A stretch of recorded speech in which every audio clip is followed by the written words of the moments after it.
Good afternoon, ladies and gentlemen. We'll go ahead and open the council meeting for March 27th, 2013. Harbor District, CDC, and Oceanside council members. Closed session report after a... Mayor Wood. Here. Councilmember Feller. Here. Councilmember Kern. Here. Councilmember Feline. Here. Councilmember Sanchez is absent. Thank you. Mr. City Attorney. Thank you. Item 1A, Conference with Labor Negotiator involving the Oceanside City Employees Association and the management employees of the City of Oceanside. Item 2B, Public Employee Personnel Evaluation, City Attorney, City Manager. That was 1B, I should have said. Item 2A, Conference with Legal Counsel over the potential initiation of one case. Item 2B, Conference of Legal Counsel on existing litigation involving Hurst versus Garcia and Garcia versus City. Thank you. We'll adjourn to closed session.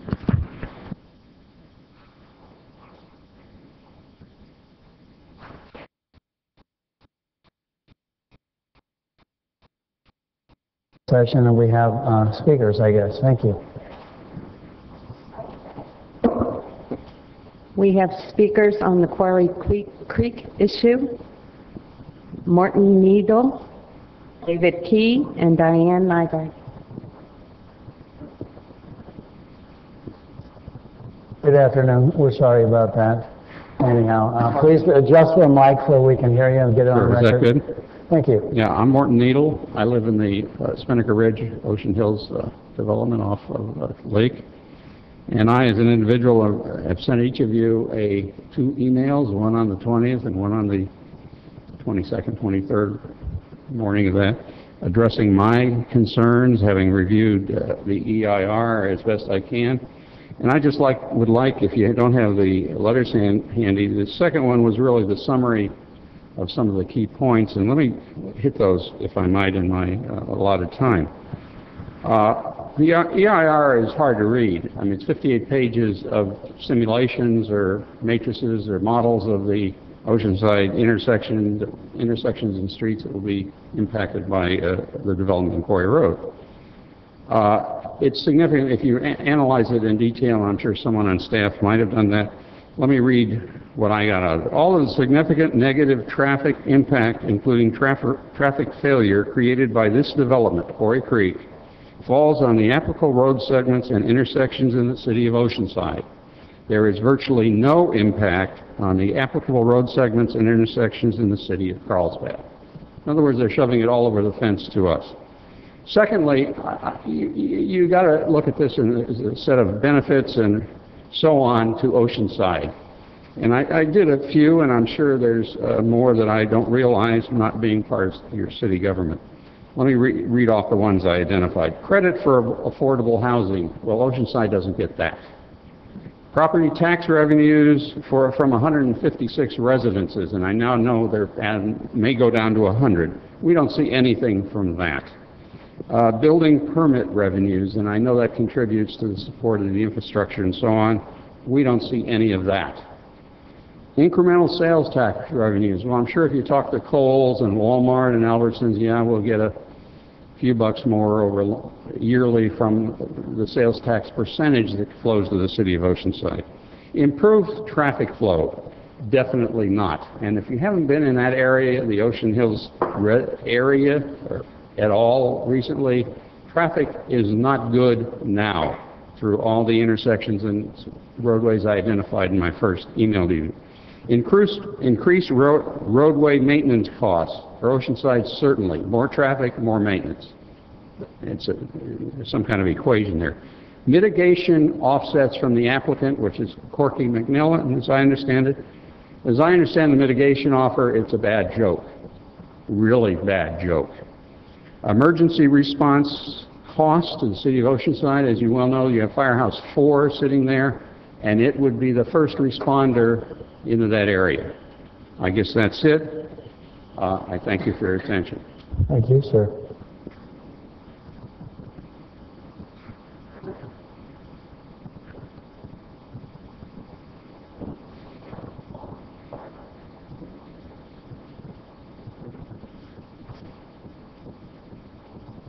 Good afternoon. Good afternoon. My name's David Key, live in Ocean Hills Country Club. I had skin surgery on my hand this morning and I was putting ice on it, so I just throw it back there for a minute. You have to hand it to Carlsbad. They do a great job of maximizing their income. They preserve the environment for their residents. And this Quarry Creek thing is the latest example. They've found an area where they can put hundreds of affordable housing. It's isolated from their nice, high-priced neighborhoods. They don't even have any direct roads, any direct access into Carlsbad. They dump all the road, all the traffic into Oceanside. What utter gall. I'm amazed they even would think and propose such a project. Now, they don't care what inconvenience it causes Oceanside residents. They slough off the Oceanside critiques in the AIR. That great letter that Manager Weiss and the attorney sent to them. And I want to just hit the headings here. Oceanside supports a reduction in density and a vehicular access to the project site from Carlsbad. Well, good for you. Carlsbad's response to Oceanside's comments on the draft EIR are inadequate. Yep, they're inadequate. The developer must be required to pay fair share contributions for cumulative traffic impacts. Yep, they should. The EIR failed to provide good faith responses to comments confirming Oceanside's fair share program. Yep. That fair share program stuff was kind of complicated, and just because they put a bridge over the 78 at El Camino doesn't seem to me would do a hell of a lot to improving the traffic on College Lake. But anyway, Oceanside's fair share contribution policy and identified improvements constitute a reasonable plan of mitigation. Maybe. The AIR fails to adequately analyze fire protection service impacts, and the EIR's reliance upon Oceanside's informal fire response agreement conflicts with Carlsbad's growth management plan. Yeah, we got fire station number 4 there at the end of Lake. They're probably busy coming up to my neighborhood. They ain't going to have time to go and go down into Carlsbad. Sorry, we have a limit. Well, and then there's the conclusion. I think that's a great letter.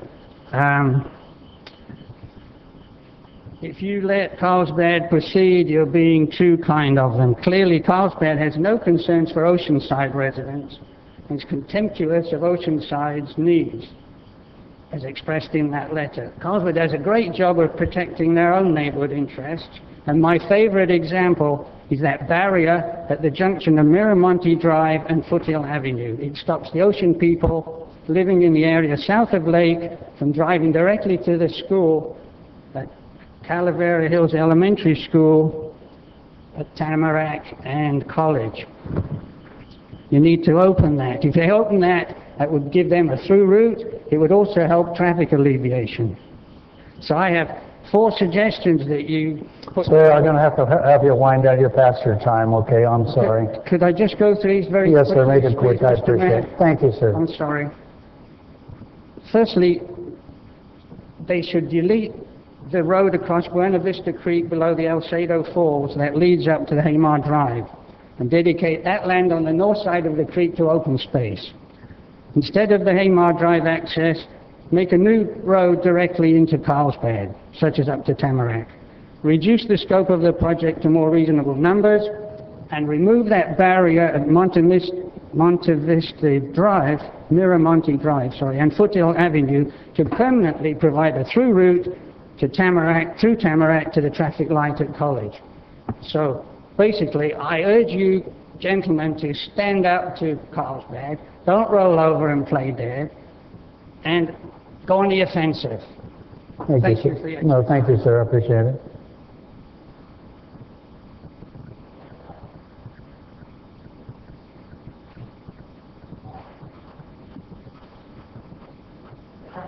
Mayor and Council. We're all kind of bleary-eyed, those of us who spent 5.5 hours at the Carlsbad City Council meeting last night. And I guess I keep being surprised that they keep repeating they have addressed all of Oceanside's issues. All of the issues that David just mentioned in the letter, in spite of not having done anything except recommend the mitigation measures, they keep saying we have addressed all of Oceanside's issues. The Planning Commission recommended reducing the number of units to 600. They didn't get into any discussion of that last night except to say that if they reduced it by 600, it would have an insignificant impact on traffic. They did keep repeating, they acknowledged that with all of the mitigation measures that Oceanside has requested, there still will be significant permanent adverse impacts on traffic. And they acknowledged that reducing it to 600 is not going to address those traffic impacts. We reminded them of the cumulative failures in that area according to our adopted Oceanside circulation element. The 3 key ones.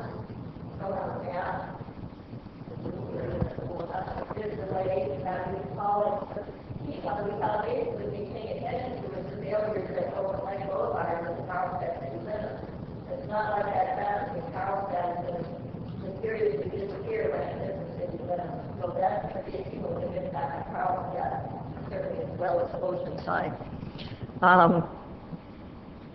We believe that it's possible to come up with a package that really does address the traffic impacts on Oceanside. The EIR said with no mitigation it requires going down to 250 units. Certainly they're not going to do that, but there has to be a combination of things. I think David's suggestion is a brilliant one. Opening that barricade at Miramonte allows people to bypass that whole intersection at Lake and College. I don't believe anybody's really looked at that as the connection to Carlsbad. That really could give us some real benefit at that congested area of College and that congested intersection. So certainly that's something that's worth exploring more. But I think the people of Oceanside really need to know any package that our council signs off on needs to fully address the adverse traffic impacts on Oceanside. Whatever package that takes, combination of road improvements, road connections to Carlsbad, reducing the number of units, transit, bicycle, pedestrian, whatever it takes, we believe we need to see math that really determines that we have achieved that objective. We know they're not going to be happy with the 250 units, but let's figure out a way that really works and put together a package. And please look at that Miramonte option. That really is worth pursuing. Thank you. Thank you. Diane, did they close the public hearing portion last night? They closed the public hearing, and what they said is they will take no further verbal or written materials. They were very specific to say that. Thank you. With that, David and Holly? Thank you, I appreciate it. I called council members in Carlsbad yesterday. Thank you very much. Adjourn to closed session.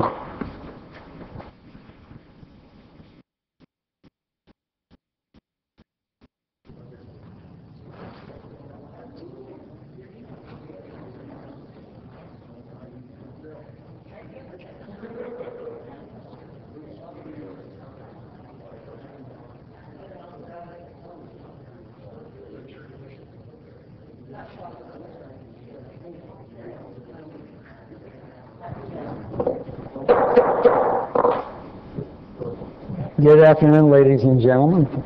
Just one thing, if you have a cell phone or a pager, put it on vibration or silent. We'd appreciate that.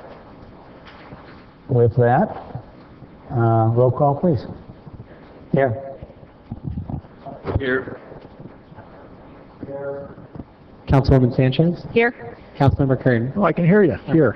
Finally. Keep that volume up. Yeah. Consent calendar, please. Consent calendar items 3 through 10. Motion, please, or Move do we have approval. any speakers, any? No. I moved approval. I haven't heard a second. Item number, Second, okay. seems though item number 4 is being pulled at this moment. What? Item number 4 is being pulled at this moment. Okay, so approval of the balance then? Okay. We have a second on it. Please vote on the balance. Thank you, please.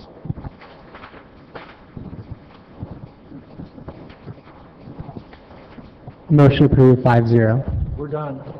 Thank you. Anyhow, 1 on 4. Item 4. Item number 4. Let's go with that. Sure. Item number 4 is City Council approval to reject all bids received for the plans and specifications for the El Corazon Reclamation Plan Grading Improvement Project, approval of revised plans and specifications for the project, and authorization for the city engineer to call for bids.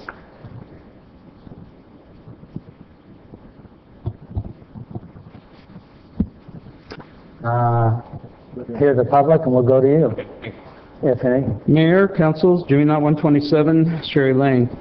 When I read on this today, I got really concerned also with some of the different plans along with it, is that we need to take and look at this, as has been discussed, into the El Corazon Committee, as not just an advanced project, that it has to be done now. I think that what we're doing is we're trying to get this ahead of the cart ahead of the horse. And I think that what we need to do is take a stop, take a breath, and then move on. I think that maybe what we need to do is look at Central Park in New York and think about what they have done over the years. They didn't do it all at one time. They didn't put in all their money and everything at one time. I think the only reason why we're doing it is certain people want their name on a plaque or something out there. I think that what we need to do is to take a breath and look at it. You know, this can be done over a couple hundred years. And I think that what we can do is do it little bit by little bit. You know, we don't need to do it all at once. So I think that maybe we need to step back a bit, look at the economics, and then move ahead. That way we can save the taxpayers money and do it when it's the right time. Thank you. That's it. Back to the council. Councilman Brown. I'm going to move approval. The idea that, I understand what this we're not talking about, but this is reject all bids, and so basically go back and start over. So that's it. Second. Motion, please vote. Motion approved, 5-0. Mr. Clerk, your convenience, 11. Item number 11 is approval of Amendment 1 to the Recreational Disposition and Development Agreement and Amendment 1 to the Disposition and Development Agreement with Sudbury Development Incorporated for the commercial area development and the balance of the recreational area development at El Corazon, and authorization for the city manager to execute the amendments. Doug, long time no see. Welcome back. Good afternoon. Honorable Mayor, members of the City Council, Douglas Edow, Real Estate Manager. What staff is asking Council to do is approve amendments to the DDA's Disposition and Development Agreement and the Recreational Disposition and Development Agreement in order to get the time frames consistent with the rebidding of the plans and specifications. Otherwise, we would have had their Sudbury due diligence period expire before we got the plans and specs for the city to verify their costs. There's a couple of other housekeeping items on the DDA. The item number 3 in the agreement itself needs to be changed to 2, and then the dates of August 5th need to be changed to August 15th to coincide with the recreational DDA. Thank you, Doug. Seat sidebar while we find out. Any public? No public on this item. Back to the council. Move approval. Second. Well, please, no further conversation. Please vote. Motion approved, 5-0. Thank you, Doug. Mr. Clerk, item 12, when you have a chance. Item number 12 is City Council approval to update and complete the El Corazon Public Facilities Fee Study, initiate the process to establish the fee via completion of the study and setting of a public hearing, and obtain direction from the City Council on a citywide assessment or tax increase to fund the future development of El Corazon. Thank you. Michelle, thank you. Honorable Mayor, Council members, Michelle Lawrence, City Manager's Office. Staff is requesting this evening that the Council authorize us to complete the impact fee study for El Corazon and initiate the public hearing process to implement a fee on new development. We're further asking for direction on a potential citywide assessment or tax increase to fund the future development of the park. By way of background, in 2005, the Council adopted the land use planning plan for El Corazon, and 2009 the specific plan. Both of those documents recognized that there would be significant gaps in financing, and they both called for an impact fee along with other sources of revenue, such as keeping sales tax and TOT generated on the site in the project, general obligation bonds, grants, and you can see the list here. Also, in January, when the council adopted its strategic plan, one of the goals was to take another look at an impact fee for El Corazon. By way of background, in 2008, the city did contract with Willdan Financial to conduct a fee study. We received a draft copy of the report in '09, and you have a copy in your packet. We did not finish the study at that time due to economic conditions. However, if you take a look at the study, you can see that they identified the total facility cost at $172 million. They estimated the potential impact fee of $22 million, and it leaves us with a large gap of about approximately $140 million, and where we would have to come up with non-fee revenue. Back to the impact study itself, we estimated it'll cost about $20,000 to update it. With that, staff recommends that you direct us to get the study completed so we can initiate the public hearing process to implement a fee on new development, and we'd also appreciate any input that you might have on establishing a citywide assessment or tax. And I'd be happy to answer any questions that you may have, and Doug is available as well. Thank you very much. Do we have a public on this? Yes, we have 2 members of the public wishing to speak on this item. You may come forward in the following order. First, we have Diane Nygaard, and second, we have George McNeil.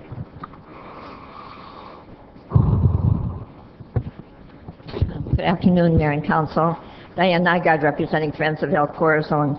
And we certainly very much support the update of the public maintenance fee for El Corazon. That's a key part of the financing plan that was approved when we approved the master plan for the project. So it's an important step in the right direction. We're not sure that we need to make all of the decisions about financing this park today, though. This was intended as a long-term plan, 20 to 30 years, phased over that time period. At this point in time, we don't even know what the phasing plan will be, which pieces will move forward first, except, of course, we know the very important first pieces that we're moving. But following that, the pieces that we would need public funding for. So, as Michelle said, certainly the economic analysis that was done going back in 2005 relied on a broad range of funding sources to support this. The economic plan knows that we're going to need substantial public investment to build the park, but that the operation of the park would come from the commercial revenue. So let's take that important first step, and we really think we need to update the financing study and be a little bit further along in planning implementation of the park before we start thinking about the next chunk of $150 million. Thank you. Thank you. Good afternoon, George. Good afternoon. George McNeil, 2153 Andalucia Way, Oceanside, California. I'd like to encourage you also to complete the study. I think all other decisions should really be held on hold. Once the study is completed, then you have all the information you need to make some decisions. The last time, the initial information that we have financial goes back to 2005, and then the study was 2009. A lot has happened in the last 4 or 5 years. So simply completing the study is what I'd like to advocate for, and after that's done, then you have the facts, and then you can determine the best way to proceed from there. Thank you very much. Thank you, George. No further public on this Thank you. item. Back to the council. Councilmember Sanchez, please. Thank you, Mr. Mayor. I agree. We need to complete the study. This obviously is something very near and dear to our citizens at large. This is along with the soccer, we wanted so much to have the commercial put in place. We were hoping that that would generate funds for supporting the park and getting things started. Now we see this gap, and we really need to figure out how we're going to address this gap. So doing this study now will go a long way towards making that decision. So move approval. Thank you. Is there a second? I'll second. Thank you. Back to Mr. Kern. Thank you. Jim, my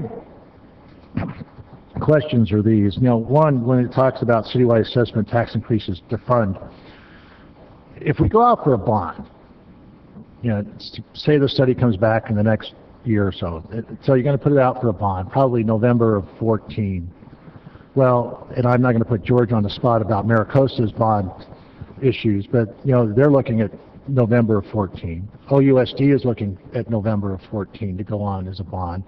You know, LA just shot down a tax increase even after their police chief went on radio and television in Spanish trying to get a tax increase, and that didn't pass. So the complaint that we get from the public that we do one more study and nothing gets done with it. So I just don't think that if we do this study, we'll do anything with it for at least a few years, because the idea that, you know, because if we are going to really look at this as a practical way, it's okay, if we are going to go out for a tax increase and we go out for a bond, because if we go out now, we can say, okay, it costs $122 million, whatever that number happens to be, and we're going to go out, I don't think it'll pass. And then if you're going to wait till 2016, you know, we'll have to come back and do another study to do that. So I'm real reluctant to do it at this time. And then the other thing is, you know, we have some items on later on the agenda. You know, that $20,000, we can actually put that towards security of our existing parks versus the parks in some park in the future. I mean, we have some issues now, and I'm sure it's going to be discussed later, about the problems of our existing parks versus going out for another study that may or may not be used for a park in the future.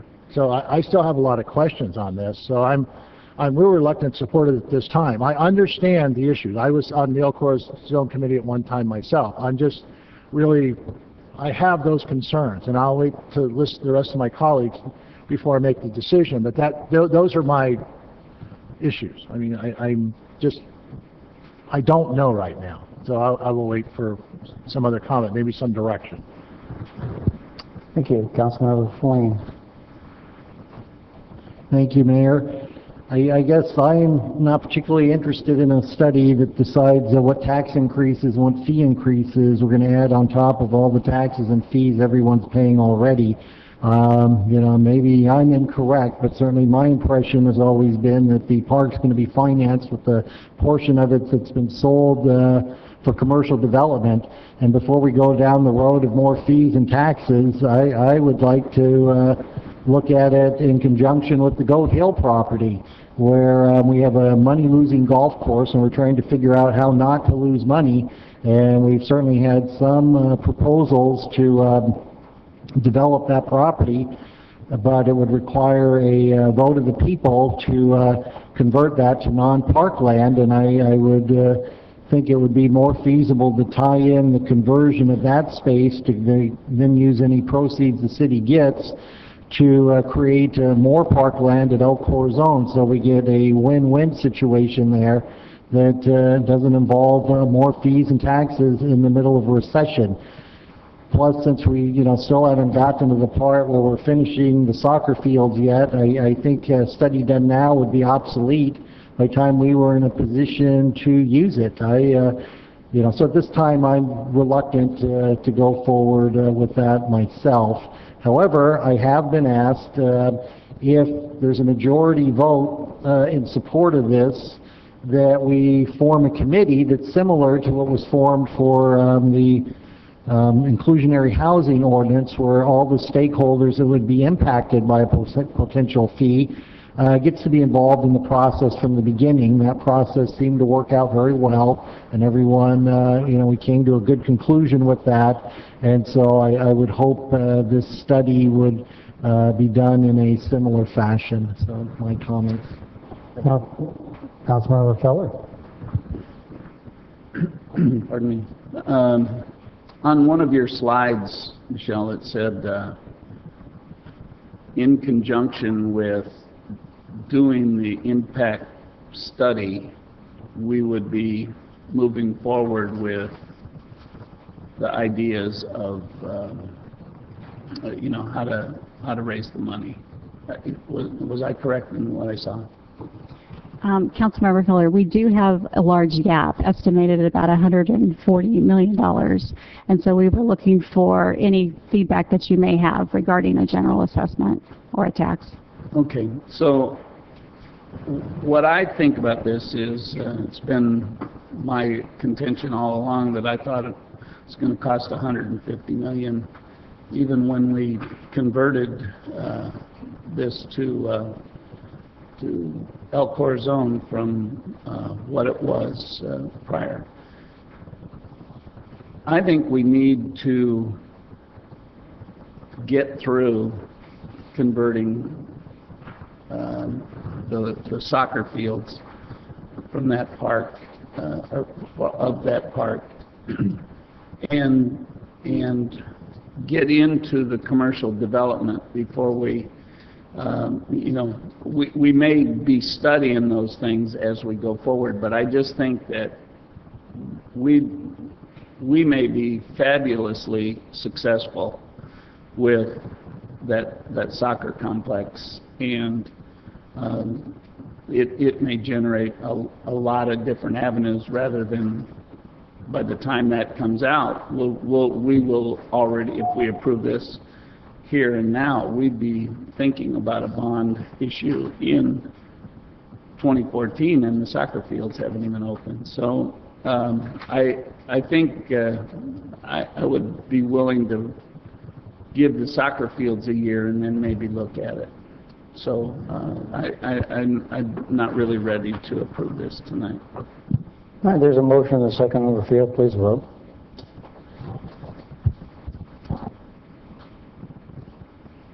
Motion fails 3-2. Kern, Feline, and Feller, no. Thank you very much. Mr. Clerk, and your opportunity. 13, please. Item number 13 is presentation of the draft municipal separate storm sewer permit and the effects on the city and development. Thank you. Ms. Dale, are you putting it on?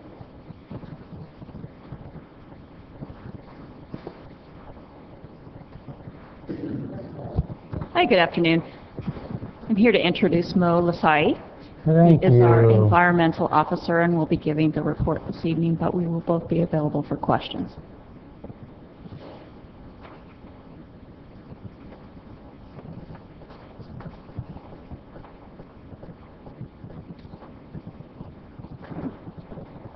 Okay,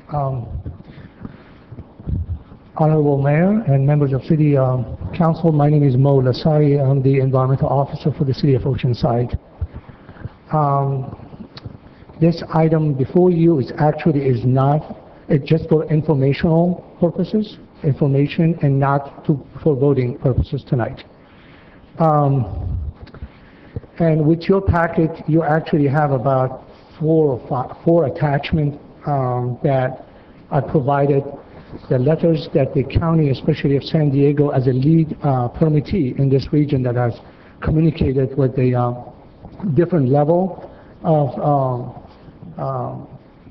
government bodies, including the letters to the governor of California, and also letter to the chairman, to the executive officer of the regional board.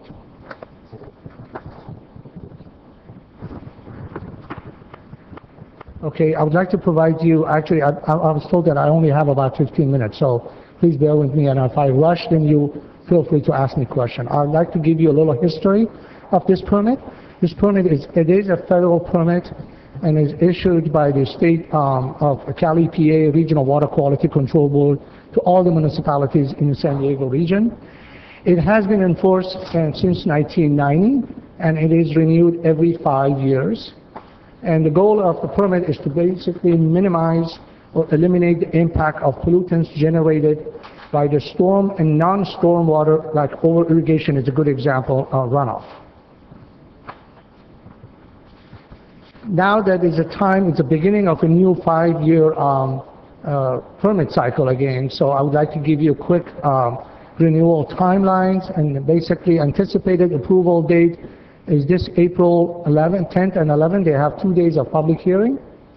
And then development also of in response to this permit, we need to develop a plan, which is a very comprehensive plan called Water Quality Improvement Plan, WQIP, and we're given 18 to 24 months after the approval date of this permit to prepare that plan, and then the implementation of the plan will be for the next 5-year cycle.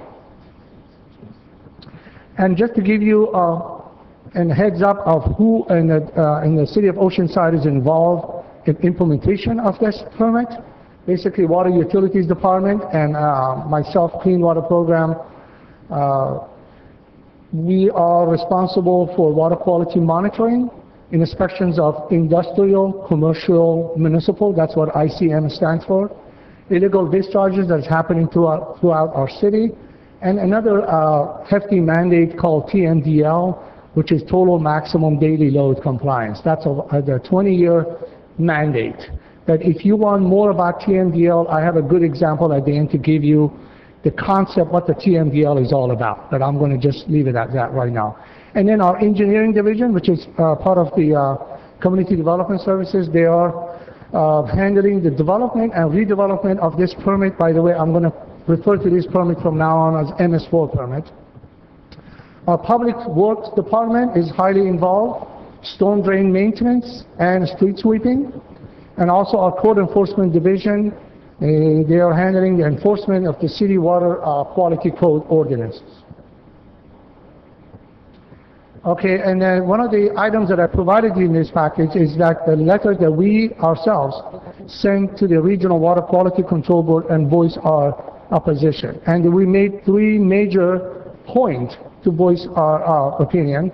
One was we basically said that the inclusion of this MS4 permit requirement that are based upon a scientifically flawed bacteria total maximum daily load with unattainable targets and unrealistic implementation costs. In a nutshell, basically, this TMDL should have been by itself, but now they're tagging it with this permit, but then it's going to create a lot of hardship for us, and there's going to be a lot of costs associated with it. So we're saying this mandate that you're giving us is not really scientifically based now until we gather more information. So I'll explain about that a little bit later.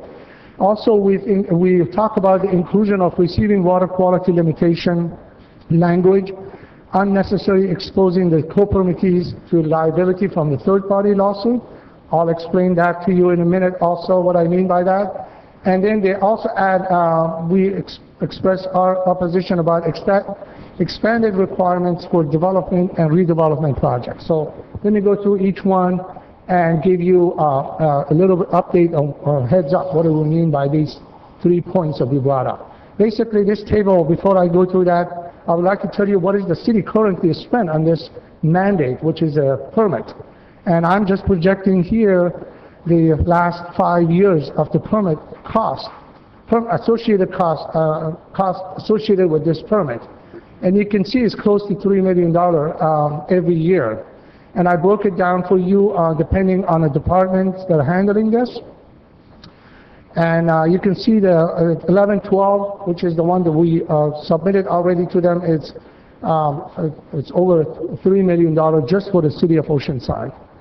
Now again, for example, if I may briefly tell you, like on flood control, Public Works, they do cleaning and maintaining, and they also have street sweeping that is part of this. The street sweeping itself for the city is $1.3 million. In fact, street sweeping used to be not a mandate, and I remember Mr. City Manager always asked me, Mo, why we're doing it, but now it is a mandate, so we can't really get rid of it. And then the other things that, as I said, our department, water utilities, costs associated with monitoring and inspections. Now, to tell you about the TMDL mandate, basically the current annual regional cost associated with the existing permit. I'm not talking about adding TMDL to it, just the permit by itself. Regionally is $150 million per year in San Diego region. Now, when you add the TMDL to it, you're going to add another $144 million to about $272 million per year, with a total annual cost of between $294 to $422 million per year. And for 20 years, commitment, it will be between $2 and $4 billion it would be. That's for next 20 years, right. Now let me go to those items that we made our opinion to the regional board. Basically, the city of Oceanside, we requested that the San Diego County watershed continue separate categorization of single-family development and priority development projects we define as residential development of 5 or more parcels or condominium consistent with the final map. What I mean, if I want to translate that for you, in old permit, they allow us for these requirements to apply for FAR if you're developing 5 units or more. And now they're saying if you even develop something that has 10,000 square feet of impervious surface, that's going to apply. So if you're just individual home builders, you can see that how much pressure is going to put on you. That's all it takes. 10,000 square feet is nothing. And implementation of a lower impervious, again, surface from 5 units to only 10,000 square feet that may reduce land development and redevelopment activities and negatively affect funding sources that subsidize the stormwater program. On this one, it's a little bit technical language here, but if I can translate it in a very simple term, is basically in an old permit, they told us that if you have a runoff that you're generating on your site, you can treat it, and after treatment, you can let it go and leave your site. And the new permit says, after you even treated it, you're not allowed to let it leave your site. You have to make it stay on your site. Now go figure. Percolating, you're not allowed to let it leave to leave your property. So you have to allow it to stay on your site and percolate. So that's the challenge again. If you have a small site, where do you find a place to allow it to percolate into the ground? So that's basically on that. And the other items that I have in here, which is kind of very unreasonable, but if I want to summarize this slide for you, they're saying all these mandates, if you're going to have any new development, you need to figure out what was your pre-development hydrology of your site, and then base everything on that.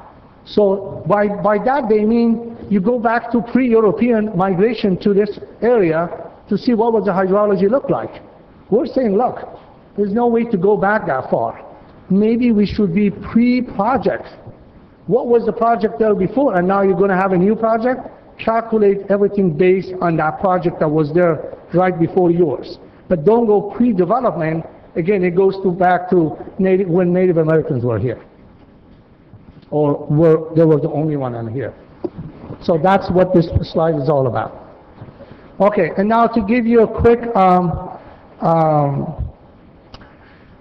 basically here they have 2 days of public hearing, which is unheard of. Usually they have 1 day of public hearing, but this time it's 2 days, April 10th and April 11th. And San Diego Regional Board Office is going to hold that, which will be in the Kearny Mesa.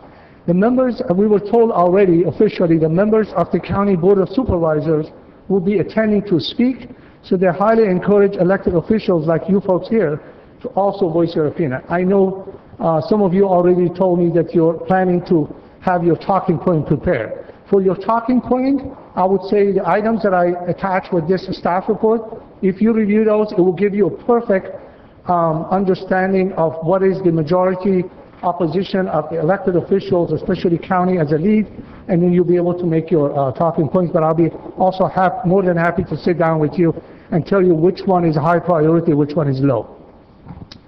So, and then there is a time certain for you folks, so they don't want you to sit throughout the entire day.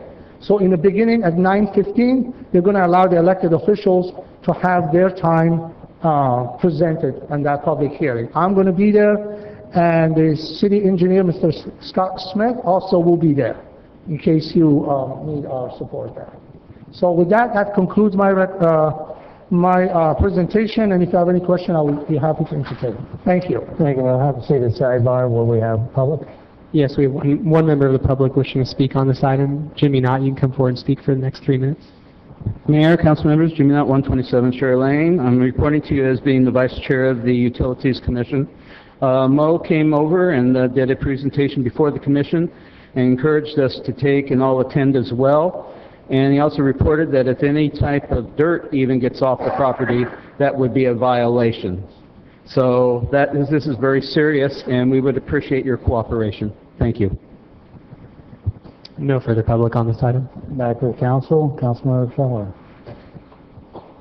Who? We didn't hear you, Chair. Feller, I'm sorry. He was on light, I'm sorry. The TMDL, we're mostly affected in the river, right? Yes, sir. On that. And we're affected by properties 50 miles away.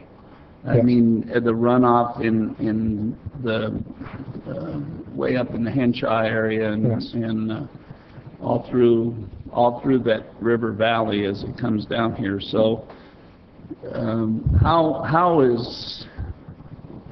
are the reservations going to be that the river flows through? How do we account for that? Because if we're as the coastal city, and I imagine any coastal city with a river running through it is going to be hurting terribly. The environmentalists have gone way too far with this one. So Yeah, that's an excellent question, Councilman Feller.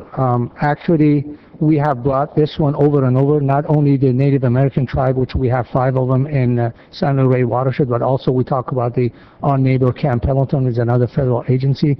Unfortunately, state of California does not have jurisdiction over those, and they're not sitting around table with us. But we have, that's an excellent talking point, actually, if you guys want to use that, because we, as a technical level, brought it over and over, but every time we go to these meetings, none of those entities that you mentioned are sitting at the table.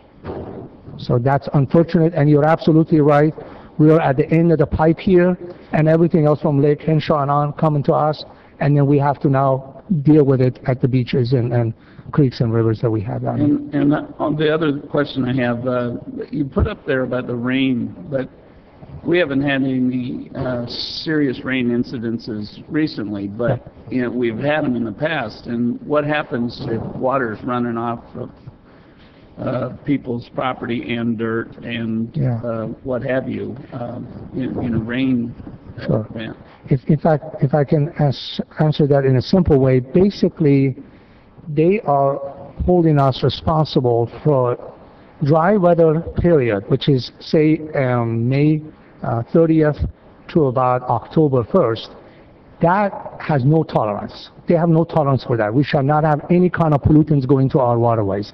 But on a wet season, which is October 1st to May 30th, that they give us a little bit of allowance. They call them exceedance allowance. So it's about, like, say, okay, you can have 22 days of exceedance for the wet weather. But also, when it comes to the intensity of the rain that you mentioned, above certain intensity is act of God. You can't do anything. You have to let it go.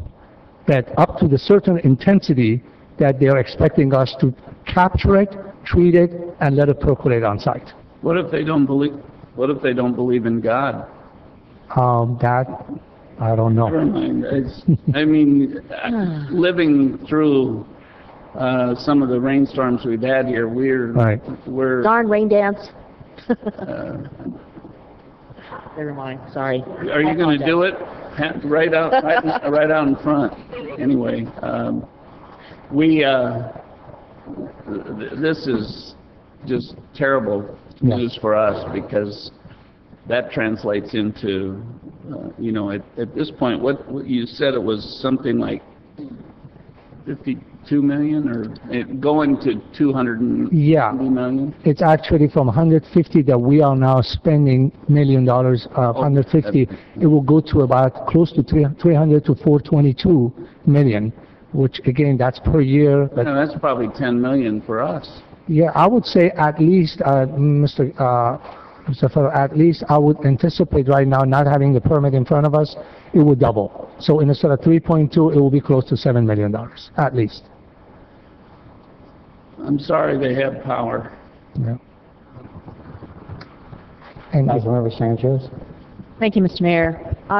This subject, the TMDL, certainly came up during the discussions when we were talking about the Buena Vista Lagoon restoration project and how much money we'd already spent on studying this and how the restoration EIR would help us to get more information about the TMDLs for the creek. So it's not just the San Luis Rey River, it's also the creek, and that is definitely parceled out in terms of cities of Carlsbad, Oceanside, right.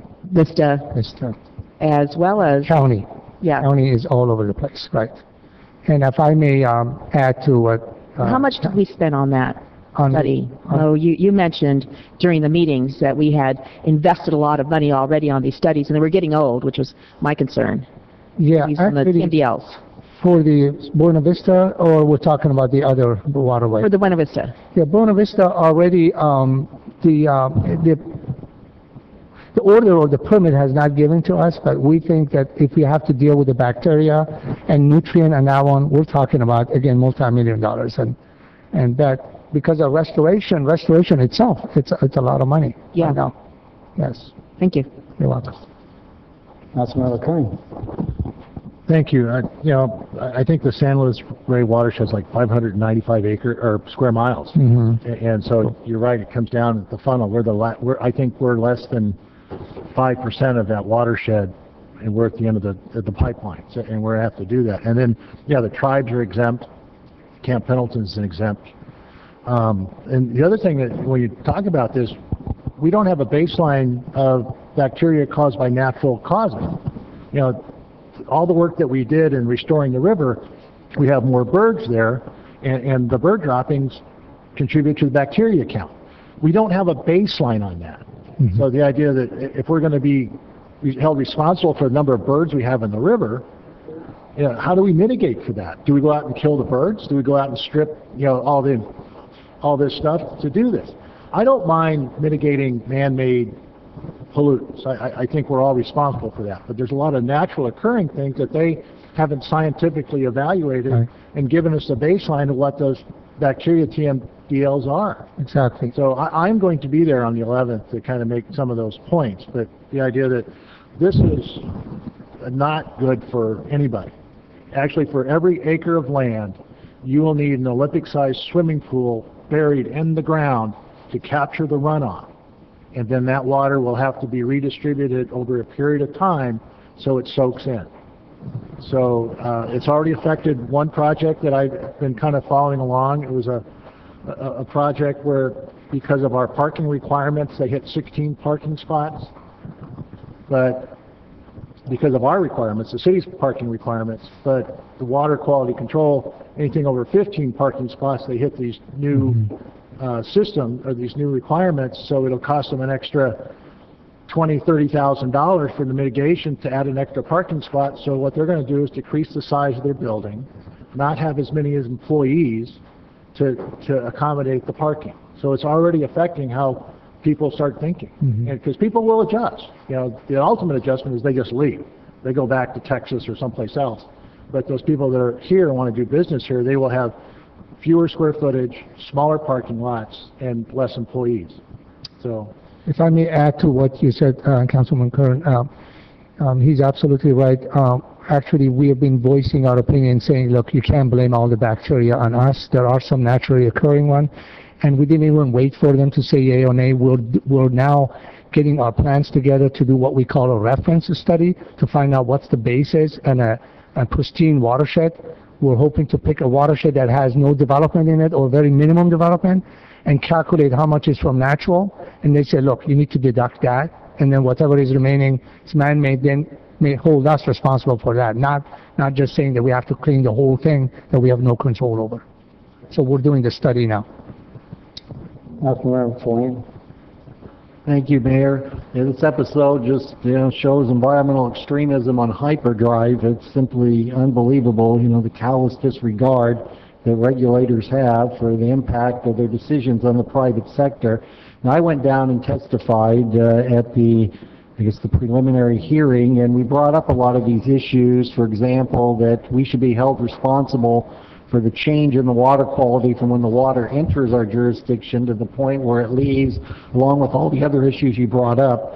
Did any of that testimony get incorporated into the final requirements? Were there any adjustments made based on the testimony of people going down there and explaining how crippling these requirements were going to be? Actually, they did respond to some, but being the regulators, sometimes they don't budge, and they say that's the way, my way or highway.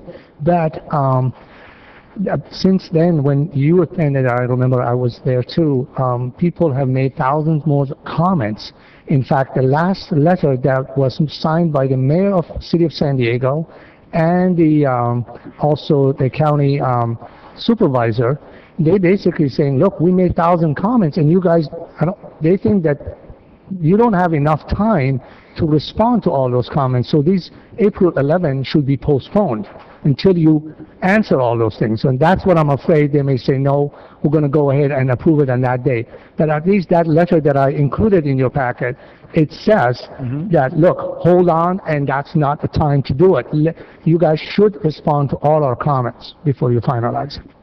Well, I certainly, if I'm available, I will definitely go down and attend that hearing as well, because this is one of these hidden icebergs that are under the water here that's going to cripple our economy if this goes forward as is. Thank you. If I may ask one thing, for those of you that are interested, please let me know to Ms. Dale.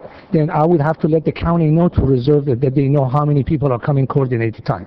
Thank you very much. Mr. Muller. Just to follow up on one point, I did speak to the attorney that's representing the city of San Diego and the county of San Diego on this issue, and he advised me that they anticipated a revised tentative order to be issued today, potentially. I have not seen it, or I'm not aware if it's been issued today or tomorrow. Yeah, it was supposed to come in today or tomorrow. That's a final, meaning thereafter we can now say this is it. That's the one they're going to focus on, but we haven't seen it yet. You're absolutely right. Thank you. Ms. Dale?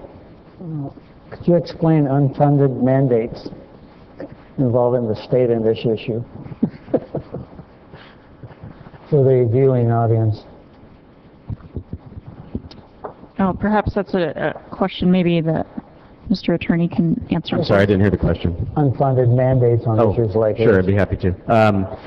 There was a unfunded mandates case filed by all of the co-permittees in San Diego County, and we had some success at the commission at the administrative level. However, the board sued.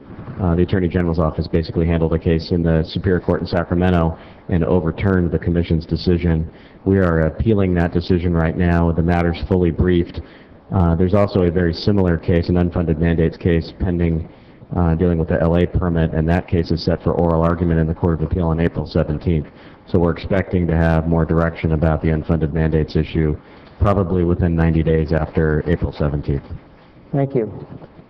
Also, I do remember a while back we tried to do a dog park at the beach, harbor area.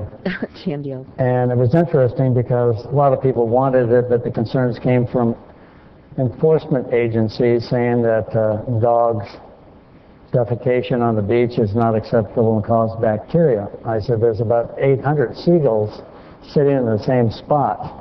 And what's the problem? They said that didn't cause a problem, but the dogs would. I don't know how they figure out one from the other, but apparently dogs are a problem, but seagulls aren't. That's one that really concerns me and how they figure it out. The other one is, let's face it, we became a charter city, so we're not responsible for any of these things already now that we're a charter city. We're self-supporting as a city when we switched over. I'm teasing, of course, but what it is we switched to be a charter city so we wouldn't have the state shoving these down our throats and we wouldn't be mandated. Does that become an issue or not? The charter city issue doesn't apply to this area. Exactly. Thank you very much, and I appreciate that. I guess what we're trying to do, and not really tease about it, is this is a major unfunded mandate that's not possible for us to pay. and passing that on to our residents is unbelievable. So we've been up to LA for metropolitan water, and I guess we'll go back down to San Diego regarding stormwater issues, but it's not possible to pay for these and be a city anymore. So thank you very much. With that in mind, do you need anything from us and a vote besides direction? And I don't have the ability to give you direction because we don't know the outcome on some of these decisions that were due today. This is just an informational item this evening. We just ask that you contact me if you desire to speak so that we can coordinate with the county. Thank you. I think we might all do that. Thank you very much for the information.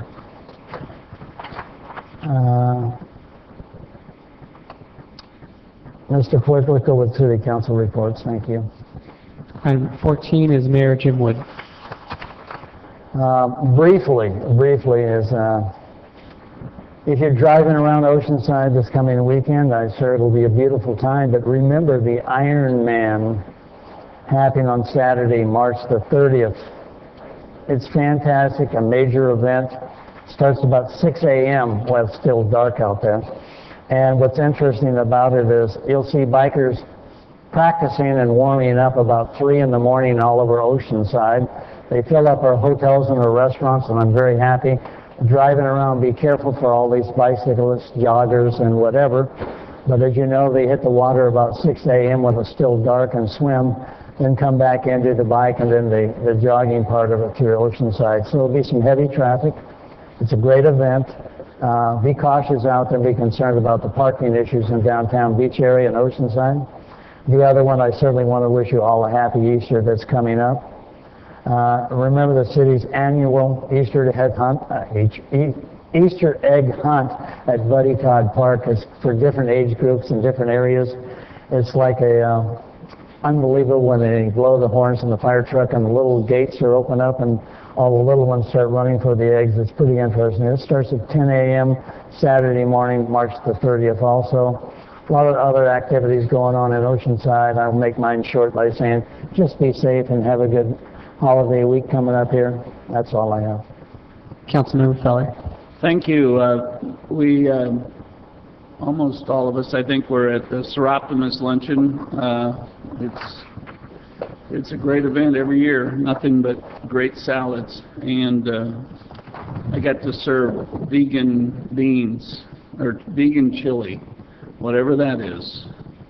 I attended the Crystal Apple Award. The mayor was there, and we had a couple of great teachers, but one in particular, Mary Noble, was honored by her students there. And the Carlsbad Stake of the Mormon Church honored three teachers, and my hat's off to them. It's a great honor for the kids to be celebrating their teachers.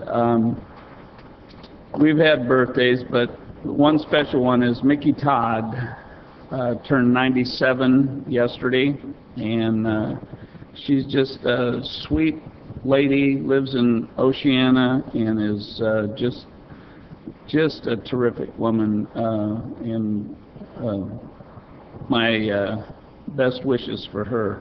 Oceanside High School's having their golf tournament on April 6th. El Camino's is on April 8th. So we've got some golf coming. And the other night, the mayor and I were at Eagle Court of Honor for David Ordway. It was really, as always, a great honor to be there and to see young people succeeding like that. So, and that's pretty much it for us. Happy Easter to everybody. Councilmember Feline. Thank you. Yes, I too was at the Crystal Apple teacher recognition and brought down the brochure, and certainly, as Jack was mentioning, it was great to see teachers recognized that and they're picked by their own students. And from El Camino High School, Mrs. Mary Noble was selected From Oceanside High School, Mrs. Patricia Grogan was selected, and from Carlsbad High School, Mrs. Alexa Livingstone was selected, and I'd like to congratulate all of them. I'd also like to mention a wonderful opportunity I had to see when I was down at the pier during lunch one day, and got to see our Oceanside lifeguards cooperating with SeaWorld as part of a seal rescue.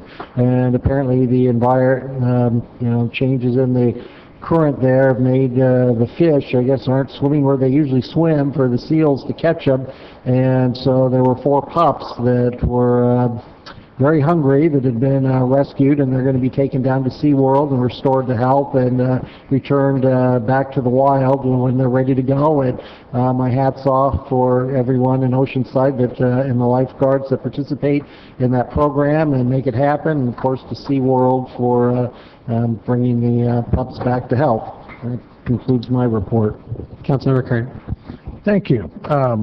Couple things. I met with Assembly Member Rocky Chavez and Encinitas Mayor Teresa Barth down at the San Leo Wastewater Treatment Center, and we're trying to form a coalition. In fact, we're part of it to recycle water. And so they have a pilot program down there that's very effective, and I'm going to be going back to Washington, D.C. the first week of May with my 10 cup, and hopefully we can get some funding out of them to actually start on some of these recycled water projects. I think immediately we have a lot of different agencies that have recycled water, and to interconnect those that actually would be helpful so we can distribute recycled water. I think part of it is producing it, there's a cost, but the distribution of recycled water is a challenge. So the idea is going down and getting some money for all these things, because I think Camp Pendleton puts about 2 million gallons of recycled water out in the ocean every day because they have no place to ship it to. So if we can somehow get some money to interconnect with those lines to get it into Oceanside. So if you've been out to Camp Pendleton Golf Course lately, you see how nice that really looks. Well, they overwater that because they have so much recycled water. So hopefully we can get some of that down at Muni or some connect to the back gate. It's probably the first issue that we have to get it over to towards Douglas Drive and those landscape districts there. I went to the Oceanside Unified School District just to introduce myself as being newly appointed as the liaison to the school district. I met with the superintendent yesterday, and we went over quite a few issues about how we can start working together on some of these issues that have been facing Oceanside. Last week I met with the Vista superintendent and one of their council members about their issues, and they're very similar. The idea of safety and school resource officers and how to make the campuses their safe place and how to maintain that safety. So I've been working with them, and I have some follow-up meetings scheduled with them probably in the next week or so or two, and to see where we can go from there and to work on these things together that we can work on. I'm also waiting for a call back. I'm going to try to meet Dr. Rodriguez at Maricosta, because we have some issues that we want to kind of talk to that. And speaking of that, last night I was at the Carlsbad Council meeting at a presentation for the Youth Employment Program. Part of the problem we have now with a lot of our young people, they don't have jobs. The unemployment rate for kids 16, 18 years old who are actually looking for a job is 36%. Newly graduated students from college are either unemployed or underemployed at a rate of 53%. So the idea of finding mentors and finding internships and getting the job and work experience for these students is really important. It's important regionally, it's important locally, and it's important socially to actually have these things happen. So that's what I've been doing, and I have a water authority meeting tomorrow. Councilmember Sanchez. Thank you. Last week, myself and my aide, Jessica Self, basically met with, we've been meeting with members of the community regarding the recent violence on our children, the deaths of our children at the Libby Lake Park, and what we need to do. I've also been talking to staff. It's culminated into this council item that I have added. Initially, the report from staff was going to be information only, and I wanted to make sure that we were able to go forward. So based on my meetings, and I see some folks here who are going to be speaking today, some of our youth, I want to thank you, first of all, for meeting with me and talking to me about and sharing your ideas. And I look forward to your comments when, during the time that we will have it at the 5 o'clock agenda. We're going to be taking a break, and then the mayor will be calling it at sometime during the 5 o'clock.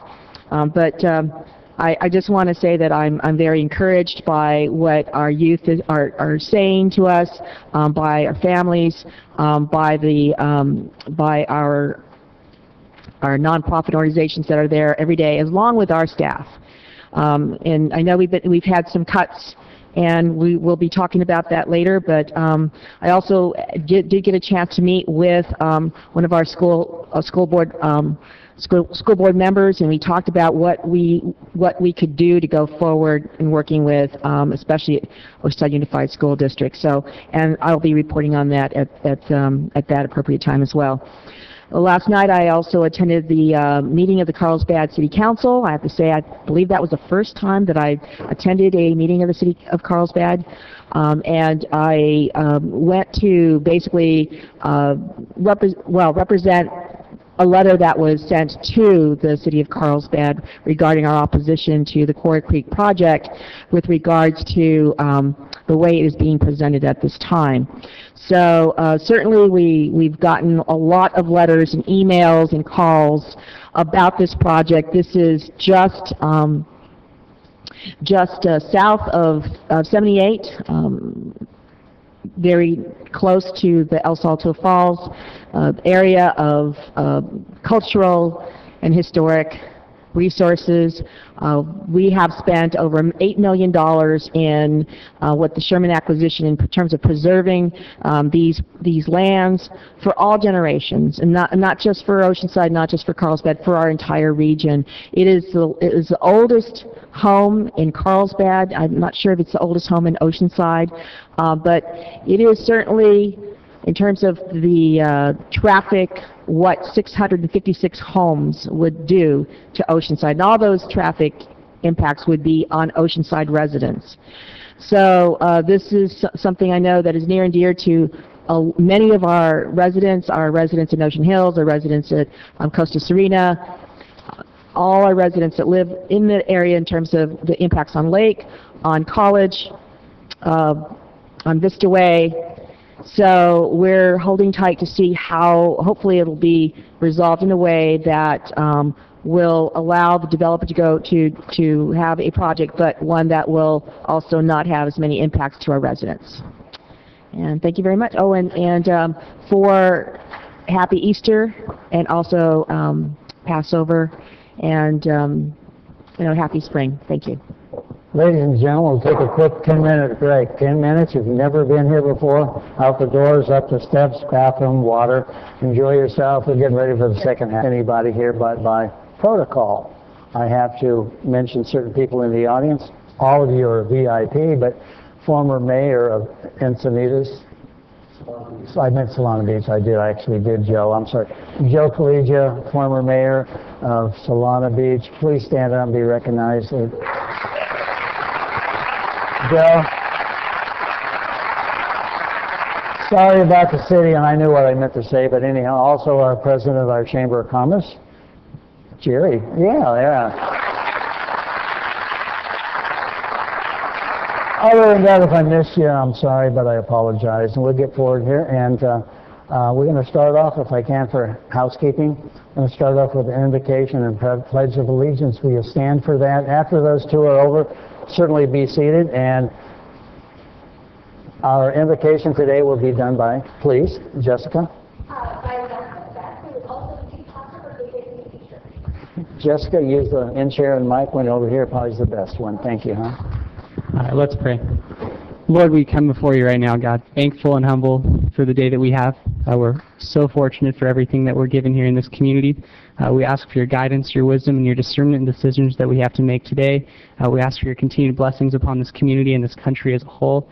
We ask that all members of all faith would just continue to strive and work hard here in our community and continue to serve in an admirable way. We thank you for everything on this special week. We ask for your guidance and wisdom from here. We thank you in your name. Amen. And now to lead us in the Pledge of Allegiance, we have the Smoke-Free North County Youth Squad from Vista Community Clinic. I'm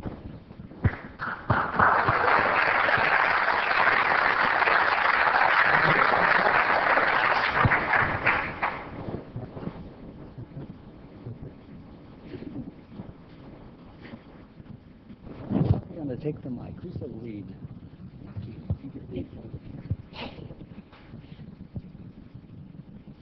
Ready, begin. I pledge allegiance to the flag of the United States of America and to the republic for which it stands, one nation, under God, indivisible, with liberty and justice for all. Back this way, we have a straight line. Cameras are over here. You don't have people to go by the cameras. One more time, we're going to get a picture with the group, but could I pass the mic down and you give us your names, please, for the TV? Darren Eaton. Vanessa Serrano.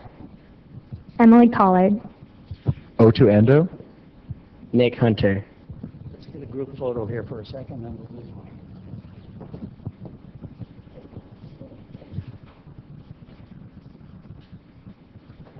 Thank you, Jessica. Thank you, folks. Appreciate it.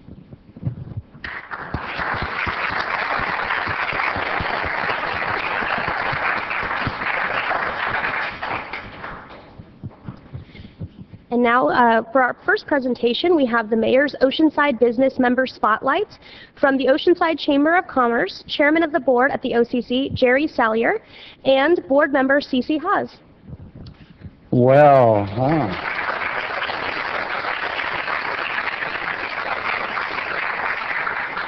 Always look good in cameras. Thank you very much. Our valued Oceanside business owner being honored tonight will be Bruce and Patty Tate of Tate Consulting.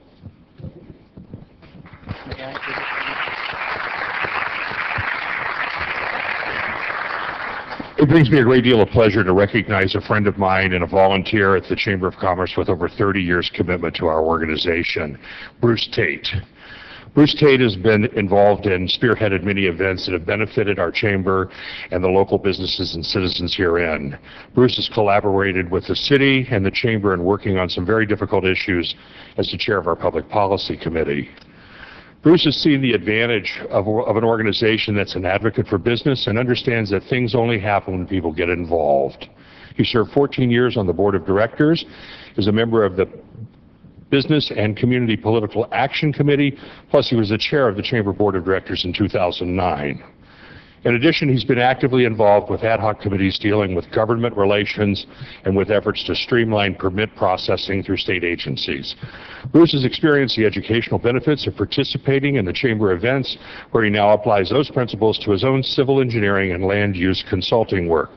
He's also enjoyed his role as a volunteer by participating at Harbor Days, Operation Appreciation for Marines, sailors, and people at Camp Pendleton. It wouldn't be Nail and Sail without our esteemed judge, Bruce Tate. Thank you, Bruce, and congratulations. Thank you. Could you tell us a little bit about your work yourself? Well, I just want to say that the Chamber of Commerce is a great organization and does a lot for this community, and it's a privilege to be chosen and an honor to be here tonight. Thank you very much, Bruce. CC? Bruce, we at the Chamber and as the chairman of the membership committee just want to thank you for the time, the effort, the energy, the experience that you have sown into the community and to the Oceanside Chamber of Commerce. So on behalf of the Oceanside Chamber of Commerce, we want to present you with a certificate of appreciation as our member of the month. Thank you. Thank you. Take care.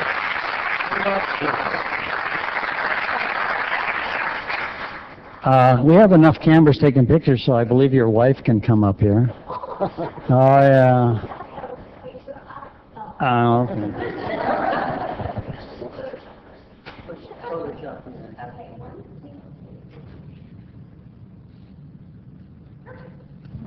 Let's hear it for him, folks. Thank you.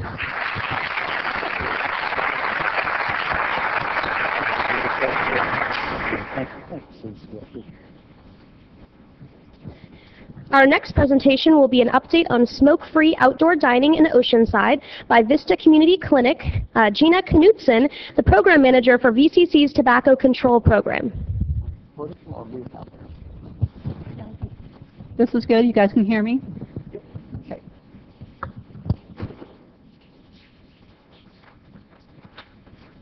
Press the button.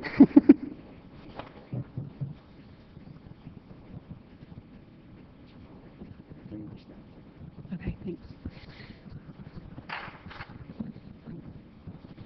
Good evening, Honorable Mayor and City Council members. My name is Gina Knutson. I'm the Tobacco Control Manager at Vista Community Clinic, and I'm also a member of the North Coastal Prevention Coalition. Today I'm joined by the Smoke-Free North County Youth Squad, who are also Oceanside residents. They will start the presentation with why they believe Oceanside should ban smoking on outdoor patios.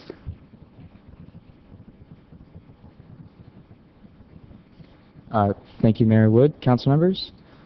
We support smoke-free outdoor dining because of secondhand smoke. It is ranked as one of the most dangerous substances known to... Oh, sorry. Okay. It is ranked as one of the most dangerous substances known to cause cancer. There is no risk-free level of exposure to secondhand smoke. And exposure to secondhand smoke is the third leading cause of preventable death. There are also a great deal of personal reasons to support this. Personally, my grandfather passed away from lung cancer. Smoking smells and it's terrible and it kills. It also kills more people than AIDS, car crashes, murders, and alcoholism combined. Her grandfather died from lung cancer. 94% agree that secondhand smoke is bad for their health, even when they're outside.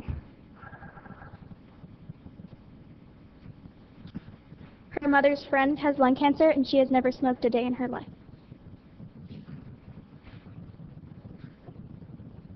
One less smoker is all it takes. And my grandpa died of lung cancer as well. And of course it smells bad. But perhaps the largest reason is because we prefer to not be dining with death. We're not the only ones supporting this. We have collected 844 signatures only in Oceanside. Would all of our supporters please stand?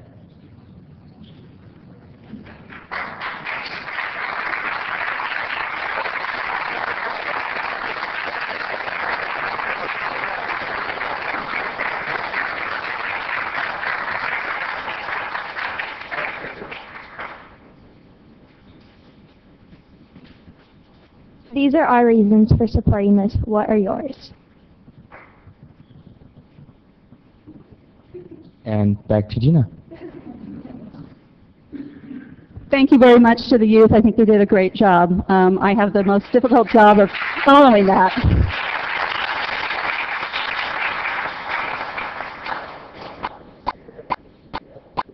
Sure. Can they walk down the... Okay. My husband, who's in the audience, made the cigarette costume and the staff. It's not very deadly. It's not sharp. So, death always follows cigarettes. That's our theme. They're always a couple. Well, Mr. Cigarette is pretty slow here, but I understand that. Earlier his eyebrow and lip fell off, but anyhow... Mayor, that's a definite Kodak moment. You should take a picture with, you know, these two. Oh, Cigarette and Mr. Death. We'll get some pictures together, but thank you. Or Joe and Mr. Death. Please go right ahead. Okay. So the youth covered some of the reasons why smoke-free outdoor dining is a good idea, but here are a few more. Over 86 municipalities throughout the state of California have adopted smoke-free outdoor dining ordinances. Also here in the county of San Diego, there are 7 cities that have these type of ordinances. They are Carlsbad, Chula Vista, Del Mar, El Cajon, Encinitas, National City, and Solana Beach. And Coronado has just voted to direct staff to look into this issue as well.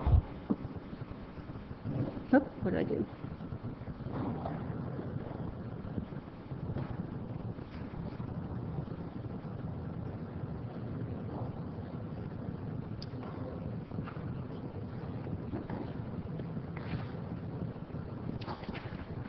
But don't think that California is the only state that is doing this. Hawaii, Maine, Michigan, and Washington State law prohibits smoking in outdoor dining and bar patios, as does the Commonwealth of Puerto Rico.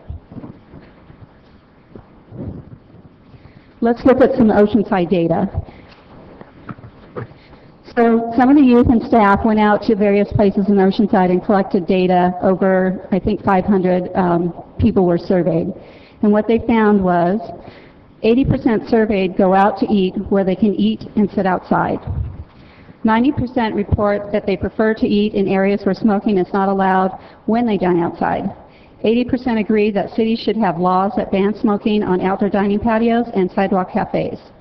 60% surveyed would eat out more if outdoor dining areas were smoke-free. 15% of those surveys were currently smoke cigarettes.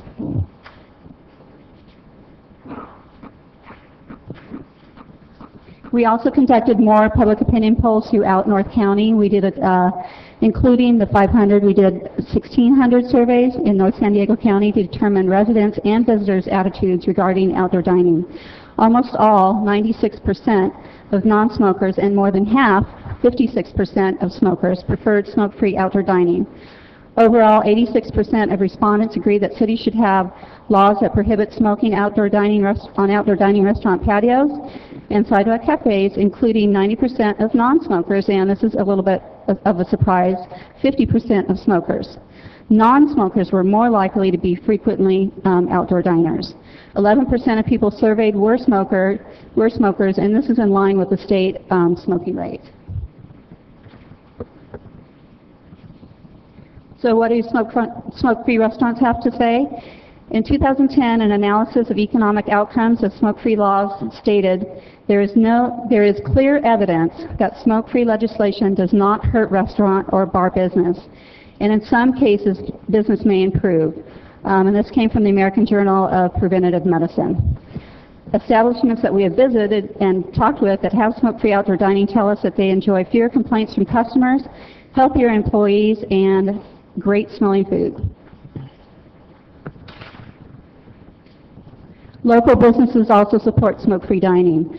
The owner of the Beach Break at the Harbor Cafe could not make it tonight, but asked me to express her support for smoke-free outdoor dining, and this is a direct quote from her. We were the first to go smoke-free in Oceanside approximately 20 or more years ago. I think that alone speaks for itself. It has not affected my business at all. In this day and age, it is almost assumed that there is no smoking where people are eating. And that was from Zell Dwelly. She's the owner of Beach Break. And then here are some smoke-free restaurants that are actually located in Oceanside. The comment that I just read from Zell, we hear these types of comments over and over again by restaurant owners who have already gone smoke-free. And here's a list of places in Oceanside that have adopted non-smoking policies for their outdoor dining areas. And now I'd like to introduce Mr. Joe Collegian, who was the former mayor of Solana Beach, and also he's a member of the Board of Directors of the American Lung Association. Mr. Collegian? Welcome, Joe. Hi, thank you, Mayor and Council. It's great to be here again. It's actually been several years since I've been here the last time talking to you about no smoking on the beaches. If you remember, it was seems like ages ago. So thank you for allowing me to speak here today. You know, I told you then, and the same goes today. For me, the decision to ban smoking in outdoor dining areas and open spaces was an easy one. As a council member, I was sworn to uphold and protect the health, the safety, and the welfare of the citizens that I serve. and the people who visit our fine city. Moreover, I've said this before, there's a disconnect between encouraging youth and all citizens to have a clean, healthy lifestyle, but at the same time allowing a product that is injurious, says on the package, it's injurious to one's health, to be there as well. The item before you today is to consider prohibiting smoking in outdoor dining areas and other open spaces. And I won't go through the same surveys that was talked to you just beforehand, but I will say this, that in recent surveys, 84% of the surveys said they're bothered by cigarette smoke and eating outside, and 94%, and this was taken in recently in Carlsbad, the respondents said they prefer to eat in patios where smoking was not allowed. Now, I do realize that you must choose between the individual rights of people and who smoke in outdoor areas. But please consider the rights of the 92% of the people in the state of California who don't smoke, and consider their rights also. San Diego County is noted for its healthy lifestyle, and we want to keep it that way. Please, please join the other cities, including, and I was able to help Coronado along, and they are, with a 5-0 vote, asked the staff to come back with some options for them at the future council meeting. That happened this last week. And joining them and other cities in California that have committed to making outdoor dining places and open spaces clean, safe, healthy, and pleasant for everyone. Thank you very much. Joe, thank you very much for being there.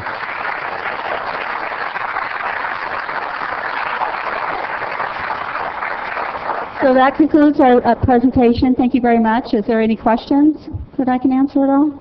I see none, but I'm going to ask the city manager and staff to come back with an item. Okay. I'm sure we get at least discuss it, and at least we can do that for it. Thank you very much. That'd be wonderful. Thank you. And thank you, Mr. Cigarette and Mr. Death, for being here. I appreciate it. I was nervous when I saw Death come in the door. Thank you all. I'll give you a few minutes if you got your group who wants to leave right now. Thank you very much.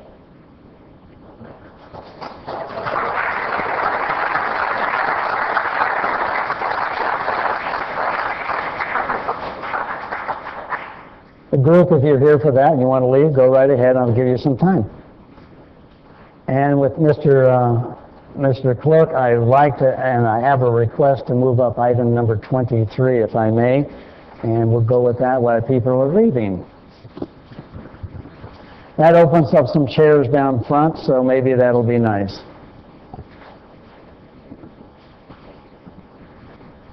Item number 23 is approval of the fiscal year 2013-2014 Community Development Block Grant Program budget.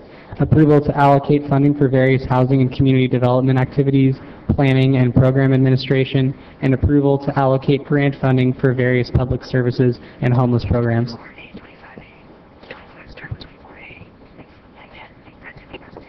Okay, thank you. Thank you. This is a public hearing item, so number 23. Mayor, I'll open the public hearing and ask for disclosures from council members or could get you in contact. I've had contact with staff and one of the defunded organizations. Staff. Staff. Staff. Staff only. Thank you. With that, Mr. Clerk, any correspondence or petitions? None. If not, Marjorie, good seeing you. You don't look anything like Brendan. You're right. Thank you, Mayor, for taking this out of order. I just want to acknowledge that the partners that we have funded and are recommending to continue funding based on the 3-year plan that you approved last year includes the Teen Reach program out at Libby Lake and the Club Crown Heights run by Lifeline Community Services. And a lot of the participants are here tonight, and I know that the youth from Crown Heights needs to walk home, so they appreciate that we took this out of order. Thank you. Basically, you approved a 3-year plan. We don't know how much money we'll be receiving from the federal government for CDBG and home today. We're expecting it to be published at any time, but nevertheless, HUD requires us to conduct this public hearing and have a 45-day public period to give comments to us before the deadline of May 15th to submit our consolidated plan to HUD. So we're still conducting this hearing tonight, not knowing the exact amount of money. When I did speak with you about the effects of the sequestration and the cuts to our programs, they definitely will affect this year, and potentially the organizations that we fund under social services and under admin would have to be repaid. However, having gone to Washington, D.C. last week on housing programs, HUD has indicated that CDBG might actually go up 4.5%, in which case we will be making the appropriate adjustments per your direction. The reason that it might go up, Councilmember Kerngill, really, but the reason is because last year when they did the allocation for 2012, it was a chunk of money, and they took a big chunk of money out of that for disaster relief. So when they approved the continuing resolution last week for this coming year, that chunk of money is going to be back into the bigger picture that will be spread amongst the communities. So if they're accurate, we may actually have a 4.5% increase over last year in CDBG. As far as the public services, we will continue to fund Lifeline for Club Crown Heights, the Vista Community Clinic for the programs that they do in Libby Lake and in Eastside neighborhood, and the Oceanside Senior Citizens Association for their nutrition program, where they serve 80 seniors lunch on a daily basis. In addition, they do home delivery of meals for the homebound. The one thing that we are not recommending for funding is Angels Depot. They had $7,500. That money was not CDBG last year. It was money that we received for our administering of the Laguna Vista Mobile Home Park, which we won't have in this coming fiscal year.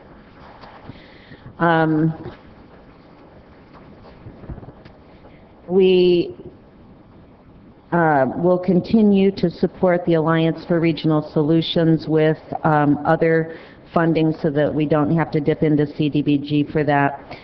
You basically have the budget before you. We will continue to do our code enforcement and the after-school programs at Joe Balderrama Center and at Melba Bishop for at-risk youth. So with that, I would just ask you to approve the proposed budget, noting that there's going to be some flexibility in there, and that staff will take your continued direction on how that money will be spread in the different areas that are eligible. And I would imagine that little increase will go to restore the youth programs and the senior citizen nutrition program. Not restore it completely, but incrementally give them a little bit more money. And I'd be happy to answer any questions. Thank you, Marjorie. Have a seat. Public. This is a public hearing, and any members of the public are welcome to come forward and speak for 3 minutes. If you'd like, you can come forward to the panel and speak. Mayor, council members, Jimmy Now, 127 Cherry Lane. I just want to say thank you for consideration of the Senior Association over at the Country Club Senior Center for the Senior Nutrition Program. I really appreciate that, as being one of the people that is involved with the bingo weekly fundraiser over there. Just wanted to let you know that we are trying to come along with the little bit that we add on, and just appreciate any kind of help that you can give along with that. Thank you.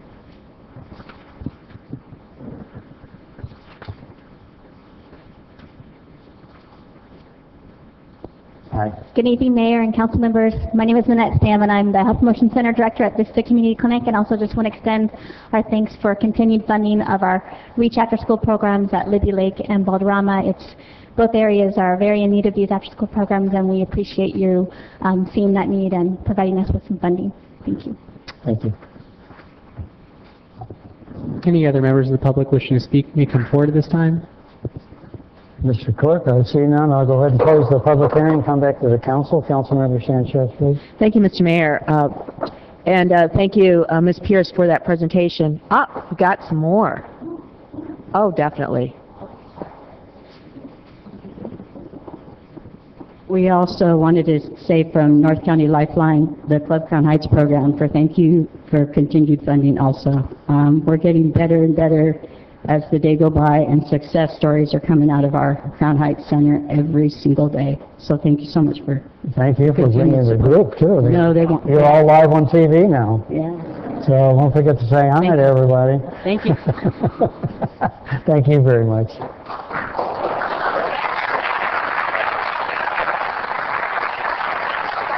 Thank you, Barbara. And I want to say that I am very proud of the work that we have out in the community by individuals, by our youth, because they have made a commitment to their families, their neighborhood, to their fellow kids, that they want a better life, that they want to stay in school, and they want to avoid the stuff that's happening out in the streets. And thank you, staff.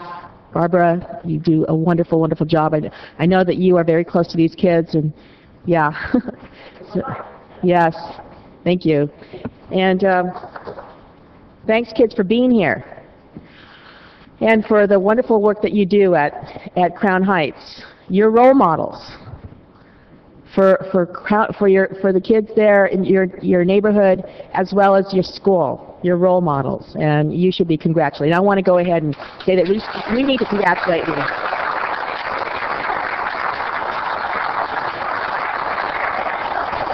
Back a few years ago, I want to say it was about 2001, 2002, I was approached by a member of my community, Eastside neighborhood, by someone who said, you know, we need to do something about honoring our kids. They need to know how important they are to us. And so the Eastside community decided to do this Dia del Niño, Day of the Child. And that is an event that we invite everyone, all kids from Crown Heights, from everywhere in the city, because that's the day that we especially put out to show how valuable you are to us. You are our future.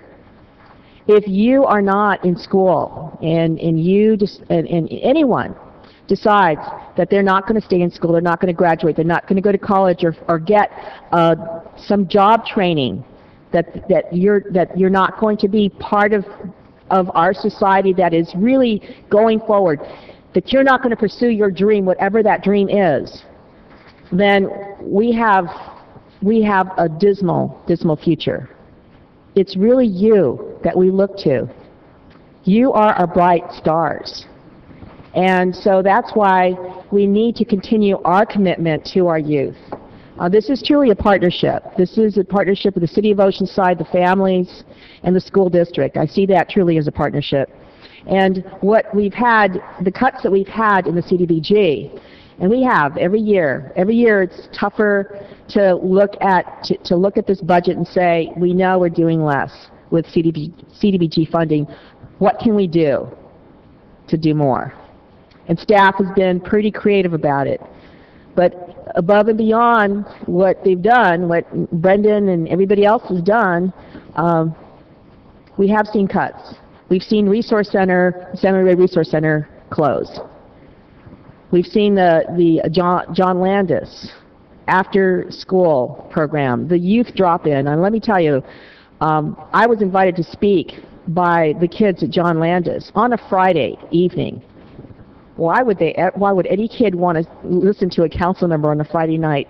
They asked me some pretty good questions. There were about 25 kids, teenagers, who wanted to know about how the city works and what they can do to make their neighborhood safer. So our kids are asking the question. Our kids are wanting to get involved. So for what we have here and what we have before us, it's putting our priorities into our youth and our seniors. So it's an easy thing for me to say, move approval. Second. But we do have to do more. And we have to do it as a community. Earlier we were talking about, several of us have been talking about $40,000 for fireworks and how we can as a community do more for our own neighborhoods. $40,000, what can that do for a neighborhood? It can do a lot of things, a lot of things. So together, we've got to just figure out, and later on we'll be talking about this, but together, we've got to make sure that you're safe. We've got to make sure that you see that there are all these possibilities. And I say that as a person who grew up in Eastside with a mom that went to school for 1 year, a dad that went to school for 7 years, and they wanted something better for their kids. And one parent was, you know, my mom worked from 4 p.m. until midnight to make sure that a parent was home. That was tough, not seeing my mom. I grew up not seeing my mom, but having her in my mind because I knew the sacrifices that she was making. I know your parents are doing the same thing.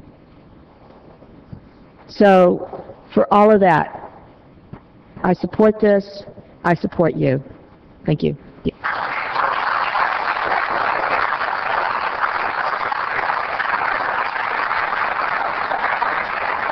Thank you, Al. Mr. Councilman Kern, please. Thank you. I just have a couple technical questions. The idea that when will we know what the real allocations are? It seems like this kind of floats out there for months at a time. So, my understanding is that Congress passed a continuing resolution last week, and that as soon as the president signs it, then HUD said that it'll only take them a couple of days to get to us. So I'm expecting it within the next week. oh, okay.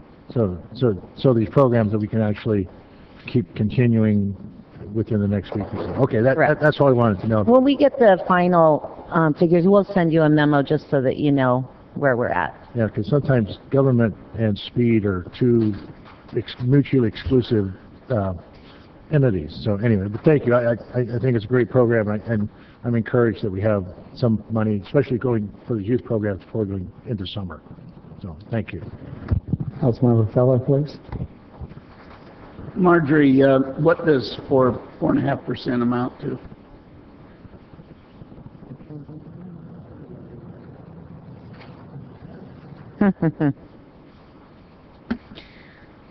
Not very much. That's what I'm going to say. It's not going to be huge. 4.5%. Oh, just for CDBG.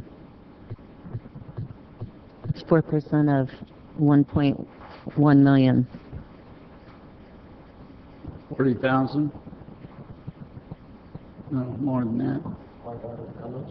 No. 4% of 1.1 million dollars. 4% of $1 million. 50,000. 40,000. 40,000. 40,000. So, and we have, we're authorizing you to spend it as you see the need, or are you coming back to us with it? We'll still be spending it, but when you get $40,000 more, remember that the 15% cap will still apply for that $40,000, so not that much more will be available for social services. So it'll just be spread in the normal categories. Well, I would venture that you know, we've got something that's going to start happening with the campfire building in Crown Heights. I think whatever you can do to spread the wealth in the Libby Lake area would be more along my lines right now. So whatever, I'm just adding that for my 2 cents in this particular instance. I think it's a worthwhile program. I challenge the children, the people that have come here tonight to present themselves it's your decision whether you're going to make good or bad decisions, and you need the encouragement of your community, but most of all your family. You need to remember that your decisions get you the results. So choosing good decisions are what's going to get you somewhere. I'm sure that you could ask Councilmember Sanchez or any one of us, any one of my kids and grandkids. You know, I tell them that every day. It's up to you. So challenge you to be council members in 20 years, 30 years. So I'm eager to spend that money in that regard. And that's all I have to say. Thank you. Please vote. Motion approved, 5-0. Thank you very much. Ladies and gentlemen of the audience, if some of your kids need to walk home or whatever, thank you for being here. We appreciate you being on TV and saying hi. The rest of you here, I got to tell you, I've got some requests from different groups to put their items closer to the front or moving them up. I'll try to accommodate some of them, not all of them. I certainly know the public hearing on 22 regarding waste management is important, but I've got some requests to bring up item 24A next, if I may. And I understand there's public speakers too on other issues, but 24A is an item, especially on that item. And with that, Mr. Clerk, 24A. 24A is a request by Councilmember Sanchez for an update from staff regarding our city's response to the recent acts of violence against our children, direction of staff to identify gaps in programming, and come back to council within 45 days with a report recommendations on how to fill those gaps. Thank you, Mr. Mayor. And with your concurrence, I'd like to start by asking Salvador Leal Estrella to do his, I know he had requested advanced time to speak, and I think that his speech will lead us into the discussion. And I want to say that I got a chance to speak to Salvador, who had already put in his request to speak prior to the agenda coming out. And so he did not know that there were going to be other items on, but since he did put put a lot of time into this 3-minute presentation, I'd like to have him go. And Salvador, if you could say your whole name. Hello, fellow councilman. My name is Salvador Leal Estrella, and I actually grew up in Crown Heights, but I'm not speaking only on behalf of Crown Heights. I'm actually speaking on behalf of every community here in Oceanside. And to first start off, I'm not here to address the issue at hand, the violence against our children, because you guys are very well aware of what's been going on this past 4 years. Nor I'm here to accuse you of the problem. I'm just trying to propose some solutions involving community centers. You guys are very well aware the past 4 years, those budget cuts have greatly affected our resource centers. I myself, when I was early teen, I took part of these activities in Crown Heights resource centers, events. I actually enjoyed the bookmobile, which sadly doesn't come by Crown Heights, no Balderrama. And so after that, I could say that the Crown Heights Resource Center was actually a great influence in my future. Right now I'm currently attending Cal State San Marcos, and hopefully in some years I will graduate. And I would just like to thank the city for providing those services, not only in Crown Heights, but I know there's many individuals like me who've benefited from these services the city has provided. But sadly, the past 4 years, there's been drastic cuts in our research centers. And sadly, there's a direct relation with what's been going on in the streets and these cuts. And so what I'm trying to get to the point here is, if you think of it in a futuristic perspective, if you invest in these resource centers, in these communities, again, because sadly they've been taken away from these resources, if you invest again in these resource centers, then of course 10, 15 years from now, you'll see these individuals, these remarkable individuals, giving back to the city what they provided in the beginning, the services, for their future, because these resource centers are not daycares, council members. They're not daycares to take care of children. They're merely a place where we're provided a future with. For my example, and there's a lot of examples in the crowd as well. And all I'm asking is just please just give us back that boost, give us back those resources. I'm not asking for nothing big. I just want those investment from the council back into those resource centers in every other community, not only Liberty Lake, Balderrama, or Crown Heights, as a whole. Oceanside needs those community, the people needs those resources back. And that's all I'm asking. I'm asking nothing big, not challenging you guys. I'm just please asking for the sake of the children. I know no one wants to see no more children murdered in their streets, but I know these community centers, and in my personal opinion, they're very grateful, they're very helpful. And also, I would just like to thank you as council for providing those services throughout the years. Thank you very much. I appreciate that. Thank you. Thank you, Salvador. Now, Salvador, why don't you leave that up for right now? Leave that up. Yeah. Because we as a council have been intimately involved with our neighborhoods. Because we know that it is a small investment into our neighborhoods when compared to what could happen. I mean, if one crime could be prevented by putting in a little bit of investment, but if that crime happens, then there's staff time, there's police, there's certainly victims of crime, there's court time, all of these. In other words, one small investment is like 10 to 1. If we have that investment, we do not produce all of those costs that we as taxpayers end up having to pay.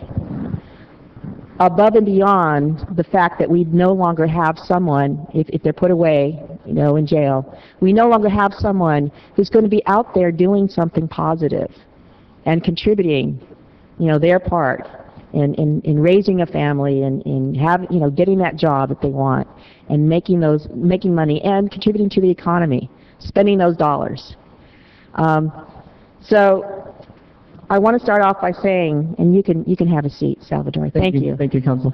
I want to start off by saying that I grew up in one of these neighborhoods, and I know the mayor as a police officer for 31 years, has walked these streets and knows them very well, knows these neighborhoods, knows all of them. And so I also know that Councilmember Feller is very, very involved in these programs and supportive. And that's, this is a historic thing that he's been involved with, the after-school programs and also the youth programs, the after-school athletic programs. And so, and we know as, going through these years, and for us it's been, for Councilmember Feller and I, it's been 13 years. The mayor, it's been slightly less, 10 years, 11 years. We know that if one fund gets cut, there is a ripple effect. If one person gets taken out of a resource center as a staff person from the city, or is moved, we've had that experience, something happens in our neighborhoods. Something happens with our kids. It is a delicate relationship that we have, and I have to say, kudos to our staff who establishes these relationships and maintains these relationships with our kids. And I need you kids to be stronger. I need you to understand that sometimes when a person goes, another person may be there. Give them a chance. We're all here for you. So I've asked to put this on the agenda because of what has happened. I knew that something might happen because of the cuts. We have had some severe cuts. And thank you very much, Salvador, for putting them together in one place. John Landis Recreation Center closed. since summer of 2009. And that is a hot spot, Tri-City area, hot spot. And we have youth there that we're beginning to organize, and we cut that short. So for me, it's been very difficult to know that we still have not reopened that center for our youth. Now, we have had police presence there at the center, and we now have a job program at the center, but we don't have a youth program, and we need to have that. The Valderrama Center has programs have been cut. And it's not just city staff, it's also the other programs, the other nonprofits that we contract with. Their funds are smaller too. And what you have here, Salvador, and perhaps staff can confirm this or not, in 2009, 2010, there was 368,000, and 2013, it was 115,000. Crown Heights Center, 94,000 down to 82,000. Libby Lake Center, 157 to 144,000. What you don't have here is the closure of the Santa Maria Resource Center, which we knew was critical. And that has been a place where we have especially had a lot of resources, but it's been police resources, not youth resources.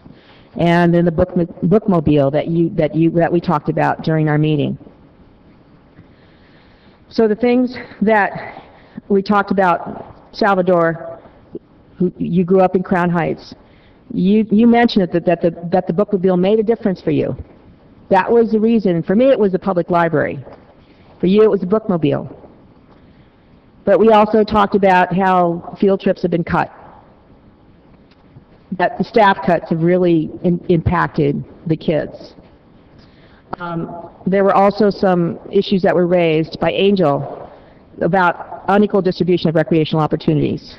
Felt that perhaps at Melba Bishop Park there were more programs than, say, Valderrama Park. So what happened? We've had some of our kids died from gang violence. This violence impacts us all. First of all, our sincerest sympathies to the families and to the friends of these young folks. We should and we need to make sure that our kids are safe. I've asked the chief to give us a report, an update on our response, as well as Ms. Pierce, who's our community development director, who is in charge of not just of housing, but community development, our parks, our after-school programs. So, Chief, if you could, and if you would, please tell us what you have done in response to these acts of violence on our kids. Honorable Mayor, council members, thank you for inviting me up this evening. The police department has been engaged with the community ever since I've been here and prior to me being here, and we continue to do that. Specifically for the recent violence that you're referring to, we continue to reach out to the Libby Lake area and participate in different neighborhood meetings there. Our detectives have been working around the clock on this particular case, and we're going to continue to follow up on any leads that we have. And I will tell you, I'm pretty certain at some point in time we will find who are responsible for the murders of these youth. Obviously, we can't do that without the community's help. We know that those responsible talk to people, and we need those people that have been spoken to and know information to please get a hold of the police department. We do have a line that has been set up for any tips or information. We tip in the county is also another opportunity.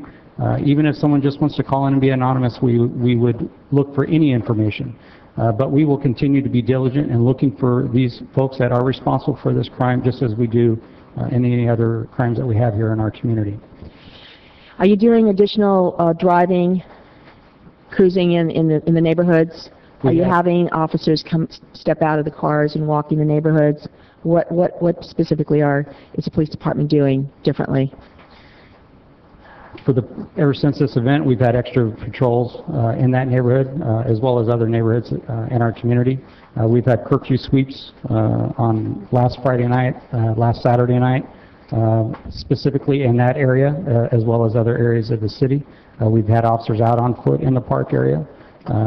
We've handed out flyers in the neighborhood, trying to see if there are any other witnesses that can come forward for us. We've done a lot of innovative things to try to help us with this case, and we're going to continue to be as aggressive as we can until we can bring those responsible to justice for this crime. We continue to reach out to the community. We're going to continue to reach out to the community, and not just this area, but all areas of the city as well. Thank you, Chief. So solving the case is very, very critical, doing it quickly. It's a top priority for us at this point in time. Thank you very much. And I understand that City Manager has also been taking steps into changing Libby Lake Park and making sure that it is a safer place. And what are those efforts, Mr. Weiss? Honorable Mayor, council members, as part of the ongoing coordination with the police department, we are looking at installing some additional lights, not just aimed toward the park, but they will have heads on the back of them that will light up the slope and a portion of the dark area. We are also going to initiate some grading and landscaping along the slope where there seems to be an area where a lot of kids congregate and hang out, so we will be going in starting next week and removing some of the trees and the vegetation and replanting that, and then we'll be following that up with adding I believe they're looking at 2, if not 3 or more additional light poles to provide some additional lighting in that area. Are there other places in the park that are dark? I noted that you walked through that neighborhood and took stock in it. And bottom line is, a few years ago, I think it was about 10 years ago, we took back the park. We aerated the lake. We had kind of a grand reopening, and we thought that it was a safe place. Obviously, we need to do more. Honorable Mayor, council members, there is lighting all along the perimeter of the lake itself, along the sidewalks, but there are numerous areas in that park that are going to be dark because of the way the park is laid out. It's not going to be physically possible to light up every square inch of that park just by the nature of the way it's laid out and the way that canyon area works. However, the area where there seems to be the congregation that occurs, we will be providing some additional lighting that will light that up and provide some ambient light in that area. Thank you, Chief. Okay. Thank you, Mr. City Manager. Thank you, Mr. White. You get a badge now. I also met with Emily Wichman, who's on the school board, and Emily especially has been she's been on the board of the Boys and Girls Club. She comes to all the meetings. She's really worked closely with the city council and city staff and on some of these issues. And what she suggested is that the school board and the council meet together, all five council members, all 5 board members, and really talk about making sure that these are our priorities, that our children are our priorities, that we have some historic joint partnerships that we've had joint agreements, we've had other efforts. We certainly have the SROs, the officers that are on the school grounds during school. That was also cut. There were 4, now they're down to 3. One of the things that we've been talking about are safe routes to school. We don't have school busing anymore. School buses are only for special ed kids, and so we really have to put together a program to make sure that our kids get home safe, get to school safely, and get home safely. We also talked about problems that she has heard about and the things, kind of the challenges that we have.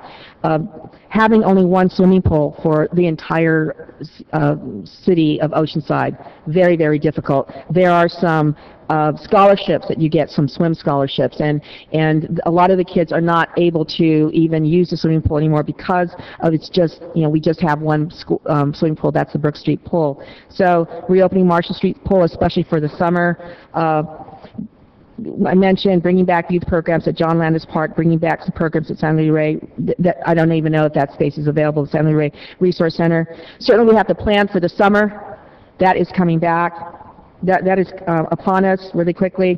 This meeting with the school board, perhaps we can do it within a month, and then have follow-up by the council members who are the liaisons. That would be Councilmember Kern and myself, to make sure that those things happen.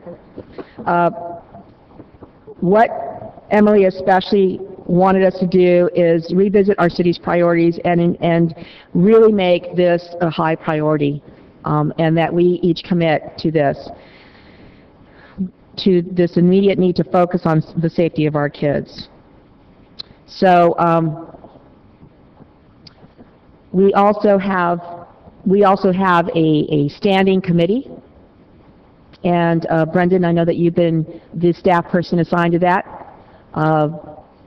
Could you give us an update on that? Yeah, Honourable Mayor and Council Member Brendan Mangan with the City of Oceanside Community Safety Partnership. And basically we were advised or set up by the Council in January 2008. And our initial goal was to actually identify gaps in programs and also to identify all the programs we had. But that quickly shifted to just sustaining what we had. With the economy the way it went, just to keep our programs going in the resource centres and in the recreation centres, we were successfully applying and have applied for CalGRIP grants, but these weren't filling the gaps that existed. These were actually just keeping the basic stuff we had going. Each year our budgets have been cut, so I'm glad to hear people talking about actually increasing budget for youth, because all the agencies we work with are excellent agencies. Our non-profit partners are fantastic. We have very dedicated people in the neighbourhoods, but as recreation hours have been cut, we have recreation centres that can't be open in the evening because we don't have the temporary staff, which would not be a large amount of money. We don't have temporary staff to actually staff the centres. I believe over the last 7 years, most of the centres used to have 5,000 hours of, we call them 1,000-hour employees. Now each of them has 2,000 hours, and that's a huge cut in actually the ability to keep the centre open. So CalGRIP has been, we've been very fortunate. We have a good partnership with Oceanside Police Department. And CalGRIP funds actually police activity suppression, and also it funds, it's basically almost 50-50. The other 50% funds, Crown Heights Resource Centre, Reach at Libby Lake, and Reach at Balderrama Centre. Even that funding, though, is diminished from what previous funding was. The recession not only impacted the city's ability to fund programs, it also hit a lot of the private funders, a lot of the foundations, and the ability to get grants. I never used to write CalGRIP grants when I first got here. Basically, our job initially was we provide the site, and the services were provided by the programs, and they used to get funding through the county, through the state, through other funds, but it became necessary to actually just get the funding that we did to keep things going. And CalGRIP seems to be our main source now. Even federal funding is very competitive. There is actually a grant the Vista Community Clinic is currently working on, and that's a planning grant. It's a very large grant, potentially up to $1 million, but that's going to be a very competitive grant. It's a national grant. We found lately that when we're competing nationally, the money's going to bigger cities. It's going to Detroit, it's going to LA. It's hard for us to compete on the national level. We are successful on the state level. We actually, over the last 5 years, we've actually received, I think, 4 CalGRIP grants. The current one at Libby Lake expires at the end of this year. It funds Reach through June 30th, and we talked to Reach today, and they're able to extend that through August the 30th, just because they're good at actually using their money and managing it. But then again, we're looking at potential funding in that neighbourhood for police activities and also for Reach activities. That again, we're looking to scramble at the end of this year to see if we can identify other forms of funding. For Crown Heights and Eastside, we actually have a CalGRIP grant that runs beginning in January this year through December 31st next year. That's funding Reach in Eastside. It's funding Crown Heights youth program. Also, there's some shared cost there as well. The programs actually have been improved. We've added best practices. We have parenting programs. We have other youth development programs. But we can always definitely use more staff time because, you know, the people we hire at the rec centers to keep programs open, it's not a big expense really for the city. So, you know, we have had cut over the years, but if there's a potential, some money out there, a small amount of money even can go a long way in our centers. So, you know, it's good to hear people talking about additional funding because the recession hopefully is over, but we'll see. Thank you, Brendan. And in light of the fact that we do have a surplus of funds, and in light of the fact that we have these now gaps in programs, it is my motion that we get an update from staff, direct staff to get an update from staff regarding our city's response to the recent acts of violence against our children, directing to staff to identify gaps in programming and come back to the council within 45 days with a report and recommendations on how to fill those gaps. That's my motion, Mayor, and I'd like to hear from the public. Mayor Wood, prior to, that's, I was wanting to address that right now. So prior to the motion being seconded, item number 25 was just presented, so the two items should be combined on this motion. Well, I thought we were doing that. We still do have public on item number 24. I think 25 is involved in this, but I'm going to check with the city manager. It is his item. 25, I think we've had a... yeah. We just make sure that 25 is part of that squeeze. And if we have anybody here to speak on item 25, we need to put that out. We still have members of the public wishing to speak on 24A as well. Okay. So Right. if these two are combined, that would be great. Thank you very much. At this point, for this point in time, could we have Jimmy Knott come forward, followed by Angel Harkeen? Mayor, council members, Jimmy Knott, 127 Cherry Lane.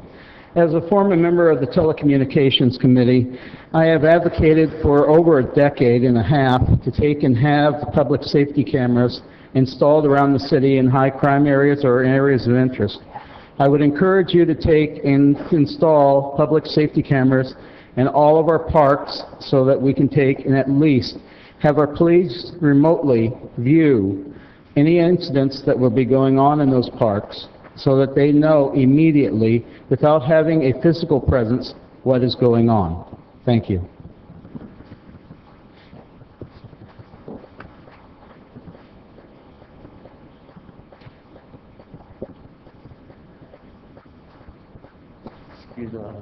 Mayor Wood and members of the council. I'd like to present... Angel, say your name. Oh, my name is Angel Hakeem.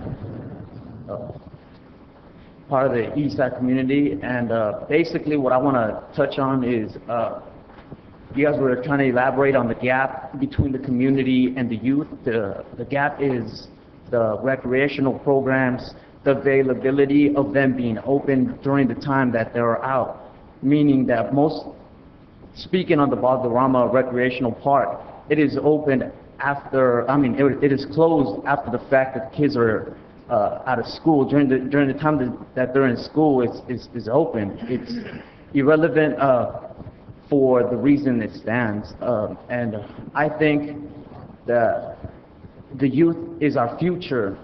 It's a small investment for later on the economy flourishing from them growing in the community, meaning from them just using all these programs and resources and using it to their advantage so they can better the future educational-wise, job-wise. It's just going to be an improvement to Oceanside and to the economy of Oceanside. All these programs is somewhere for these kids to go to after school, somewhere for them to learn, to enhance and advance their creativity versus them seeing the violence and all the things they have to see and undergo in these streets. All I ask for is for you to help us fund these programs and for these programs to come back on the meaningful time for the kids and for the youth.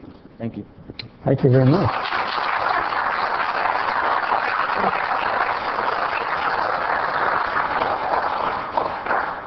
No further public on these items. Thank you very much. Councilmember Kern, please. We did have a motion there for 20. Well, and but I know the only thing, and I'm pretty close to seconding, but I just had one line that I'd like to put in there. We have to identify a funding source. The idea that, we go through this exercise, we know what the gaps are, and we know what we want to do, but how do you fund it? I mean, the problem, and I think Angel just hit on it, is resources. We've been very limited resources over the last few years. Our budget's about 116 million. Our reserve out of that is less than 0.5%. So we've been running really lean as a city. So the idea that everything that we've done as a result of limited resources. And we've had to prioritize where we put those funding. You know, we put it in police department, we put it in fire department, we put it in public safety. But if you want to shift out of those into community centers, people have to understand that we're going to move this money from one pot of money to another pot of money because we don't have unlimited funds. Well, I know there's some one-time money that came available, and that might be part of that identified as a funding source, but the idea that as an ongoing basis, you can't really put that into an operational budget because it's one-time money. Next year it may not be there. So then we start to gear up, and then next year that money's gone, and I think right now we're projected to have a $1.7 million budget gap next year. And so the idea, that's my concern, that we're, identifying the gaps. I'm sure staff can come up with it. I think Brenda could probably go back and write it out now on a yellow pad and have it back to us within a week. But it's finding the funding that's difficult to do. So anyway, that's my concern. So other than if she would add that line, I would second. Maker of the motion. Yeah, that's fine with me that we add, the funding source. In fact, we were going to do $600,000 for a business loan, and we voted against that. Certainly we can use probably a small portion of that for a 2-year program, and in 2 years we certainly will be in a much better situation financially. So there are different ways, I think, and I want to give staff the ability to come back with, because I think they have ideas. And I think what has happened is that as we have had our challenges, it's been an across-the-board of cuts. And, sometimes it makes sense, and sometimes, there are things that we gotta periodically reprioritize. And this is an excellent time to do it because we don't want this to happen again to our kids. That's this I think, and I think. I've been asked to ask each one of us to make a commitment to making this a priority, and if we can each do that, I think symbolically that's going to go a long way. How we approach this in terms of making this a priority and figuring out how to do the best that we can in getting these gaps filled, that's another thing. But if we can each make this commitment, I know these kids right here want to work with us, and we have some teachers. I see some teachers, OHS teachers, in the room, so we can all do this together. It is making that commitment. So I'm hearing it from Councilman Kerr. Well, I'll second with that addition of identifying a funding source, and I think there's one more thing that we probably should put in. And it doesn't have to be part of the motion, but I heard Councilmember Sanchez say to prioritize what gap we want to fill first. Right. So. And this is a motion. I also wanted to make sure that we can meet with the school board, because this is a partnership, not just with the neighborhoods, but with the school, because the schools have our kids for part of the time, and there are some times when a fight starts at school, and then it spills out into like Mission Square, and it has happened behind, Wendy's. So making sure that we continue to have this partnership and having dialogue is so critical. So, thank you, Mr. Mayor. Thank you. Well, let me go to Councilmember Feline, please. Thank you, Mayor. Okay. I think was mentioned, that we need to keep in mind is, the money that's available is just that. It's one-time money. That we have deficits going forward as far as the eye can see. We're getting word from CalPERS that within the next few years we're going to have pension expenses going up 50%, and that is just the beginning. And so, anything we're committing here has to be cut from somewhere else. And, and that's part of what the budget process is, to hear from the public to prioritize our spending. And I also think, during the past 10 years, most of our city's expenses are labor expenses. And when you have overly generous contracts, those contracts were paid for by the very cuts that we're talking about tonight. That's how they paid. That's how the contracts are paid for, cutting everything else the city does, which is roughly 1/3 of the budget. So, choices have to be made. The other way, of course, is to get revenue.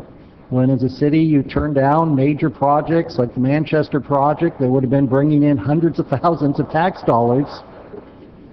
Ladies and gentlemen. Mayor, am I going to be interrupted? I guess we have to pause because I guess there's simple manners that we expect to follow here when we're at a meeting. I sit here in silence when I have critics complain about my performance, and that's perfectly fine. But all I ask in return is that I'm not interrupted when it's my turn to speak. But I guess that's the hypocrisy we have with too many people, that they claim to support free speech until someone says something they disagree with, and then their first thing is to try and prevent you from speaking. So, as I was saying, when you turn down business projects that are going to bring in hundreds of thousands of dollars of revenue, the hundreds of thousands of dollars of revenue that could have funded these projects, those decisions have consequences. So, decisions aren't made in isolation, and that's the point I want to make. So, if you're going to add to one area, you're going to have to be taking away from another. And so I encourage all our citizens, those in TV land out there and the ones here in the audience, to participate in our budget process to help the council prioritize these issues. Because we do want, as much as possible, make decisions that the community supports and that we have buy-in to make sure that we can fund the critical programs we need to try and eliminate these kinds of tragedies that have taken place in our city. Thank you. Thank you. Mr. Feller, please. Thank you. Chief, got a question about curfew.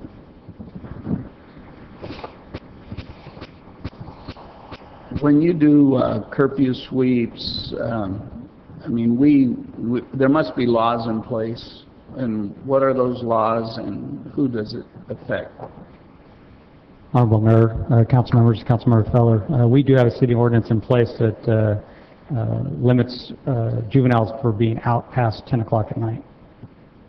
And is that a certain age, or? Under 18 years of age. Under 18 years of age? Yes, sir. Okay. So when we find those individuals, they're taken to the police station, they're given a citation, and their parents have to come pick them up. Very good. Okay.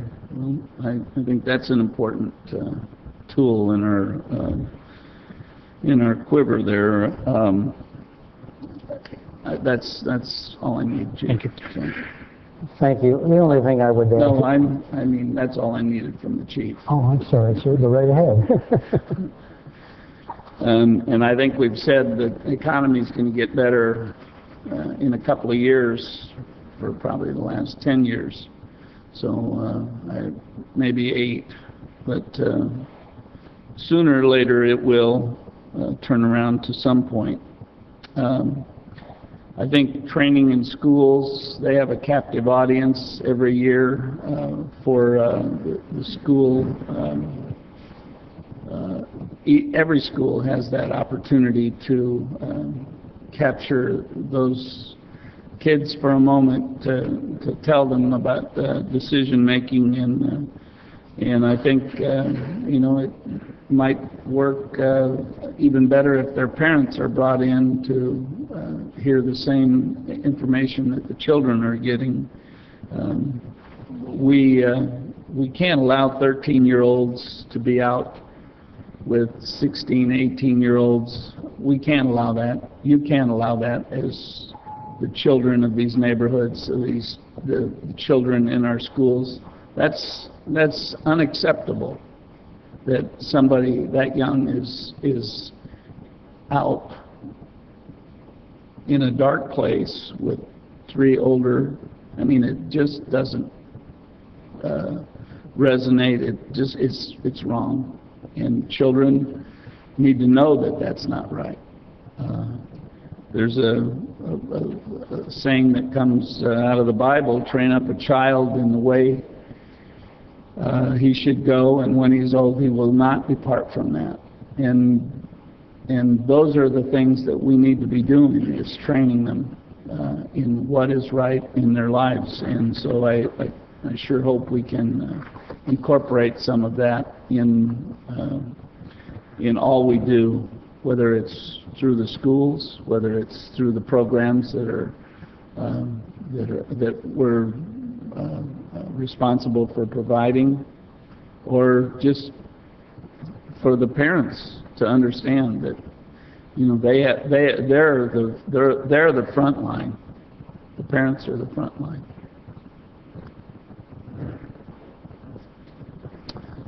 I'll be short. The only thing was everybody up here had something to say about the tragedy that recently happened. It wasn't just once. We had it in the same park before and in Crown Heights and et cetera. I got to say this. The police department has done an excellent job. They had people in custody on some of the other cases.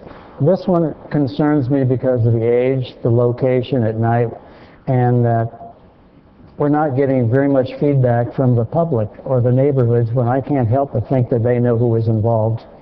And if you're out there as a parent or living in these neighborhoods, sometimes you hear that word of mouth. Feel free to contact the police department and say you got information.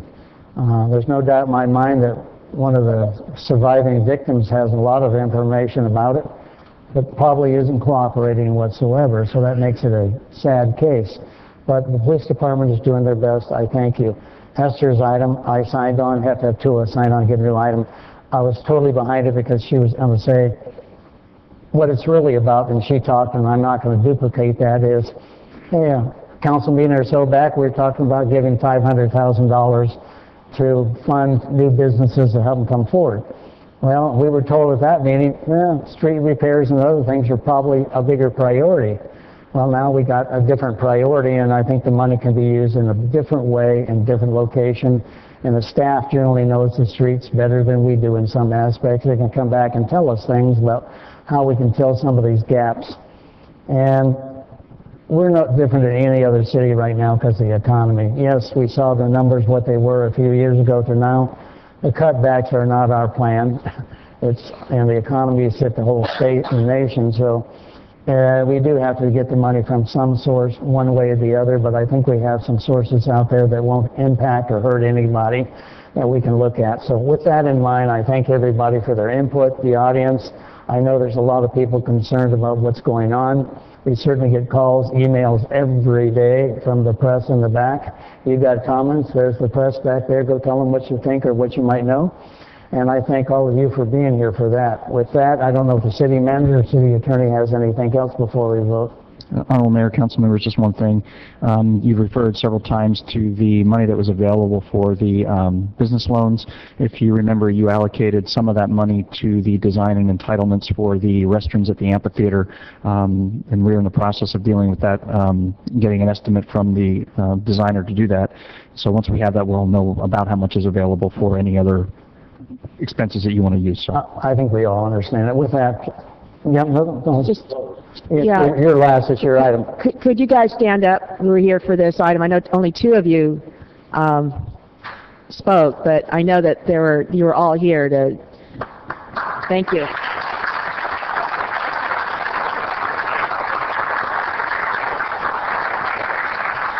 And just to restate the motion, to make it clearer, apologize for that, Mr. Beck. Direction to staff to identify gaps in programming and come back to the council within 45 days with a report and recommendations on how to fill those gaps, identifying those funds, and also to direct our staff to work with OHS Superintendent Larry Perondi for a joint meeting within 45 days? Is that? Well, I think the report should be 45 days. I think the other one we'll just leave open-ended and try to do it as quickly as possible. Quickly as possible. Okay, sounds good. Thank you. Please vote.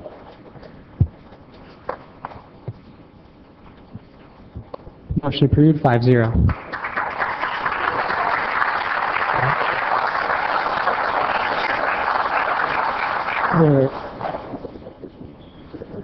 I was going to do 22. I take a 1-2 break. Ladies and gentlemen, 5-minute break at least. If you haven't been here before, out the double doors, up the stairs, waters, and restrooms. Need a break for the same reason everybody else does.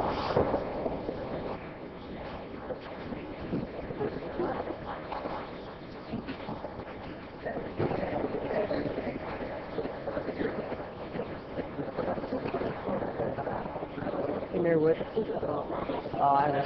Do you think when we come back at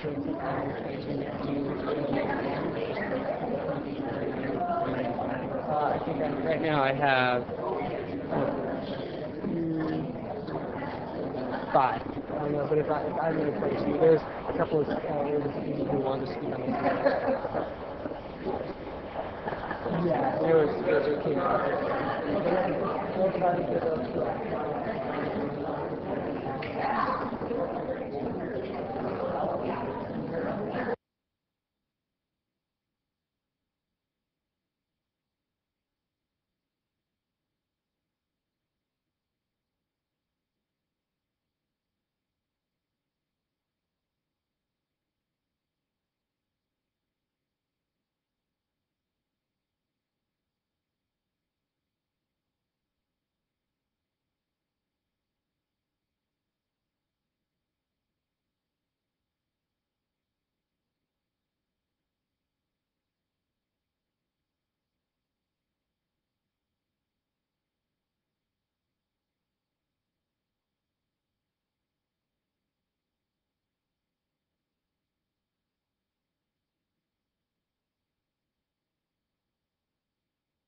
Thank you, ladies and gentlemen. Let's get started. First off, I've been asked all day long from different groups to move their item up, and up, so we get to the point that we get the public hearing items that are supposed to be at a set time pushed back and back, but it's still fairly early, so I thank you for that.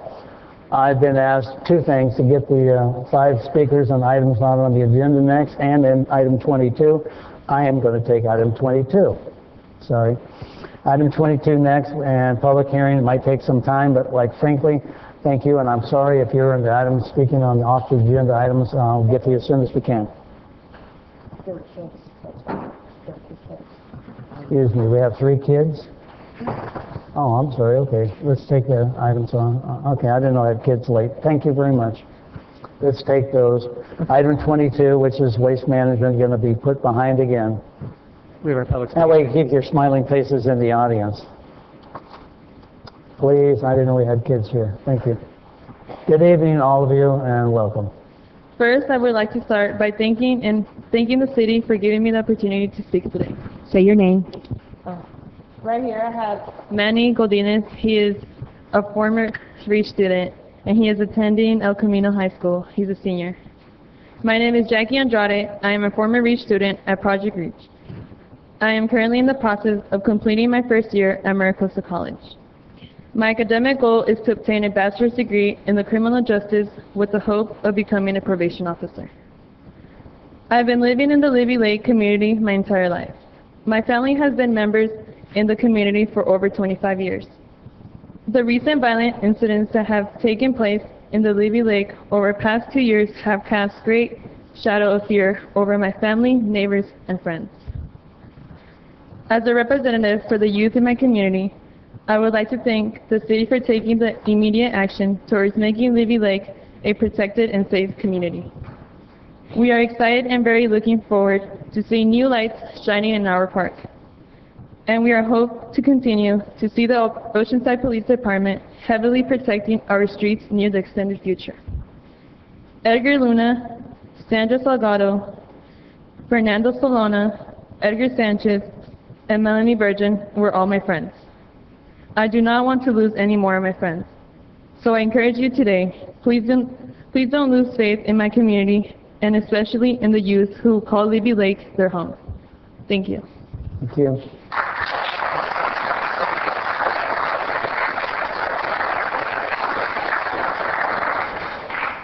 Diane Nygaard.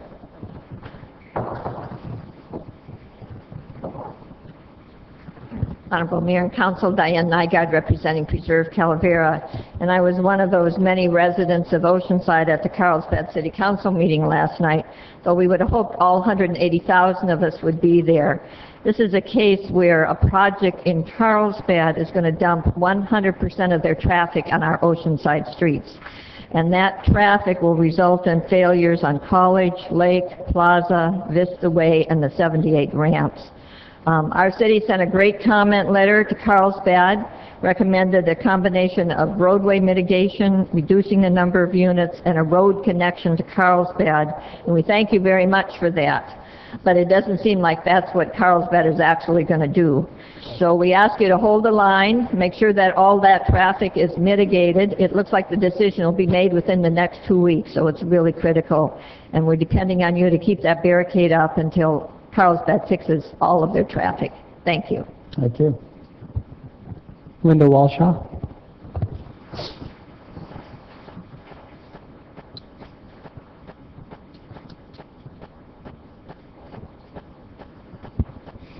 Good evening, Council and Mayor. This is a message to Oceanside voters from the Alliance of Citizens to Improve Oceanside Neighborhoods, also known as ACTION. Did you vote for Mayor Jim Wood and Councilwoman Esther Sanchez? If so, your votes have been hijacked by 3 members of this council, Mr. Kern, Mr. Feller, and Mr. Feline. Even though the most conservative supporters cannot support overturning the will of Oceanside voters, here are just a few things that have happened just since November's election. The day Mayor Wood and Esther were sworn in for current terms of office, the council majority passed a new ordinance stripping Mayor Wood of his powers of office and transferring those powers to themselves. They then removed the mayor from all regional boards and commissions and appointed themselves as your representatives, even though you didn't vote for them. Messrs. Kern, Feller, and Feline oppose SB 7, a bill that will require charter cities to pay workers prevailing wages in order to receive state funds for public projects. The hotel projects currently under construction are not employing Oceanside workers, even though Mr. Kern promised they would bring jobs to Oceanside. Developers are bringing in workers from Arizona so they can pay them less, and those salaries will be spent not in Oceanside, but back in Arizona where those workers are from. The council majority and BIA lobbyists attended the Army Corps of Engineer hearing on the Gregory Canyon landfill to support the building of a toxic waste dump on Oceanside's main water supply. Councilmember Sanchez and Mayor Wood oppose it. Do you want a toxic landfill on your water supply for your children's future? The council majority promote going forward with the Melrose extension, despite rejection of the project by the planning department. They do not have the supermajority required to take the 13 residential homes by eminent domain, but will ask the county to do so. The council majority voted to use taxpayer dollars for a study to install sewers throughout our agricultural land at Marl Hills, even though residents there don't want it, and only 3 farmers wish to develop their land. What's at stake tonight? A 24-hour loud CNG pumping station at Loma Alta that will impact Loma Alta Creek, endangered wildlife, and the peace and property values of residents of Loma Alta and Fire Mountain neighborhoods. Mr. Kern intends to abdicate his self-appointed position on the San Diego County Water Authority, not back to Mayor Wood or to any member of this council, but to the Carlsbad Water Authority. Oceanside voters did not vote for or elect anyone from Carlsbad to represent them. The city attorney will introduce another new ordinance from the council majority that will drastically change the process for selecting deputy mayor.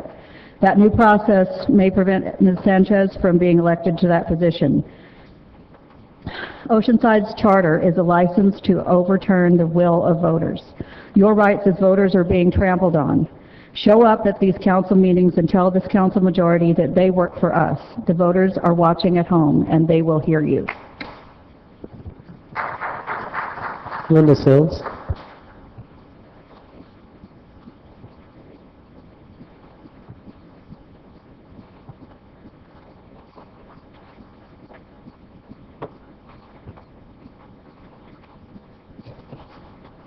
Good evening, Honorable Mayor, City Council members. My name is Linda Sills. I'm at 42 Chico Lane, Oceanside.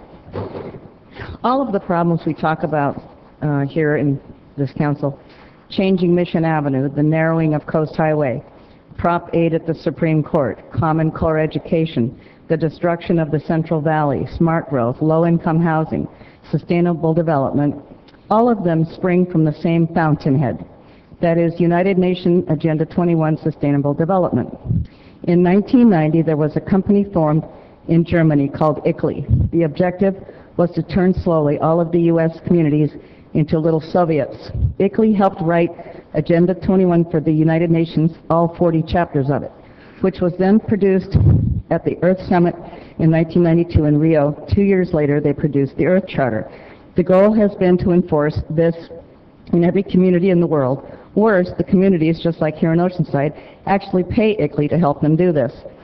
They, ICLEI, take over a community, creating non-elected boards and council and regional governments answerable to no one, which is the definition of a Soviet. Powerful government agencies run by bureaucrats, answerable to no one. 3 states and many U.S. counties have outlawed UN Agenda 20 and ICLEI from their cities, counties, and states. Arizona, Alabama, and Oklahoma, and including Carroll County, Maryland, there were 5 courageous county commissioners who actually declared war on the UN's plan to control American cities via Agenda 21 and Sustainable Development. First, they shot down the county's UN-inspired Sustainable Development Office and terminated its manager. Second, they terminated the county contract with ICLEI, which controls over 600 American cities, to enforce the UN Agenda 21 scheme. Third, they rejected the county comprehensive development plan, the sustainable development scheme that had been written by ICLEI as part of the blueprint to take control of our cities. Bravo for those guys. I'm not holding my breath for California. One of the end goals of this scheme is to reduce the world's population by 95%, which translates to a figure of no more than 1 billion people. We should ask ourselves, am I high up enough on the food chain of elites to be spared that fate? The Common Core system of education I mentioned earlier is so evil you need to learn about it and you need to stop it. Please do your own research. Question with boldness. As Jefferson once said, question with boldness even the very existence of God, for if there be a God, he would surely prefer bold questioning over blindfolded fear. Thank you. No more public on this item. Thank you very much. Would you, item 22? Consideration of an appeal of development plan and conditional use permit to allow a revision to existing development plan and conditional use permit for the installation of a compressed natural gas fueling facility necessary to convert the existing diesel trash hauling fleet to a CNG fleet on a fully developed 3.7-acre site located at 2141 Oceanside Boulevard, and adoption of a resolution upholding the Planning Commission decision to adopt a mitigated negative declaration and approving the project. Waste Management CNG Fueling Station, applicant Waste Management North County, appellant Nadine Scott, Friends of Loma Alta Creek. Thank you very much. As mayor, I'll open this public hearing, ask for disclosures from council members regarding constituent contacts or correspondence. I've had, pardon me, contact with Waste Management, letters and emails from various people and staff. And a lot of contact, Waste Management, staff, and a lot of public. Similar, mainly Waste Management, staff, email, phone calls from the public, and personal contacts throughout the city regarding this one. emails, phone calls, letters, personal contact from members of the public, generally opposed to the site, not to the CNG. Mr. Clerk, do we have correspondence and petitions? Whoops. Oh, I'm still here. I'm sorry, President. No, I don't mean to forget you. Did I look like? No, we go through this and it gets so repetitive. You know, one person says it all, it seems like we're all saying. I met with the applicant. I've received emails from both sides and so the public, and I've talked to staff. So. Thank you. Mr. Clerk. Yes, we correspondence or petitions. Yes, we received correspondence and petitions via email as well as in person. They've been distributed to council. Thank you very much. With that, Richard, good evening. Good Looking evening. very GQ. Thank you very much. Thank you, Honorable Mayor Wood, members of the City Council, members of the public in attendance this evening. I'm Richard Greenbauer, Senior Planner for the City of Oceanside, here to present the appeal of Planning Commission's action to approve a development plan and conditional use permit associated with the Waste Management of North County's conversion from diesel fueled vehicles to a compressed natural gas. I'll keep my presentation brief this evening and be available for questions, but I would like to go over a few slides just to provide a background to the public in attendance this evening. First image that I have on the overhead will be the site showing the zoning surrounding the existing waste management, maintenance, and administration facilities. You can see that it is within our general industrial zone district, which is the heaviest industrial zone district that we have throughout the city. To the north, you do have some residential, as well as to the southeast, and then you have some spots of public, semi-public to the north, and commercial, professional commercial to the south. The next image to bring everyone up to speed is an existing conditions photo. As you come down off of Oceanside Boulevard, you can see the perimeter of the maintenance administration facility where the vehicles currently reside and are fueled with diesel fuel. You can see the landscaping is very sparse, and as part of this project, they've upgraded those and enhanced it, and I'll bring a slide in just a few moments. The image I've provided here is a site plan showing the existing site and how it would be striped and how they would incorporate either a light pedestal for dispensing the CNG fuel to the actual vehicles, or the K-rails, which are in the picture denoted. The photo that's been embedded might look similar. That does exist at the Oceanside Unified School District bus facility off of College and Mission and Canyon. You can see it along the public sidewalk there. It's the exact same type facility that the waste management facility would be converting to. With that, I've also shown an image showing exactly where the compressor equipment for delivery of the CNG facility or the CNG products would occur, and that is at the entrance as you come down off Oceanside Boulevard. The equipment, the compressor, and I'll let the applicant elaborate on how that's been positioned, but it is positioned with the louvers, so any noise from that compressor unit would go to the east and west rather than north and south, so it would go towards the industrial areas. Just a quick image showing the enhancement to the perimeter landscaping, where they would remove the existing or the void areas and enhance it all the way around north, south, east, and west. Some of the benefits, waste management is in an agreement that includes the commitment to use CNG-fueled vehicles. Some vehicles are in use at this time, but they cannot be fueled on site, so this is part of the project, is to bring the fuel to the site. Benefits of compressed natural gas. It's going to reduce air emissions, greenhouse gases. Once the full fleet conversion is known, it takes off about 3,100 cars off the street, and the type of greenhouse gases that they produce. So a real benefit to the environment there. The vehicles themselves and the CNG type motors are 50% quieter than diesel.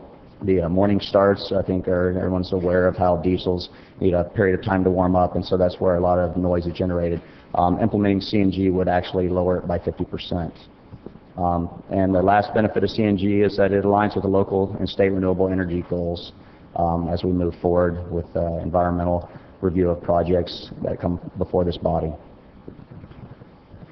With that, staff has done a very thorough analysis of the appellant's items that they've wanted to appeal the item for. And we've analyzed that. There are several attachments on comments that have been received. We put into the public record at the Planning Commission and as part of this action tonight.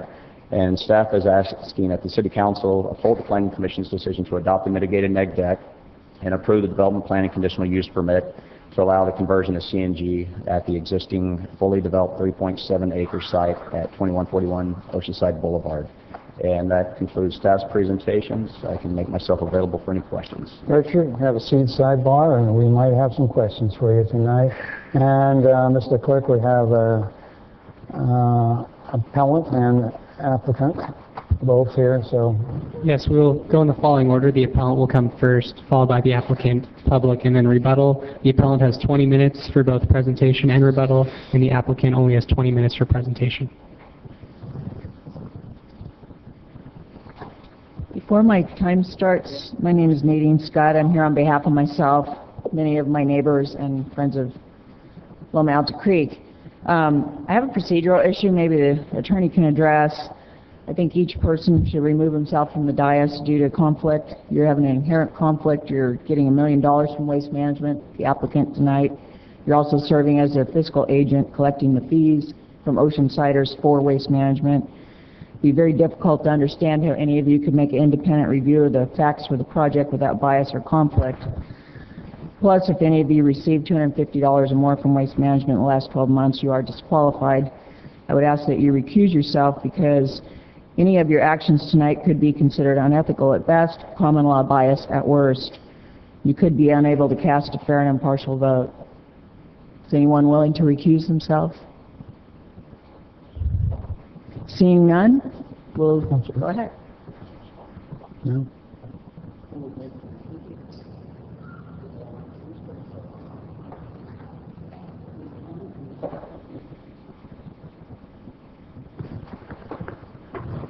Good evening. My name is Nadine Scott. I've already done my introduction. Why are we here tonight? Because Waste Management is trying to put pig lipstick on this pig of a project.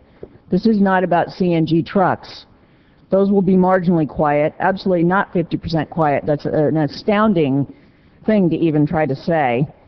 There are facts and figures in the mitigated negative deck that don't indicate that. In fact, they will still be louder than the noise ordinance allows. The real issues are more complex, have been ignored and covered up. They failed to analyze all of the issues you're going to see popping up on the screen. Just a little noise effect so you know what my neighborhood goes through every business day. Every business day. Noise, traffic, other vehicles on site. We've got 100 vehicles that come in and out of there, hazardous materials being used. They're not getting rid of the vehicles that have diesel. Let me turn this off. I'm sure it's bugging me. Water quality is completely wholly in the floodway. We shouldn't be including anything to be developed in the floodway. They have completely lost. Here, let me stop it. They have completely ignored the offsite impacts, period. Let me shuffle here. Obviously, one of the huge issues is sound. I'm wondering if you all know how sound travels. It doesn't just go out to the sides, it goes up and out and can actually be louder farther from the source. I gave you a pink sheet up at the dais for you to look at. These are complaints I get almost every day from my neighbors, some as far away as Eternal Hills. That's how loud this facility is now. They've concealed, Waste Management Incorporated has concealed, downplayed, and absolutely misrepresented the facts for this project, both to staff and to the public. Friends of Loma Alta Creek and Loma Alta neighbors have been actively involved in reviewing this project, actively involved since March of 2011. Since that time, we have done very thorough research, in spite of the city being less than forthcoming after numerous public records requests. We've done our legal research. We've prepared sound study that shows Waste Management violates the noise ordinance now, yet you refuse to do anything about it. Their own sound study in the FMND and their lobbyist, Ms. Gunther, admit they are violating the noise ordinance now. That's in the record. Our sound expert states in the simplest of terms, CNG compressors, which is part of this project, are extraordinarily loud and will almost certainly make the project louder in spite of the CNG's extraordinarily modest reduction in noise. Waste Management Incorporated cannot violate the noise and environmental regulations at will, no matter what they say their operating hours are. After meeting with their own attorney, he even stated that is the true case. We have submitted well over 350 pages of documents to the city. I'm sure y'all don't have them because I don't see them on your desk, demonstrating they're violating the noise ordinance over and over and over and over and over again. This will damage the Loma-Alta Creek Wildlife Corridor and interfere with the peace and quiet of our homes. Why does this seem like a good idea? It's not. You're going to have some short-term benefits with the few CNG trucks that will be replaced. Could be as low as 42 or even less. My neighborhood hears every morning again. How do you liking that? You hear that at 5 o'clock every freaking day. It's driving us crazy. We complain for you. And turn it off. We're going to increase travel time to increasing roadway. Here, I'll move it. Okay. So let's recap the noise issues. It affects our health, and it's simply what they have now is not humane. It's not a moral treatment of our neighborhood or our people in it to allow this to continue. Everyone reacts to noise differently on time of night and day. How do you like getting that call at 2 o'clock in the morning? Nobody likes it. It's unexpected, it's offensive, and it's frightening. I cannot tell you how many times my neighbors have been affected by this and awakened, startled out of their sleep. That is a noise violation after 10 p.m. and before 7 a.m.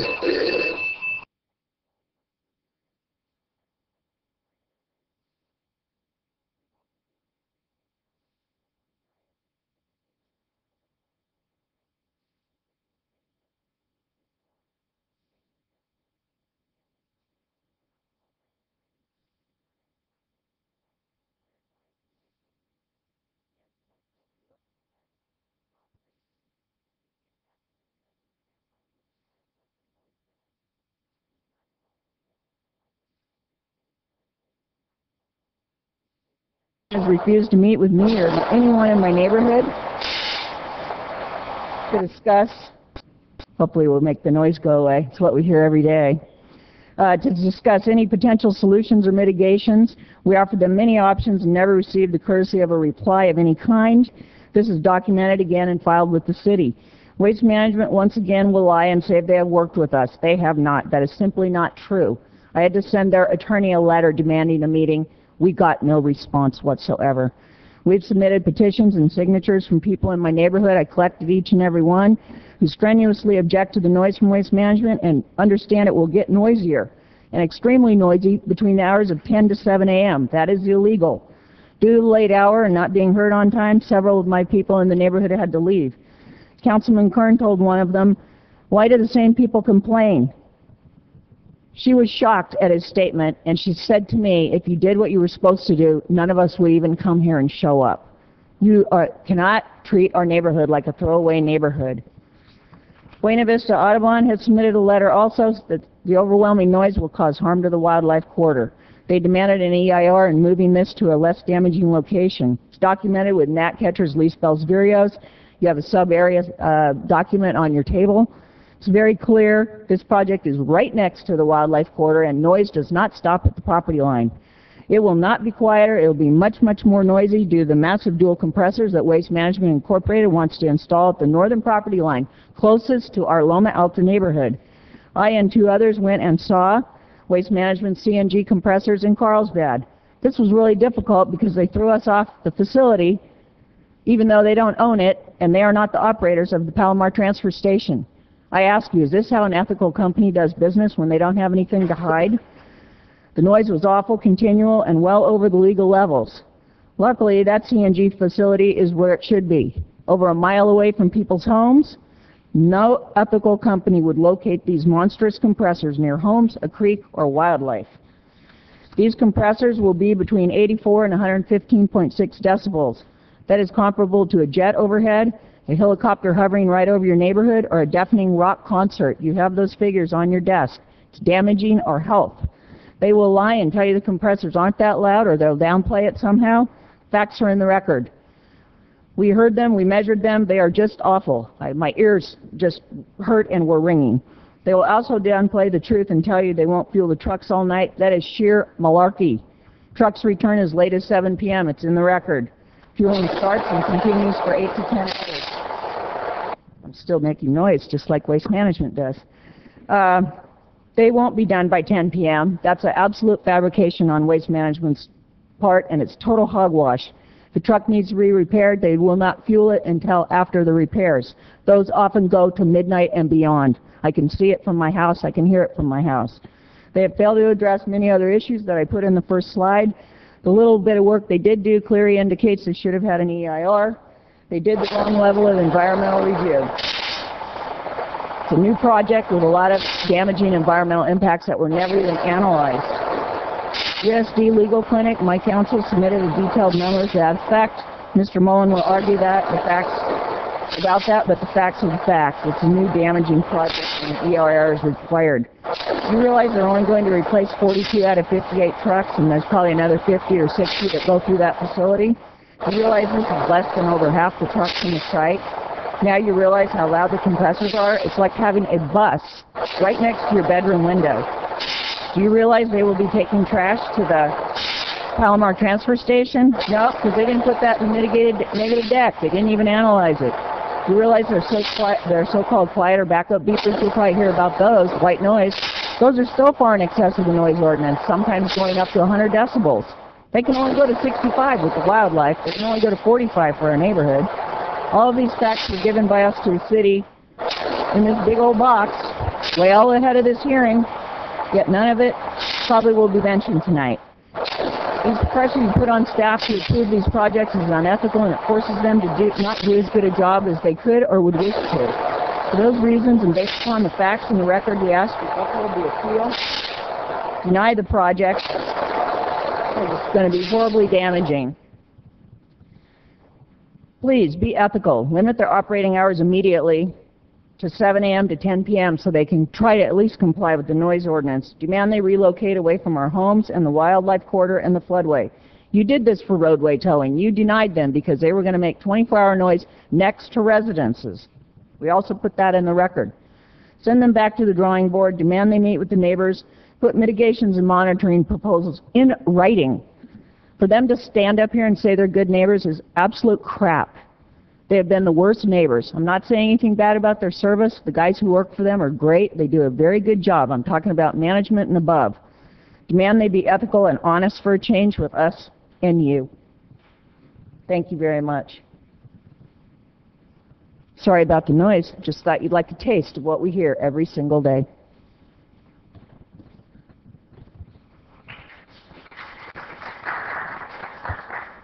The applicant may come forward and speak at this time.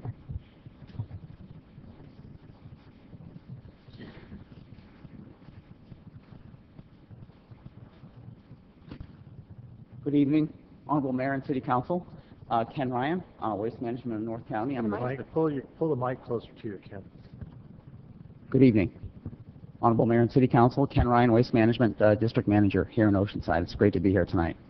To refresh your memory, back in 2010 we came together and there were some long-term green goals that the city was very interested in achieving.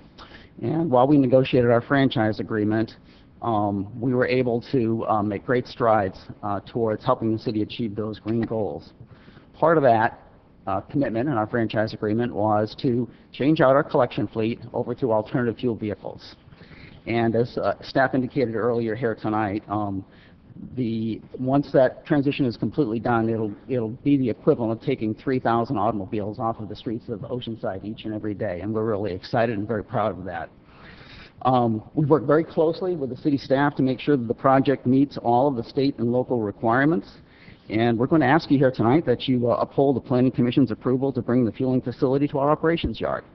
And at this point in time, I'll turn it over to Ann Gunter to provide some additional detail. Thank you very much.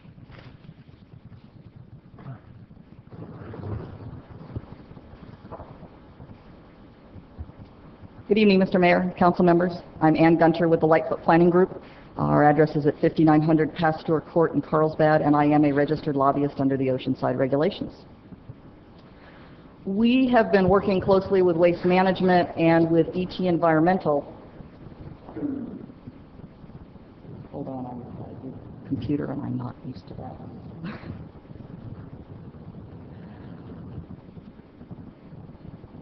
ET Environmental is working with Waste Management nationwide to roll out CNG projects.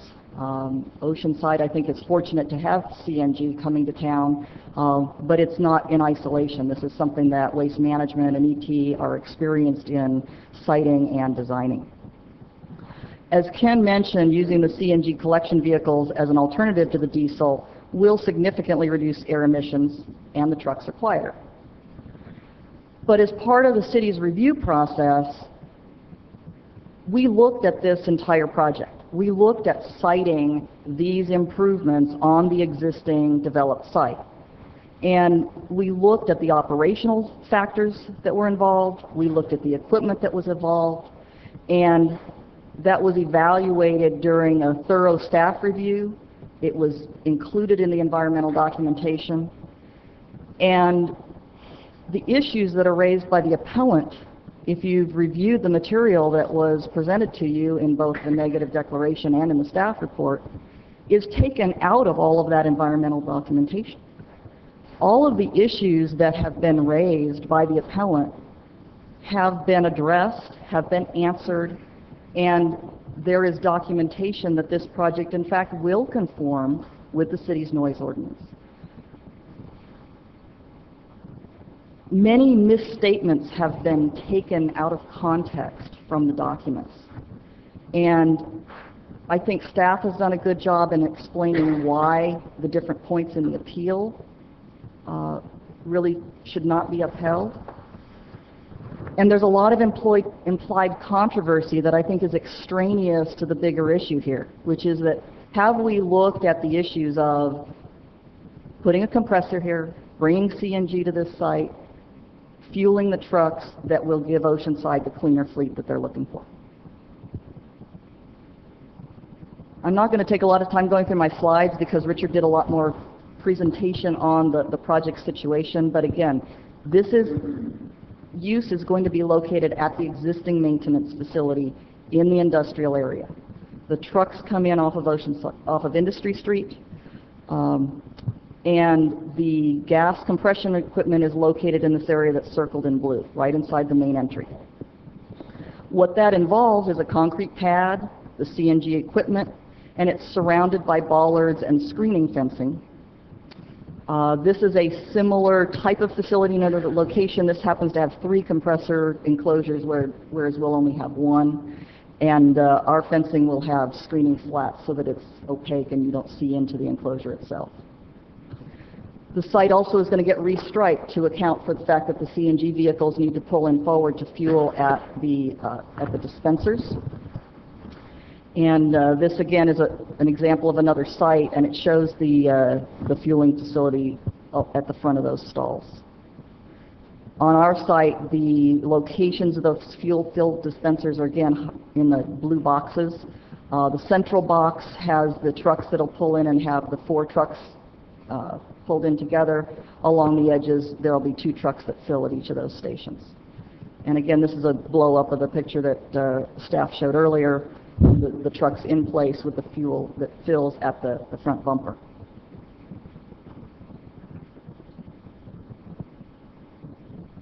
Again, most of the issues that were raised by the appellant are in the documentation that you have, and I hope you've had an opportunity to look at it. One item that has been raised recently, and it's in some of the petitions and some of the representations from the Audubon letter, is that this is a 24-hour operation. To clarify for you, there are references in all of this documentation to fueling overnight. That doesn't mean the compressor is running all night long. It means that the trucks are attached to the fueling posts overnight. What happens is that when the trucks return to the yard in the afternoon, and they come in at various times, starting around 2:30 or 3 o'clock until their runs are over, the driver attaches their truck to the fuel fill. The truck remains in place until the next morning. Typically, the fueling of the returning fleet is going to be complete within about 5 hours after the last truck returns. As is the standard of care in doing environmental review, the environmental document looked at some worst-case conditions and what would happen if all the trucks came in empty at the same time at the very latest hour and had to fill. And in doing that evaluation, the compressor sound levels were evaluated, and it was determined that at any hour of any point in the day or nighttime, those compressor sounds would be below the standard of the noise ordinance. The appellant also mentioned that if we had repairs to trucks or they were in maintenance, that they would not be able to be filled. This site includes one, what's called a fast fill station, and that allows that a truck that is in repair and isn't able to be hooked up in time to go through this slow fuel system can go and attach to that fast fill station, and it fuels in less than 10 minutes. So it's an opportunity for Waste Management to have that vehicle back on the street doing collections without having to be in this fueling in the late hours. One of the other items that came up in the newspaper article yesterday was this misrepresentation about the noise from the compressors and the fact that it sounds like a jet engine. Again, that information is very clearly in the noise analysis in your documents. It's in Appendix C of your mitigated negative declaration. And if you want to read all of the details of it, it starts on about page 14 of that document.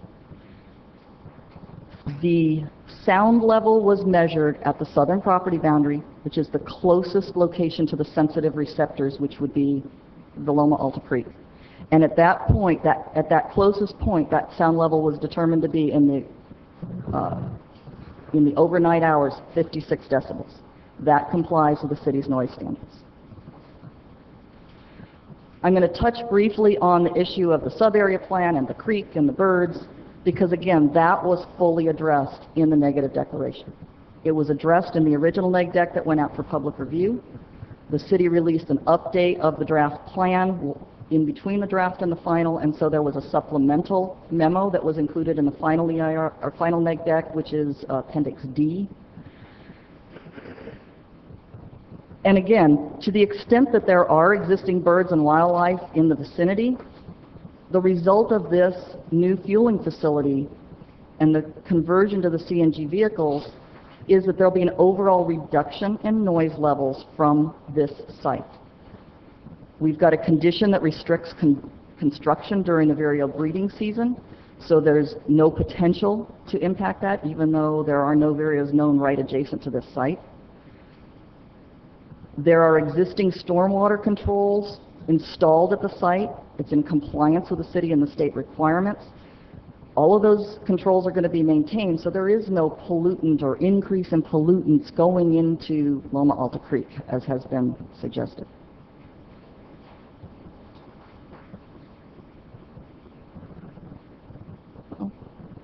If you have any questions about the project or the issues that are raised in the appeal, our team, including our technical and environmental specialists, are all here tonight. We're all available to help answer those questions should it be necessary.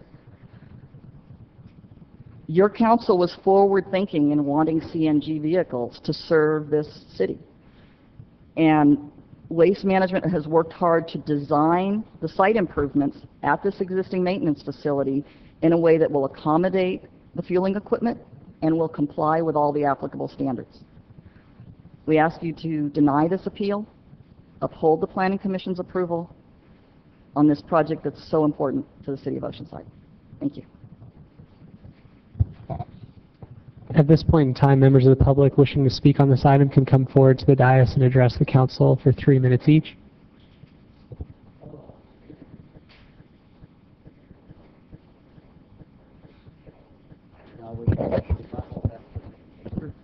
Well, the appellant still has rebuttal time available. I think it was 9 minutes plus something in that. Yeah, there's 8 minutes and 50 seconds remaining, but the public, I believe, is supposed to be coming before the rebuttal of the appellant. Want me to go first? Okay, I'll make it real short. Hello, Mayor Wood and members of the City Council. My name is Francis Kazurski. I'm an Oceanside resident, which is a matter of public record. Having to do with the waste management, I want you to know that at my mother's mobile park in East Oceanside, they came up with these new trucks that actually come up to the mobile home. Before they used to have handlers come to the trash. Now they have these trucks that have these lifts. And I have to say, I don't have a decibel meter, but I know because the trucks go right up to the mobile home, when you have your windows open, it is loud, extremely loud when those trucks come up and lift up that waste, okay? So I think the decibel meter situation needs to be looked into, number one. And number two, the fumes that come out of those things, I'm glad they're going to natural gas, but the toxic fumes that come through the windows, I think everybody needs to close their windows when they have these old diesel trucks or whatever the other fuel trucks are, because without a natural gas truck, you're inhaling all that toxic stuff right through your windows, right in the kitchen, right in the living room, and that's worse than smoking cigarettes. And I'm sure there's carcinogens. If you have exposure to that over a period of time, you get buildup. I know, for example, Pastor Chuck Smith, he's a pastor up at Calvary Chapel in Costa Mesa, never smoked a cigarette in his life. And yet Chuck Smith was battling with lung cancer just from the air from the Costa Mesa region. So we got to look into the air quality as well. So anyway, that's enough said. I just wanted you to know I think the decibel situation is something that needs to be scientifically looked into. Thank you. Mayor, council members, Jimmy Knott, 127 Cherry Lane. I would encourage you to delay your decision until facts are known and representatives of the community had a chance to visit their facility up in Santa Ana and do their own measurements with staff in real-life situations. Santa Ana has a refueling station at the Waste Management CNG station up there, at their Waste Management office there. And we don't have the facts before us from that station, the real-life facts.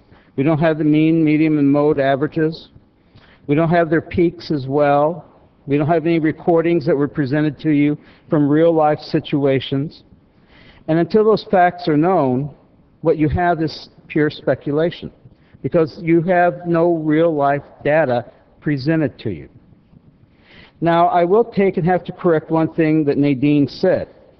An offer was made to tour the facility to the Integrated Waste Commission at the Girl Scout Waste Recycling Can dedication at Buccaneer Beach. I made that recommendation to Waste Management, and they agreed to such. And I let Colleen Foster and Ms. Scott both know of that offer. And that was as far as it went. Now, I do have to agree with Nadine about the sound and that situation. I don't know if you read anything in history about the Gettysburg effect. That's where people could actually see during the Battle of Gettysburg cannon being fired, but the people could not hear any cannon. However, a mile or two away, they could hear the cannon very well. The acoustic situation was the reason. So I think that we have a lot of situations here that need to be measured, and real-life situations that need to be gone through. And facts are not known. We have speculation here because all the data is not known. I say set this aside, let them work with the community, get representatives of the community, and have them work together to resolve this, and maybe they could take care of this problem without taking any further of your time. Thank you. Good evening, Honorable Mayor and City Council. My name is Steve Conley, 416 Hoover Street. My wife and I have been a resident of Oceanside for 39 years. The first 10 we lived on Fire Mountain facing Oceanside Boulevard. In the last 29 on Loma Alta looking at Fire Mountain. It's hard to believe that such a large industrial business like Waste Management was placed in the narrow valley where it is. And on a road that has so much potholes and debris, it looks like a war zone. It's not on Oceanside Boulevard. More importantly, it's so close to the Loma Alta Creek. I can't believe it. That's how they used to put industry 100 years ago, right next to the creek. It should be over in San Luis Rey, because there they have open valley where the sound doesn't congregate. They have a salvage yard, they have airport, they have easy access to the 76 and the 5. I know we got it on our little small valley.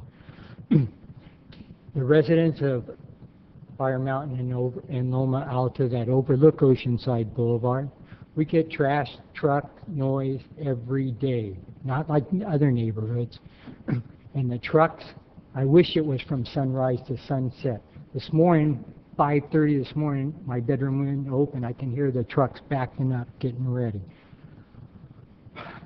We also have the Sprinter that goes 7 days a week, 5:30 to 10. That gives us less than 8 hours of sleep a night. And now you want to give us an industrial refueling station that could work 24 hours a day. I know I hear about, oh, we have a quick line to refuel one truck. What if a few trucks go down? Things happen in business. Problems are going to happen. Waste Management, they got a new long-term contract. Cha-ching. This will lower their time, their travel, increase their profit. Cha-ching. What do the residents get? Sure, we got cleaner air. But this contract was signed in 2010. We're well into 2013. The things that we're going to get more of is more noise, more headaches, more stress, more frustration. What we won't get as much for our houses and sleep. Enough is enough. This isn't 1913. This is 2013. Think about the quality of life for us residents and not the big business. Thank you.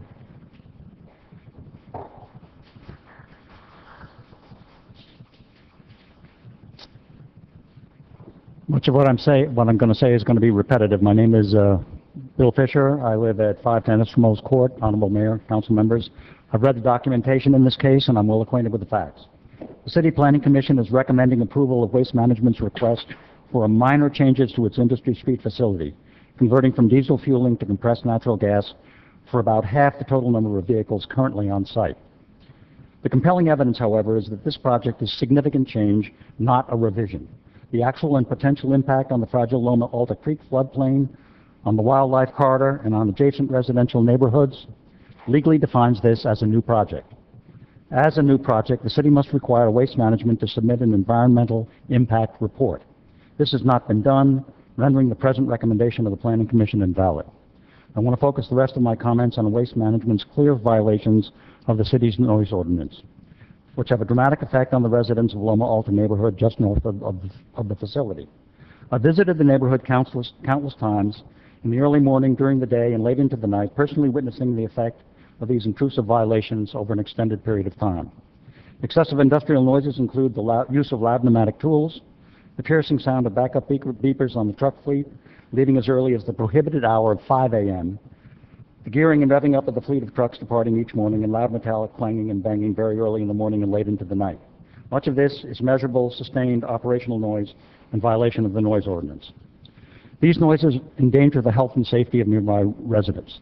They disrupt sleep during the night and in the early morning hours. They especially affect persons at risk for serious health issues, creating physical and emotional distress. These violations disrupt the serenity and peace that residents have a right to expect in their homes and neighborhoods. The proposed installation of two twin, very large and excessively loud compressors will turn Waste Management into a constantly intrusive and irritating extended operation. As a result, one can anticipate that the value of homes will decline over time as the intrusions increase.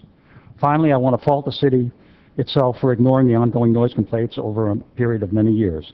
One of the main problems is that the city code inspectors, contrary to requirements, do not have any audio measuring equipment, nor have they had any proper training in acoustics. Thus, they cannot precisely determine if noises complained about actually exceed levels that constitute a nuisance or a violation. Given this deficiency, they refuse to verify complaints, even though 2 sound studies show Waste Management currently violating noise ordinance and will continue to do so. To summarize, city noise complaints have been denied by untrained inspectors based on no measurable evidence whatsoever as not being violations. Of course, they have no empirical way of confirming this. This is absurd.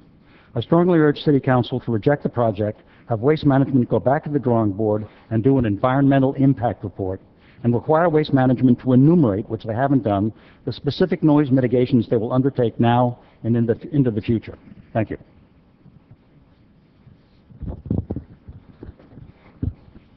My name is Charles McVeigh. I live at 200 North El Camino Real in Oceanside. First, I want to applaud Waste Management for going green. But my difference with them is the location of the compressor. I know firsthand what it is. I worked around those things. Waste Management's going to put a large 10 by 25 compressors in that are going to be very, very loud and will run all night to fuel the trucks. The compressors will be as loud as a deafening rock concert, jet flying overhead or whatever. As I said, I know this from firsthand because I worked around those things, and I'm a victim of them because I wear hearing aids, and they're one of the contributing factors. And let me get this straight. They make so much noise. In fact, when you're around them, you can't hear, you can't talk. You have to walk away. If you're working around them and you're constantly there, of course, you put hearing aids on, but people living in their homes or other places around business, they can't do that. And when you leave, you have ringing noises in your ears for hours later. And when you lose your hearing, it's not something that comes on all of a sudden. You wake up one morning, you can't hear. You don't realize how bad it is until you can't hear your wife or lots of things you miss. You get your hearing aids, and all of a sudden you realize you hear things you never knew existed. Well, you did years ago, like birds. I had never heard a bird for years. I couldn't hear one. When I got them, and you can ask my wife, I actually went out to where birds were just so I could hear the birds singing. And this will do that to them. So, yeah. So what I'm going to do, I'm going to cut this short. I would ask you to please deny where they're, not the compressors, but where they're going to locate them. They could be somewhere else in a remote area. Don't have to be there. You can go out and refuel them somewhere else. And having said that, I thank you, but just remember, this is a time for you to show your humanitarian side. For people to live around there or work around it, because they don't want to hear those things. And if you stand there long enough, you'll see what I'm talking about. Thank you.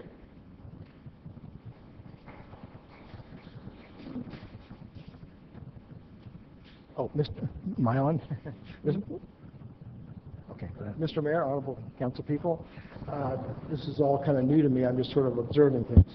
Adjust your mic, we can't hear you. Oh, okay. Can you hear me now? Here we yeah, go. I'm hearing. I'm new to this, but I am hearing some things. One I don't like is the conflict of interest potential.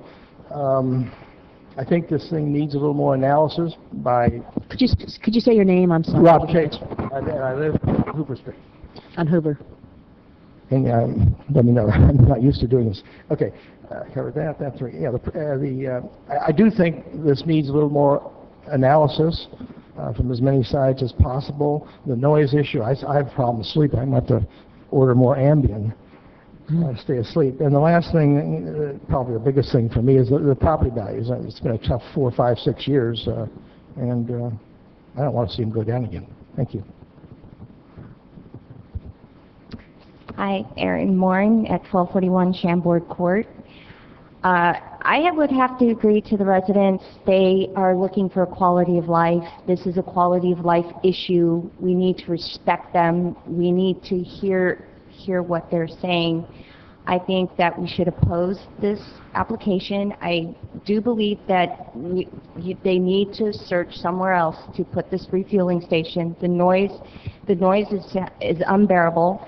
The stress that you don't have the sleep, it can cause health issues. It's an actual nightmare. And I believe that what we need to do is to find another place for them for the refueling station. I do agree. One of the residents said somewhere off of 76 and Airport Road or somewhere out there, because we have all those industrial warehouses and places there, we could certainly open up to that idea. I do believe that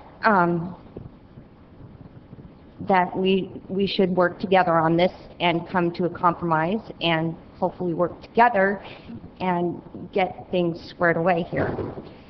On behalf of that, I'm Vice President of Action, and we support this issue as well, that we feel that it can be moved and we can come to a middle ground. Thanks. Honorable Mayor and deposed Honorable Deputy Mayor Sanchez, and the rest of the council members. My name is Nora Lee Sherwood.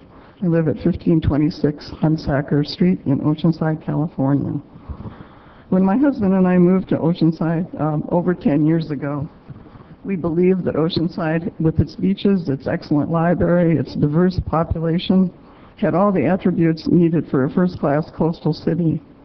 Early on in our residence, we saw that the city was taking small steps in that direction. More recreational opportunities for our youth, enhancement of the parks for families, and workshops involving the citizenry in devising ideas and plans to enrich the city. One of these overwhelmingly attended workshops focused on the Oceanside Boulevard corridor. What an opportunity! With a wonderful open space of Goat Hill anchoring the west end and Loma Creek bordering it. We dreamed of slowly ridding ourselves of the eyesores along the boulevard and replacing them with large and small retail stores and landscaping and pedestrian walkways.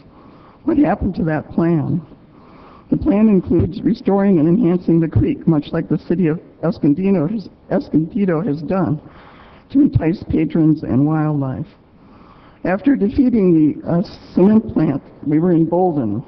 In more recent years, the one ingredient that we counted on for help for Oceanside to realize this vision has been missing.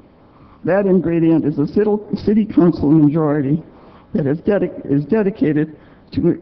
should be dedicated to improving the quality of life for people they govern, instead is lining their pockets and deceiving us. Waste management, I believe, is in collusion with the council majority. Waste management has lied about the increased level of noise and the violations of environmental impacts on Alta Creek and the creek's wildlife corridor. They have sidestepped standards, disallowing the operation of their type in a flood zone, and have misrepresented the increase of noise related to the larger fuel compressors, which I witnessed on a recent visit to the Carlsbad facility at night. I believe that Waste Management has lied to and refused to meet with the homeowners in the neighborhood that is most affected and who did not come to this nuisance of a 24-hour project. Any mitigation that Waste Management has offered to address these concerns have been inadequate. For all these reasons and the continued hope that Oceanside may still be a great coastal city, I urge you to deny the Waste Management permit to expand their operation in any way on the present site. Thank you.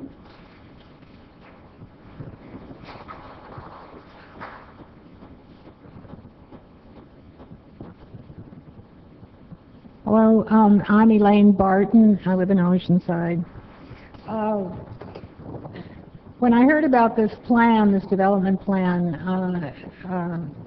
to put these compressors in in a residential area, it all of a sudden made me think of a couple years ago when Mitsubishi wanted to build a cement plant in that same neighborhood near private homes, and citizens of Oceanside had to fight that pretty hard to get the council to change their mind. What I don't like is I have this feeling that some members of the council are sitting in their office and doing whatever they have to do, waiting for heavy industry to come to Oceanside after they've been turned down in other cities, which is what happened to Mitsubishi before they came here.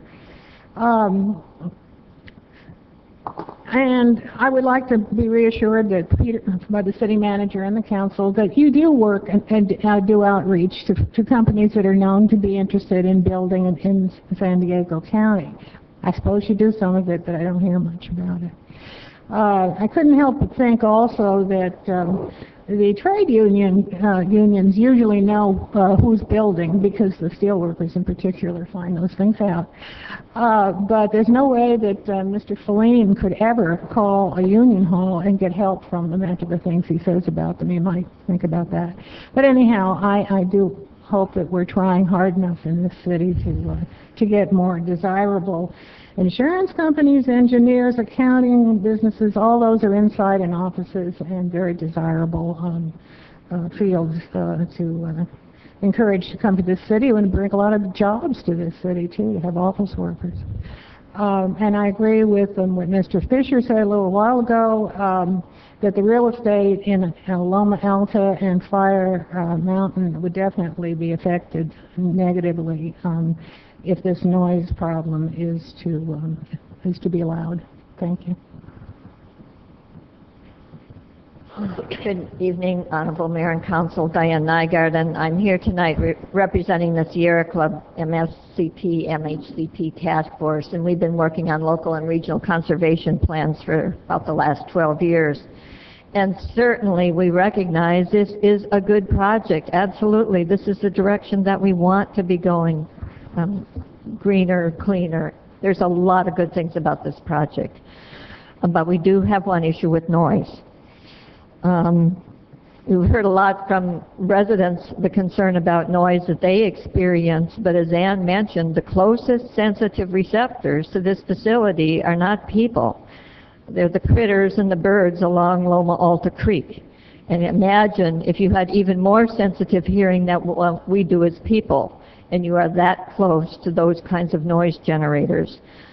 And the same kinds of health disruption of normal life cycle affects the birds and the critters as well. Ms. Gunther noted that the evening measurement of noise, they found 56 decibels. You know, our threshold for noise is 65 decibels for people. It's the same threshold for our sensitive critters as well. That same threshold works for them. But that nighttime measurement is not when the CNG compressors are going. The issue is really we do have noise that exceeds our ordinances, and it does spill over the boundaries of this project, and part of those boundaries are Loma Alta Creek. We certainly think this can be fixed, but there needs to be a serious effort at mitigating this noise and hearing these community concerns that have existed for some time. Reasonable mitigation includes better shielding, dampening of noise, location of the compressor facility, hours of operation, and vegetation that's not designed just to screen it visually, but to really dampen the noise. So there really are a lot of things that can be done. And one of the most important ones is to have a kind of monitoring and reporting system that gives this community some sense of confidence that this issue is being taken seriously. That's an easy thing to add to the mitigation for this project to make sure that that kind of system is in place. Thank you.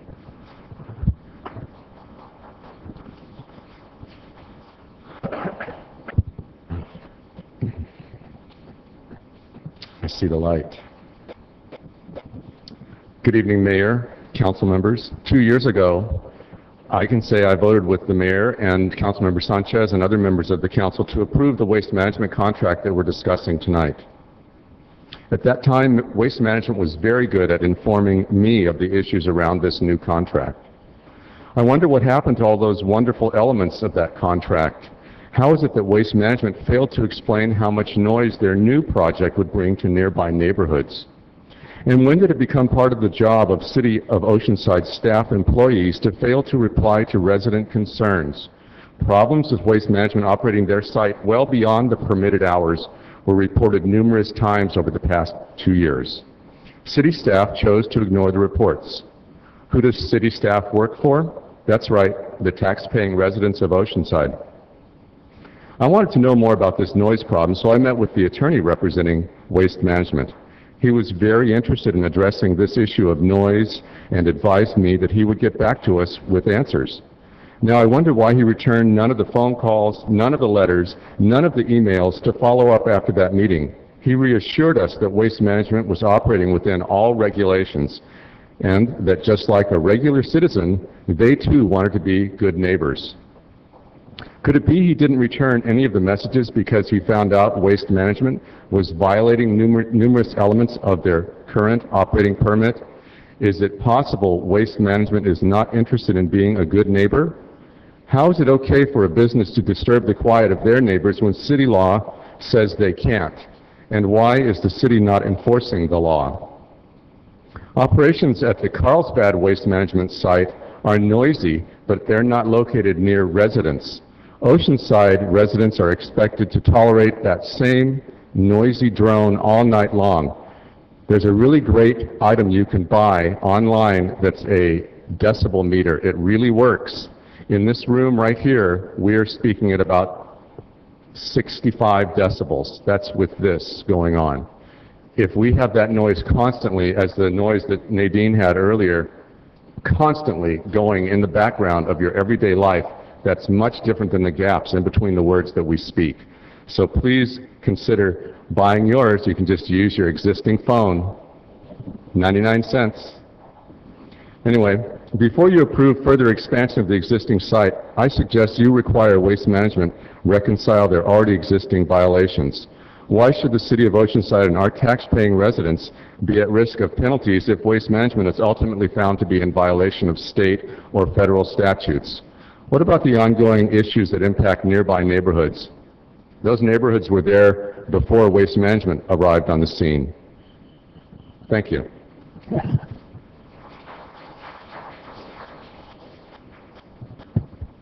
Any other members of the public wishing to speak on this item may come forward at this time.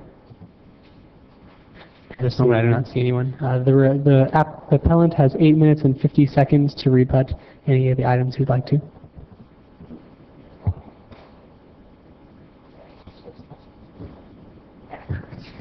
Too much sitting. Nadine Scott, back for Friends of Loma Alta Creek.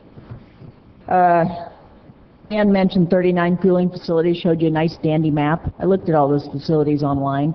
The vast majority, if not all of them, are not near homes, a creek, or in a floodway. Operational factors, all issues were addressed. I think it's quite clear from our presentation they absolutely were not addressed. Obvious. She mentioned the new striping. All the trucks now are going to back out, adding all the backup beepers to the noise we already hear. Right now they pull out. Now they're going to back out. They didn't bother talking too much about that. It will be a 24-hour operation. I don't care how they slice it. We spoke to their attorney the one time. He said they do not do fast fill. It's not efficient. It does not fill the trucks all the way. Slow fill is the only efficient method. The document's rife with references to 8 to 10 hours fuel time. I see trucks being repaired, hear them till midnight. You tell me they're going to fast fuel, send a truck out, bring it back. They're repairing 5 to 10 trucks a night on average.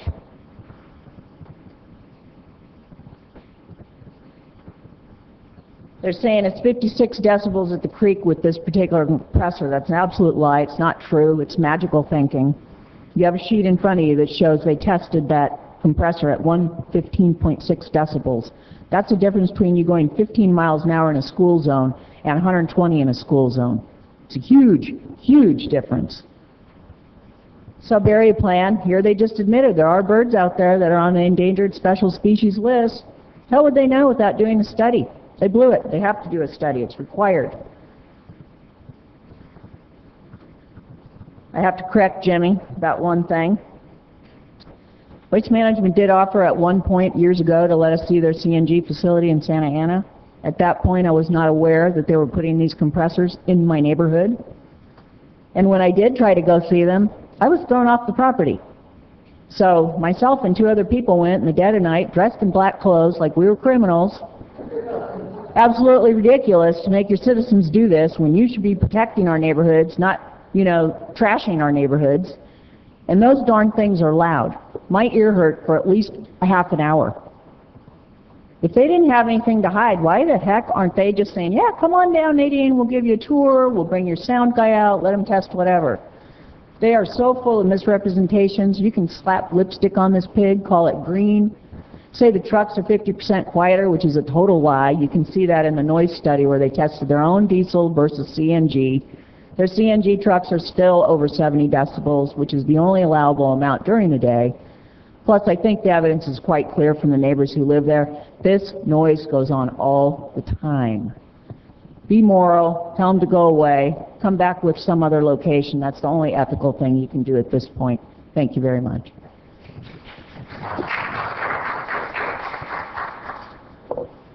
Close the public hearing, come back to the City Council. Councilmember Sanchez, please.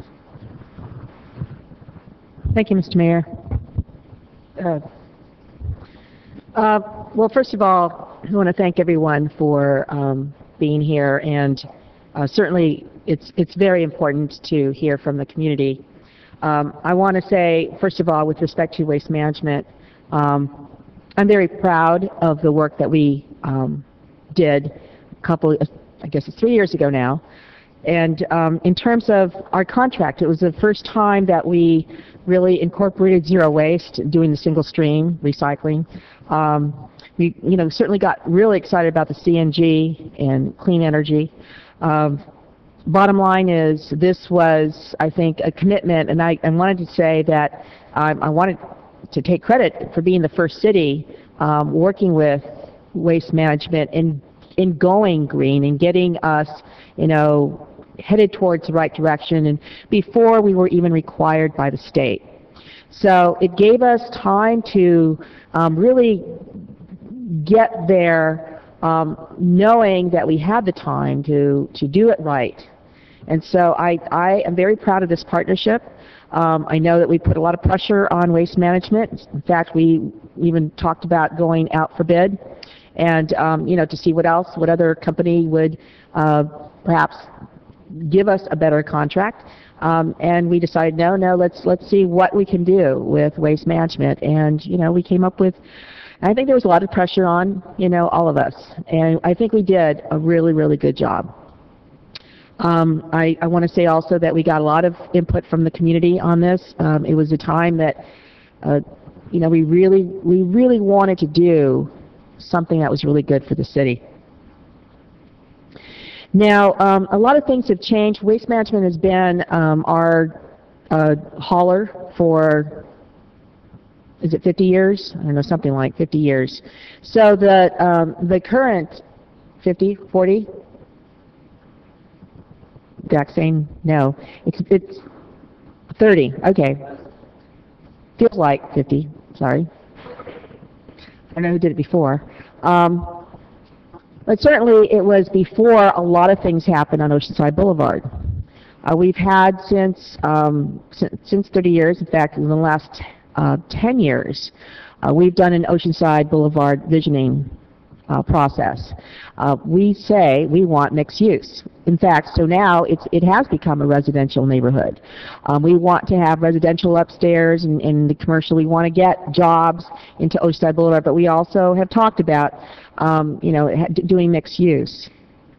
We also adopted the sub-area plan, and we have now more stringent requirements.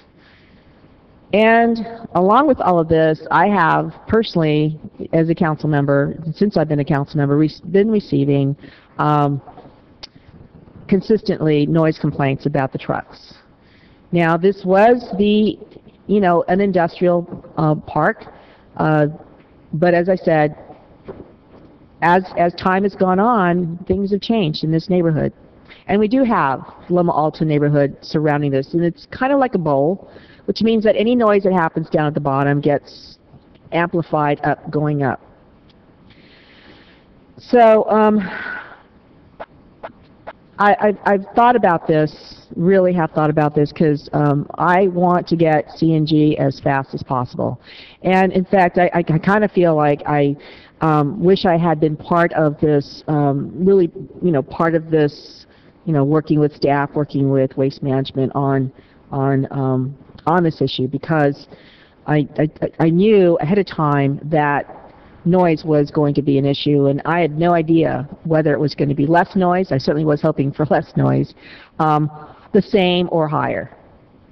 And I've also been monitoring what our planning department has been doing. For example, NK Towing. NK Towing first looked at Oceanside Boulevard and was told, no, you know, don't look at Oceanside Boulevard. Go look at the airport industrial park. And so they did, and on top of that, NK Towing was required to, again, it's a towing facility, noise, right? They were required to enclose and also to do significant landscaping. And that was probably a good thing, although I question it. It seems like it's, you know, really, if we're going to talk about industrial parks and how, you know, how noise travels, I would think that noise probably would travel less where NK Towing decided to site versus where Waste Management is currently. But so be it. NK Towing was required by staff to do all of these things for aesthetics, for noise, for all of the reasons that a city wants to look the best possible and have the best projects. You know, bottom line is, when we as a city approve projects, we're hoping they're going to be there for 50 years, you know, operating successfully, 50 years, 100 years, whatever time it is going to be. So when we look at projects, we're not thinking just, you know, the current, we're thinking, you know, future.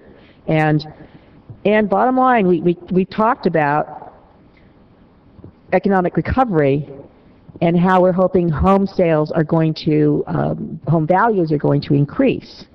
So for us, it's kind of you know, it's kind of an incentive. We've got to do the best projects going forward because we want our home values to go up. Home values going up, people come in, buy, that means the tax base goes up, and then we're able to do a lot more things. Like, for example, when we're dealing with issues like youth issues and the like. I looked at the let's see. Oh, this is going to postpone this from closing. I looked at the staff report and noticed that in the current, or in the proposal, it was, you know, under operations, it said hours. Fueling CNG vehicles will use a time fill, slow fill process. Time fill systems allow trucks to fuel overnight. A fueling window will range from 10 to 12 hours for all trucks. There will also be one internal fast fill, quick fill post provided. This allows for fleet management, for better fleet management. So then it says, typically the fleet vehicles depart the yard between 5:30 a.m. and 7 a.m., return to the yard between 2 p.m. and 7 p.m. The existing CUP allows for maintenance work to occur until midnight.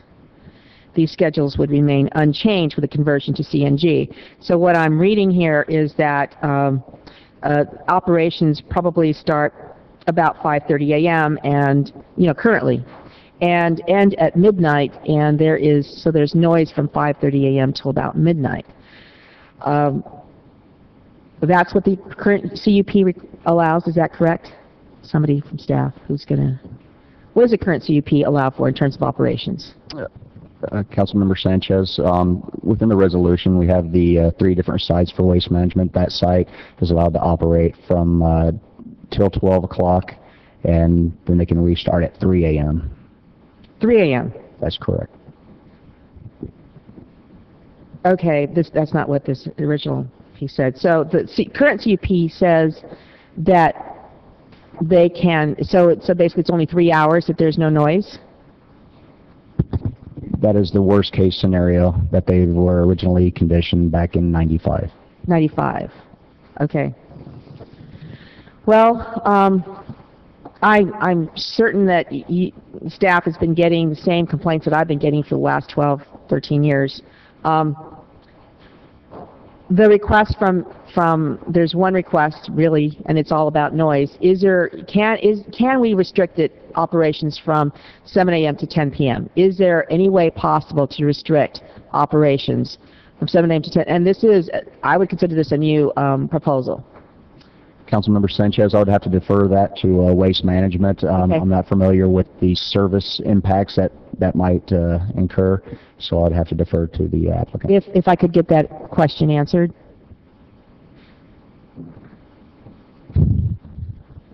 Councilmember Sanchez, you hear me? hypothetical hours that you propose, you have to understand that there's a certain number of homes that have to get picked up every single day, and there's a certain amount of maintenance that has to get done on pretty much every truck every night. So hypothetically, you know, the only way that that could ever work would be if we made a dramatic increase in the size of the fleet that actually serviced the city of Oceanside, which would cause the footprint of the facility to have to be significantly larger and perhaps more noise. Well, so these trucks the only trucks that are going to be fueling here are servicing Oceanside residents, is that correct? The vast majority are servicing Oceanside residents. There are a few trucks that service Camp Pendleton also. Camp Pendleton doesn't have its own fueling, CNG fueling? I do not know if they do or not. Okay. Well, I mean, you don't use every single truck every single day, right? Or how many trucks in the fleet? When built out, there's going to be 42 CNG trucks that service the city of Oceanside. Okay, and every day, how many are actually out? Every single one of those would be out on any given day, and then there might be an additional 5 or 6 or 7 spares that could be put into use depending upon if there's a breakdown in equipment or something of that nature.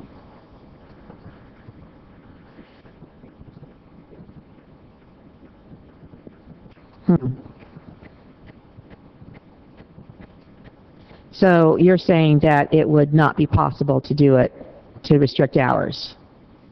Not in get all the trash and the recyclables and green waste picked up. All right, thank you.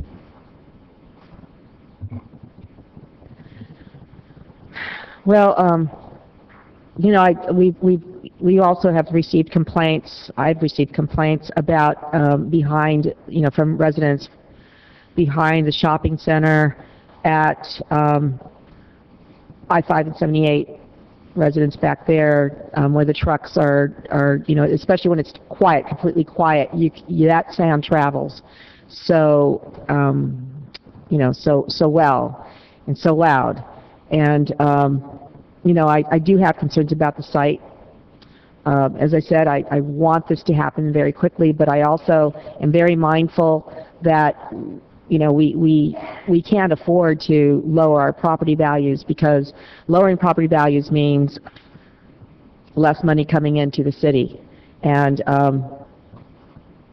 this is something that I think if we could get it even, you know, enclosed somehow, or, you know, somehow mitigate that noise level, either enclosed or move it to the airport industrial complex, where I think that something can happen there all night long, and I don't think, you know, people would really notice the sound from the residents. At least if they, you know, if there was a wall high enough that it would not travel. You know, it's pretty flat there. So those are my concerns. You know, kudos to you going forward with the CNG. I've been actually hoping that this would be faster. I think when we talked about this in 2010, I was hoping it happened within a year. But I am concerned about the site. Thanks. Councilmember Kern. Thank you. I think we're trying to pull everything in on one thing. All we're here tonight to talk about is the CNG refueling. That's the only thing that was here. I think it was the only thing in front of the Planning Commission. And about, does that add to noise, and if there are complaints. We have had a CNG facility in Oceanside for quite a number of years. And if Dave Manley can work his way down here, I just have one question for him about that one facility that we have, and that's at the bus barn at Oceanside Unified School District. So that's been there for, I think, 3 or 4 years at least. And I just want to know, how many complaints have we received about that CNG fueling at the bus barn? Councilmember Kern, none that I'm aware of. Yeah, and I talked to the OUSD people, and there's been no complaints there either. I mean, so if we're just talking about the CNG, I know there's complaints about waste management. Thank you, David. David is our code enforcement officer, and he's the one that would get those complaints about noise at the bus barn. And so if we're just talking about CNG, And there's about 500 people that live within a quarter mile of the bus barn at the corner of Mission and Canyon. And a senior residential facility right across the street. And we have not received any complaints from them about the CNG fueling. So if we just narrow our opinion and our vote tonight to the CNG portion, I understand, and I thank you everybody coming out about the overall complaint of noise, but I don't think the CNG fueling is going to change that. The idea, in fact, is going to reduce it somewhat because the trucks are quieter, and I don't think that the compressors are all that loud because they have the same type of compressors over at the Oceanside Unified School District, and for years, and no complaints. So I understand the frustration that people have with having an industrial operation down there, but we have very little industrial land left in the city of Oceanside. I think we have about 98 acres between Crouch and El Camino, and I think we have another 50 or 60 acres on the north side of the river out there of general industrial. Airport is light industrial, it's not general industrial. Am I correct, George? I'm vaguely familiar with those numbers, but don't quote me on those exactly, but I think those are about what we have of general industrial ground would actually supply jobs for people in Oceanside. And how many employees do you have, Mr. Ryan? 90 employees in Oceanside. So I think, for me, I have no problem approving this CNG facility because I think overall it is good for the environment. It gets diesel trucks away from Loma Alta Creek, so if there ever is a leak, it doesn't go down into Loma Alta Creek. I think that's one of the good benefits for Loma Alta. So I think, yeah, there's pros and cons about this, but I think the pros outweigh the cons. So I'm going to make the motion that we adopt the resolution affirming Planning Commission Resolution number 2013-P01, adopting a mitigated negative declaration that the Planning Commission Resolution 2013-P02, approving the establishment and operation of a compressed natural gas CNG fueling facility at 2141 Oceanside Boulevard, and deny the appeal. Second. Second. Thank you. Councilmember Feller?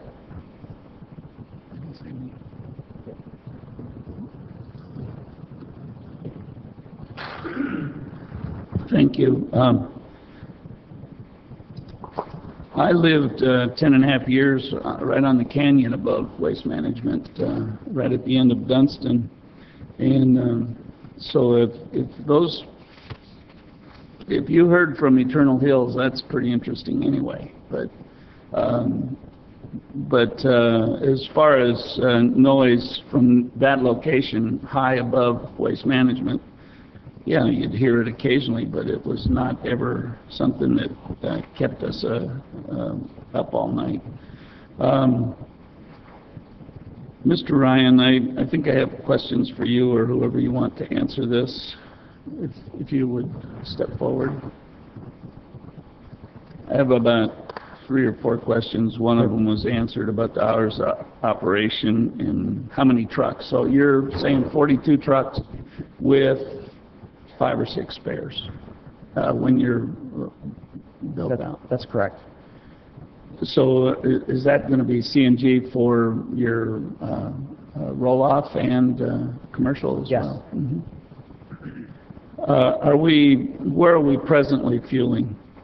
We're presently fueling diesel trucks at our existing facility. And we have as was referred to earlier, we do have a CNG fueling station in Carlsbad also that we have access to. So our trucks that are hauling are going over there. I mean, we do have some on the road right now, don't we? We do have some on the road, and for the short term, they are fueling over at Carlsbad. That's correct. It's important to remember, however, that facility over in Carlsbad is at capacity on its existing footprint just to service the city of Carlsbad. So there's not slack capacity for the Oceanside CNG fleet. No, I'm not going there. They've already told us they would charge us to come over there anyway for our trucks in one other venue. You were just accused of having violations. Does Waste Management have violations that need to be addressed that you're aware of? We have not been cited by the city for any noise issues. If that's what Environmental? No. Okay. And have Ms. Scott said that you have had no contact with her. Have you reached out to her?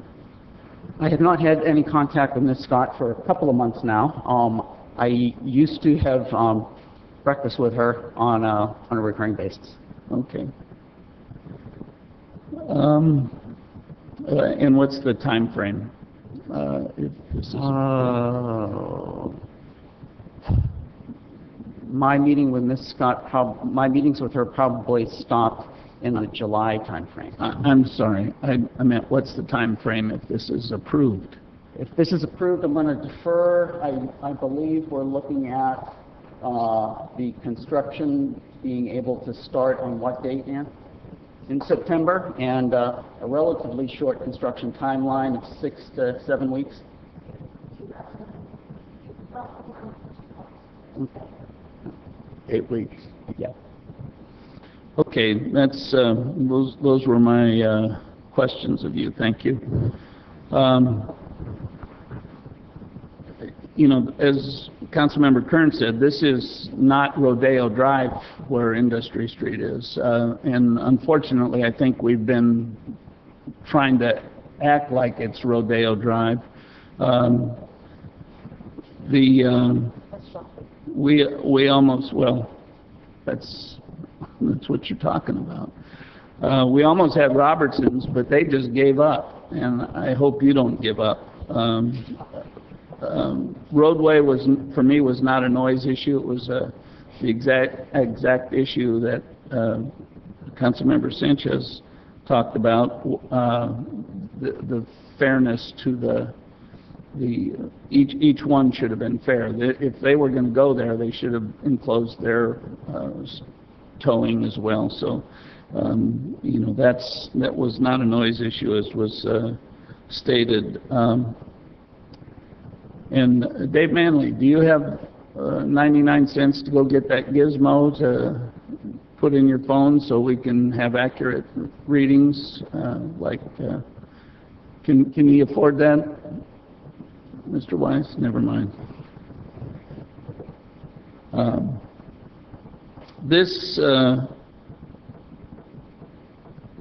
The thing that I heard that really kind of just kills me is Councilmember Sanchez thought about looking over in the airport area for a facility for you, and I heard another member of the audience say they think that's where it should be. Well, we had the choice of having Waste Management build an entire facility for us over there for a lengthy contract, much like handing them $1.7 million to give back to us every month. You know, I'm glad for what we get from them. It is our money being returned to us, and I think we could have had a full facility in the airport area if we had just pursued that. And I wish these same people had demanded that we cite that over there, but we didn't have that. So Waste Management has been close to my heart for 25 years. Having worked there, I understand they're good, legitimate people. I have no conflict with them. I have no reason to recuse myself, as do any of us up here. We've been very lucky to have Waste Management in this city, and they did a great job in the transition with the toters and the recycling. They bent over backwards all the way And so I'm very much in support of this station, refueling station in this site. Councilmember Fillion, please. Thank you, Mayor. I certainly think we all agree that transferring from diesel to natural gas is a tremendous benefit to our community as a whole. And I guess the issue comes down to whether or not a small number of people are going to have to bear an inordinate amount of noise, pay the price, so to speak, for the general good that everyone else will benefit. So I'm looking at that and peeling back the onion here. The facility is required to maintain all its operations within the city's noise ordinance. Is that not correct? And so I'll ask city staff on that.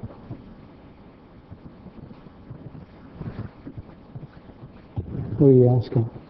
Whoever Yes, wants to answer. Councilmember Fillion, yes, they are obligated to comply with the noise ordinance. Okay, and as the copy of the noise ordinance that I have, basically, as I recall, says that for nighttime between, I believe, 10 and 7, a residential noise is at 45 decibels and an industrial noise is at 65 decibels. And I just want to confirm that that would mean that if you measured it at the facility, it would have to be 65, and if you're on the roof of Nadine's house, it has to be 45 by the time it arrives there. Is that correct? Councilmember Fillion, yes, that'd be correct. It's measured, for the residential component, it would have to be down at the 45 decibel. Okay, and looking at the huge package of materials that I received, I believe there's 2 separate noise studies that are included.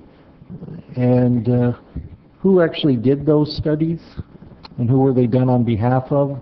Councilmember Fillion, one noise study that's within the mitigated negative declaration was conducted by the applicant's noise consultant. The one that's within the package as part of the response to comments was one that was produced on behalf of the Friends of Malta Creek. Okay, in terms of either waste management of the city, do we believe there's any reason to question the legitimacy of these studies? Do we believe they were done in a scientifically sound manner? Councilmember Fillion, that is correct. The previous environmental resource officer at the time when the draft came through, he reviewed it.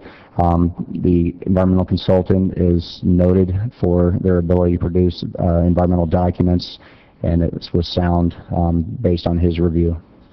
Because I guess in just scanning it, and I certainly don't claim to be an expert in this area, but it does appear that there's numerous times that it exceeds, the noise that's monitored exceeds the allowed activity between hours of 10 a.m. and 7 a.m. Now, since the compressor hasn't been installed, I mean, that's not directly related to the natural gas issue, but it does relate to the, I guess, the time and operation of the facility. I mean, does the city and waste management, do they have different studies, or do they agree that they're out of compliance for those nighttime operations? Councilmember Fillion, I'd like to defer that to the noise acoustician that prepared the document. He can better articulate the technical components there. My understanding, when the time-weighted average was tested for the noise study, it took in the ambient noise, not just noise from the site itself, but everything that was cumulatively adding to the noise at the time. Not being an acoustician, I would defer to the applicants. Okay, I guess my larger question is certainly I want the noise issue resolved, and I would hope there would be a way to come to some kind of agreement to agree what kind of noise is coming from the waste management site. And certainly just from personal experience, those rear the backup beepers certainly are quite loud, and they're meant to be for the safety of anyone who's there at the facility. But I certainly wouldn't want to be woken up at 5 a.m. every time a truck is backing up. So I'm just wondering, the overall issue, how has, the noise complaints been addressed to this point? How have we tried to resolve them? Because there certainly seems to be a large stack of ongoing correspondence that's been taking place. And so what attempts has Waste Management done and the city done to be good neighbors? Once again, Councilmember Feline, I would defer to the applicant to get into specifics. My understanding in the representations that have been made to staff is that they have been moving forward to modify their operations on site, such as the backup beeper situation. They put in the white noise beepers. The exact amounts they can articulate better than I, but they are moving forward, and as part of the conversion, these vehicles will have the white noise backup rather than the beepers that currently exist on some of the vehicles out there. Okay. Now, does the manufacturers, all their paperwork that they supply for the compressor, do they happen to list a decibel level that the compressors operate at?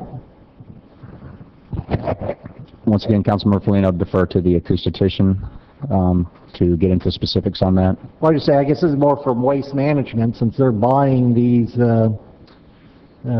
compressors from a specific manufacturer, and I know when I buy my car, it has a ton of information in it, and I'm just wondering if the documentation that comes from the manufacturer includes the decibel readings of a normal, operation of the equipment.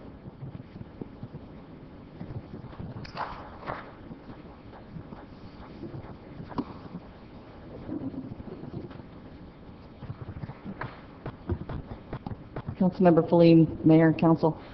Yes, the manufacturer specifications for this compressor do have the decibel levels. That actually was included as an attachment at the end of Appendix C, and it is specific that the sound attenuation, it includes silencers to reduce the outside noise levels, and it specifically indicates that attenuation will be 80 decibels at 3 meters. Based on their design considerations, and those calculations is what was used by the acoustician in doing the calculations as to what the effect would be at the property line limits. Okay, so we're talking 80 decibels. Now, once again, in reading the paperwork that was attached, and to make sure I'm understanding the whole thing, I understand the facility requires the use of the slow pump method, and the trucks are going to come in at the end of the night or into the afternoon. They're all going to park, and then the compressor is going to pump, at least as I understood it, throughout the night. But then I heard the facility is shut from 12 a.m. to 3 a.m. So is the compressor, certainly at a minimum, not going to be running between 12 a.m. and 3 a.m.? The compressor runs until the trucks are filled. So as a truck comes in, it starts to slow fill. If you bring 5 more trucks in, they start to bring the pressure up. And the compressor runs until all of the trucks are at full capacity. Again, that is assumed to be probably 5 hours max after the last truck arrives. The modeling that was done in the sound study assumed that compressor was running for a full hour, and even in the quietest times after 10 p.m., it still showed that it was in compliance with the noise ordinance and would be 56 decibels at that property line. Okay, so then I guess this might be a little technical, but how does the manufacturer show it's 80, but we're measuring it at 56? What you're measuring is the distance. It's based on the distance, yes. Okay, is there a economical way to provide just additional shielding around the compressor in terms of some type of sound buffer? Is that a practical option, just to try and even if it's at the edge of the acceptable level, to maybe cut down some more decibel counts off of that?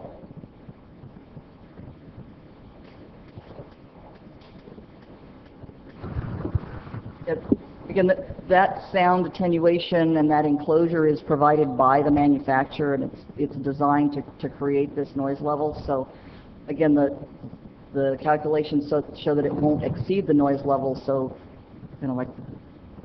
where's the magic number where you want to reduce it to?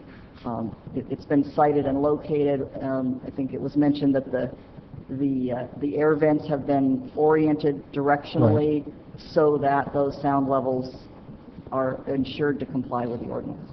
Well, I guess the point, I mean, it seems to me like this is a good project, but I want to emphasize that, you know, certainly I would be in agreement that the project definitely has to be within compliance of the noise ordinance, and I'm hoping, we obviously can't resolve the issue tonight, but I want going forward that we're going to find some way that we can at least set up some type of procedure where we all agree what the noise is, and that we have a satisfactory way to determine to, you know, most people's content, whether or not the facility is in compliance or not in compliance with the noise ordinance. Because I know when the trash truck comes on my street, you know, when it's 7 o'clock on trash day, and that's certainly not a noise I'd want to hear at 5 a.m., you know, so I just want, even though some of these issues aren't directly related to what we're voting on tonight,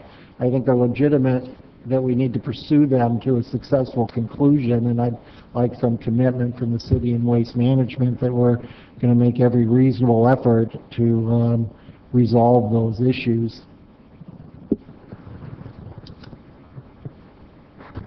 Well, I guess, and then, well, you know, so I'm hoping we're not going to let those complaints go. Then the other issue is on the environmental impact of the creek. Whether or not, as I read through the documentation, there's a dispute on whether or not it's a new project versus an upgrade of an existing project. Who makes that determination? Councilmember Feline, that original determination was made by the environmental resource officer at the time, which is no longer with the city.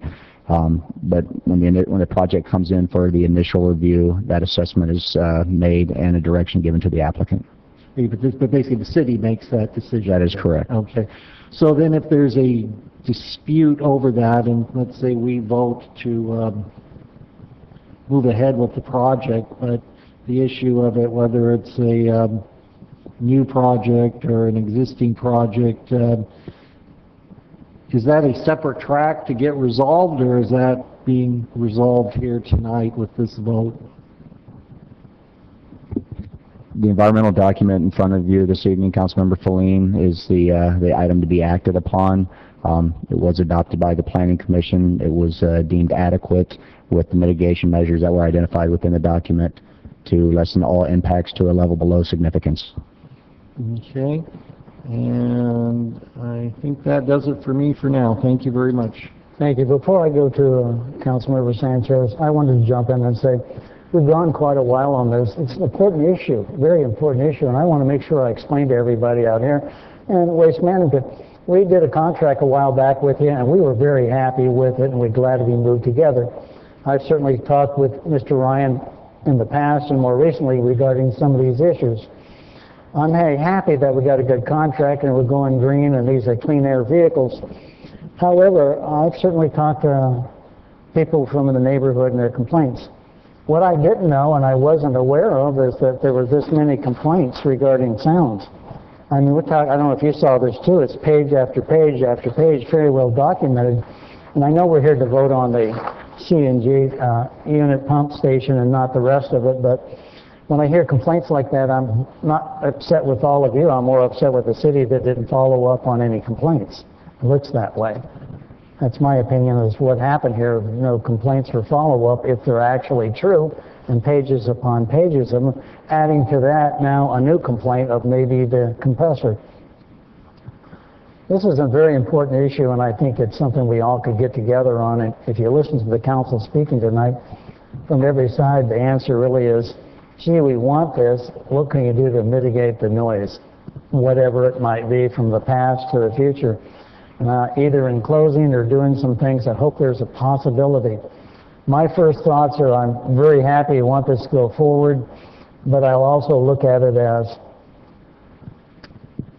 both sides have very good representatives telling me very important things in which there's a total conflict from both sides. We get those all the time where you go, who do I believe? Both of them are pretty honest and they're telling us stuff. makes it tough for me, and let's face it. If I had to pick a side right now, I would tend to go for the neighborhood because that's what I think I'm here to represent as a whole, but a project that's going to go green and get clean air. So it puts me in the middle of which makes me concerned. That's why I think Councilman Sanchez and even Councilman Pauline were looking at is how can we fix this problem because it's too important to let it go away tonight. Maybe the vote will say yes and that'll be it, but some of the other comments that we could put this down off of airport, that was going to be a transfer station. That's a big deal. That's not just going down to fuel the vehicles. North County Transit fuels their CNG buses, and now I know the school buses do. There's places in town. Some of them are closer to residentials, others aren't. I think that's what we're talking about tonight is this going to cause more grief and more noise that we're going to hear about later. When I have 4 or 5 complete pages of complaints that I've never heard about, bothers me. And yes, it does involve tonight and how we're going to vote because it's a big one. I mean, I don't want to be weak and say I'm going to abstain from this vote because I don't have all the facts. I'll blame myself for some of it because I should have gone out to some CNG location and listened. I didn't, as I thought that was a big improvement to go for this from diesel. I never thought to go out and listen. So it's my fault too, and I guess I should have, but that also puts me in the arena of I want this, I want it to go, I think it's going to be clean air, all the positive things, but when I listen to some of the people who spoke tonight, including Nadine, as a mayor, I'm pretty upset that I didn't know about all these complaints and there's never a citation or a problem. That really does concern me. So what do? I can either say I'm going to abstain or I'm going to say no, and maybe it'll pass anyhow, or is there something that we should come back in some form or fashion with maybe some mitigation through the city staff, through waste management, and some of these complaints. So I don't want to go to litigation either and delay the whole project. So I guess I'm trying to say is maybe this needs to come back with some kind of guarantee that you've enclosed it. There's not going to be 80 decimals with the machine. It's going to be 56. And there is violation noise elements in this from these complaints. That's a terrible thing to say to either one of your side, but I wish there could be a meet in the middle like we always try to do.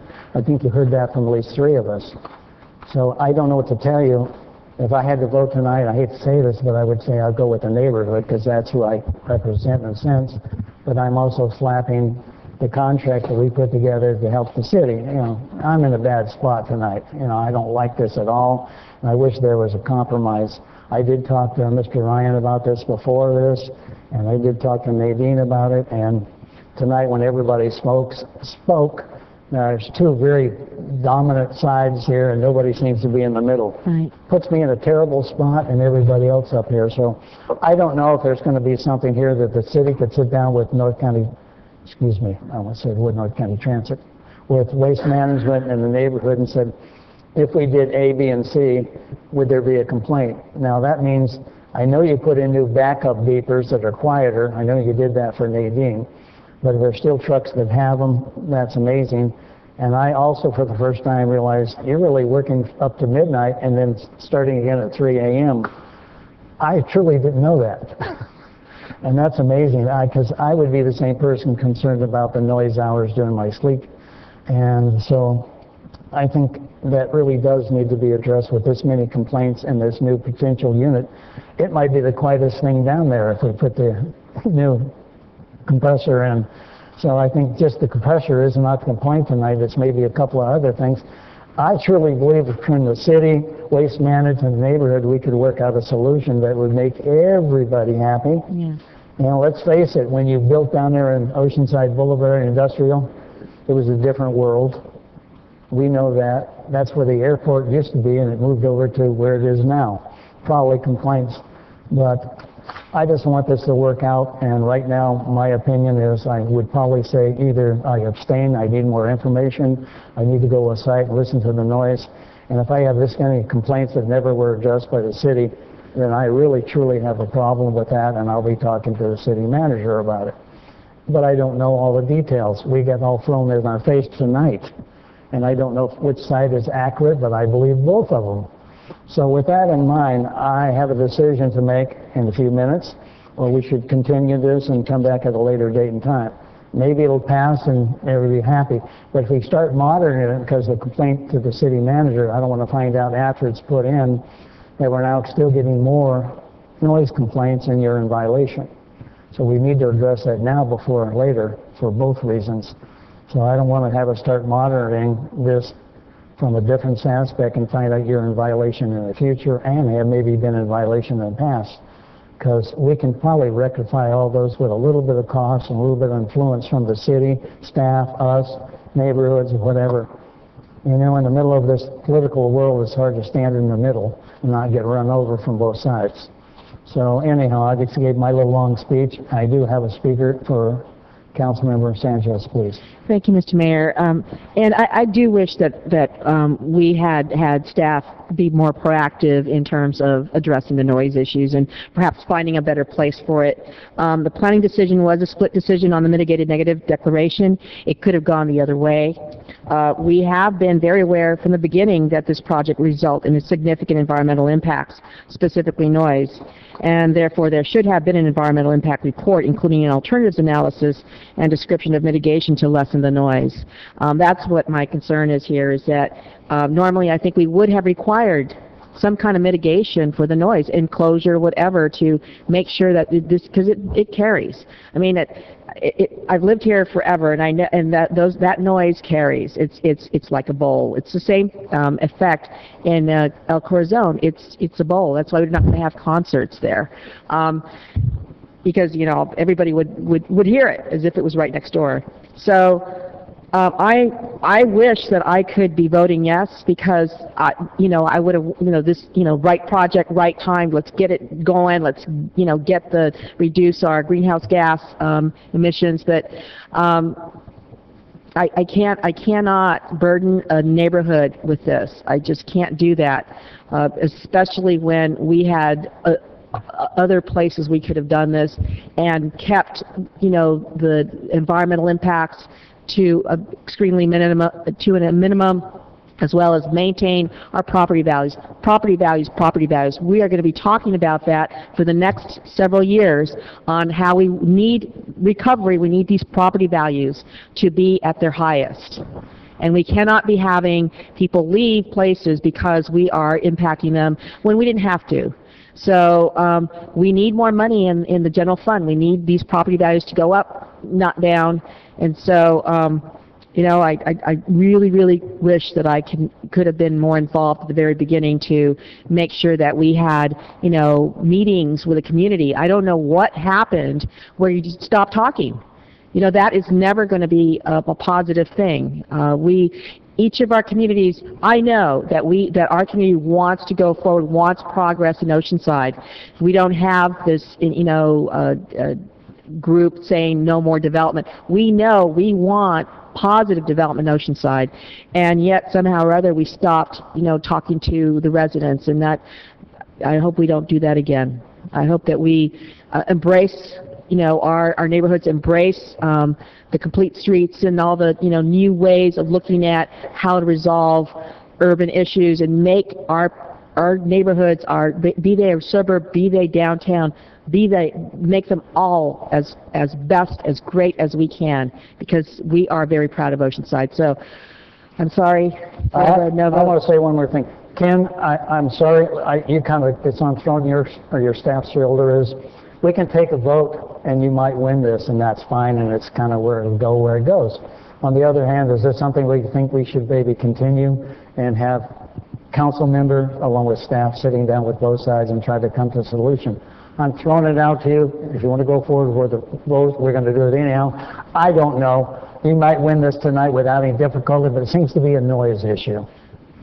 And I don't know what to tell you. Honorable Mayor, we'd like to have a vote tonight. Thank you. I didn't hear you, I'm sorry. We would like to have a vote tonight. Thank you, sir. I appreciate that. I couldn't hear you. With that, unless there's any more comments from the city attorney, city manager, pardon? Please vote. Oh, wait a second. I guess we My apologies. Is a yes vote to be with Waste Management, or a yes vote to be with the apparently, so Jerry... Just to be clear, sorry to interrupt. A yes vote is in favor of the motion, Okay. which is to affirm the decision of the planning commission. Okay, great. And to deny the appeal. I'm To sorry? deny the appeal. Correct. Please vote. Motion approved, 3-2. Wood and Sanchez, no. Thank you for that, ladies and gentlemen. Sorry for the long hours. On the other hand, before you leave, I got two more items if you're interested or you're part of it and you're here for it. Items number 24 and 26. We need a quick break of a couple of minutes, 5 minutes. Thank you very much, and I appreciate it.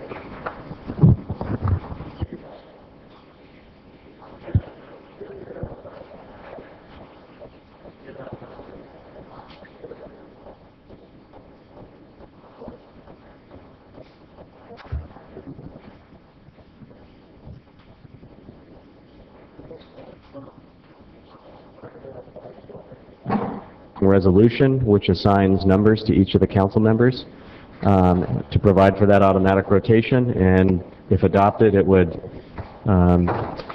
have a rotation starting with Councilmember Kern as the deputy mayor for 2013, Councilmember Sanchez the following year, Councilmembers Feller, then Feline. And then, you know, there's any number of possibilities that can occur in the future, but your overriding goal, as I understood it, was that you didn't want the deputy mayor to have that title or that office in a year in which they face re-election. And so we've assigned the numbers 1, 2, 3, 4 as stated in the resolution. And then if there is a new member that is elected, and it's possible there could be 2 new members in the same year, it would just simply be deferred to the city clerk to assign a number with the goal that they are not the deputy mayor in the year they face re-election. So with that, I'll answer any questions that you have. I'll need to title the ordinance before you vote. No public on this item. Pardon? No public on this item. No public, okay. Thank you very much. Back to the council. Councilmember Feline. Well, this originally was based on a motion I had entered, and my goal in entering it was to remove the deputy mayor position from the political controversy that can sometimes plague our council, since the deputy mayor position is primarily ceremonial and not a policy issue, basically replacing the mayor if he's absent to run the meeting, as well as representing the mayor at events if the mayor's unable to go. And so, since that didn't involve making policy decisions in either case, it seemed fair to rotate the position amongst all the council members so that each one would have a chance to be deputy mayor at some point during their 4-year term. And since in looking back over the history of the deputy mayor under the existing methods, since Mayor Wood has been mayor, where the council's been deadlocked close to 50% of the time. And of course the controversy preceded the existing council and the existing mayor. Apparently an ordinance was passed with an attempt to resolve this like 10 or 12 years ago, and the council couldn't even agree on how to sign the seats. So I think this is just a way to have it occur automatically so that we get a decision on who's going to be the deputy mayor without political controversy. So I would certainly support the ordinance and the accompanying resolution and make a motion to that effect to approve the ordinance and the resolution. Second. And we have a second. Councilmember Feller. Thank you. In the resolution, it says Kern 1, Sanchez 2, Feller 3, Feline 4. It says Kern in 13, Sanchez in 14, Feller in 2015 if reelected. I will still be here. So that... Yeah, I think there were probably so many changes to this resolution that might have just carried over from some prior language, so I apologize. If you can we could strike that from... Strike that. Yeah. I think it solves probably not the one for Feline in 20. I'm the only one at risk of never being deputy mayor, so I'll jump on my sword for the team here. So that is the only change, and I thought Sure. And again, I think that is from carryover language when there was a prior order when the city manager and I were going back about how to do this to accomplish your direction. So I apologize. No more lights on. Anybody have comments?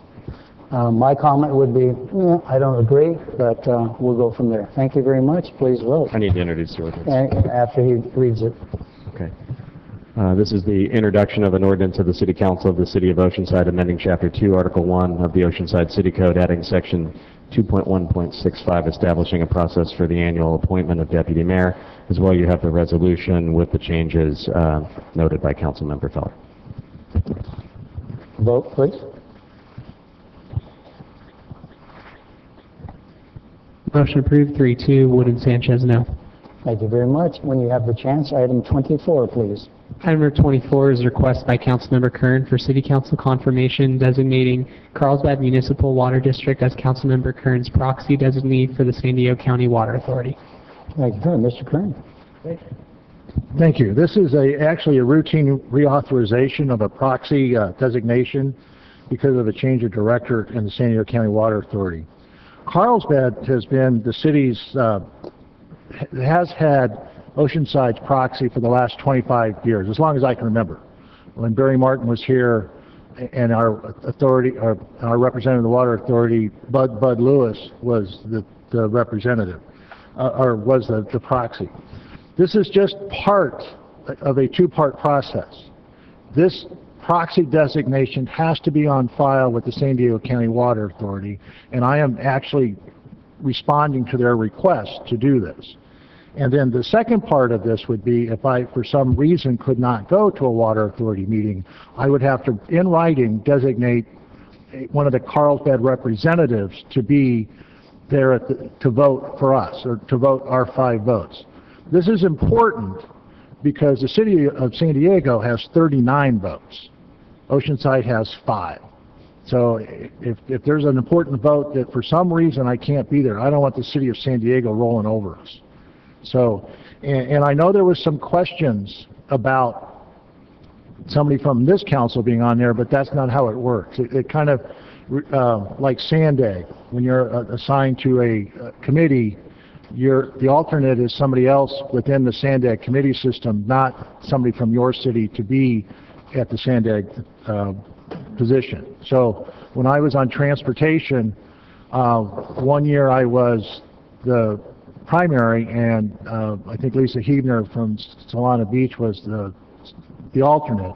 And at those meetings I could not attend, Ms. Hebner became the primary.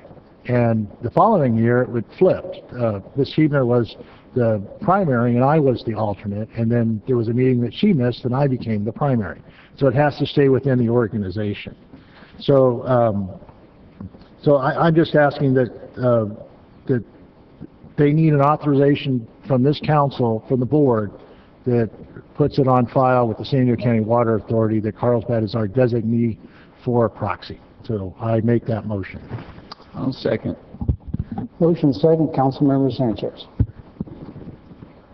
Thank you, Mr. Mayor. I'm going to vote against this motion. I am very concerned about a conflict of interest that we probably have with Carlsbad. I'm very concerned about the coming hearing regarding Gregory Canyon landfill and how this is on our waters, an important water source for our residents. And we actually are in charge of our citizens' public safety, health and safety. City of Carlsbad is not. So to me, it presents a conflict of interest, and you know, I'm going to be voting against this. Thank you. Councilmember Flynn. Thank you, Mayor. I guess I'll ask Councilman Kern, isn't, as you were saying, this proxy a routine procedure that the policy of the Water Authority requests every city to do? That's correct. That's correct. The city of San Diego has 10 representatives, and they don't have a proxy issue because they're cross-proxy. The city of Carlsbad, up until next year, when they lose a member, are their proxy to each other. So Farrah Douglas and Keith Wellinger are the two members from Carlsbad and their proxy to each other by rule of the San Diego County Water Authority. Next year, when they lose that other vote, more than likely we will be Carlsbad's proxy to the Water Authority, just like we had been in the past. It only changed when they had 2 seats. And so, you know, that's it. It's just something that they've requested at the Water Authority that happen. Okay, so this is basically just a routine paperwork issue that has no policy implications whatsoever. This is government in action.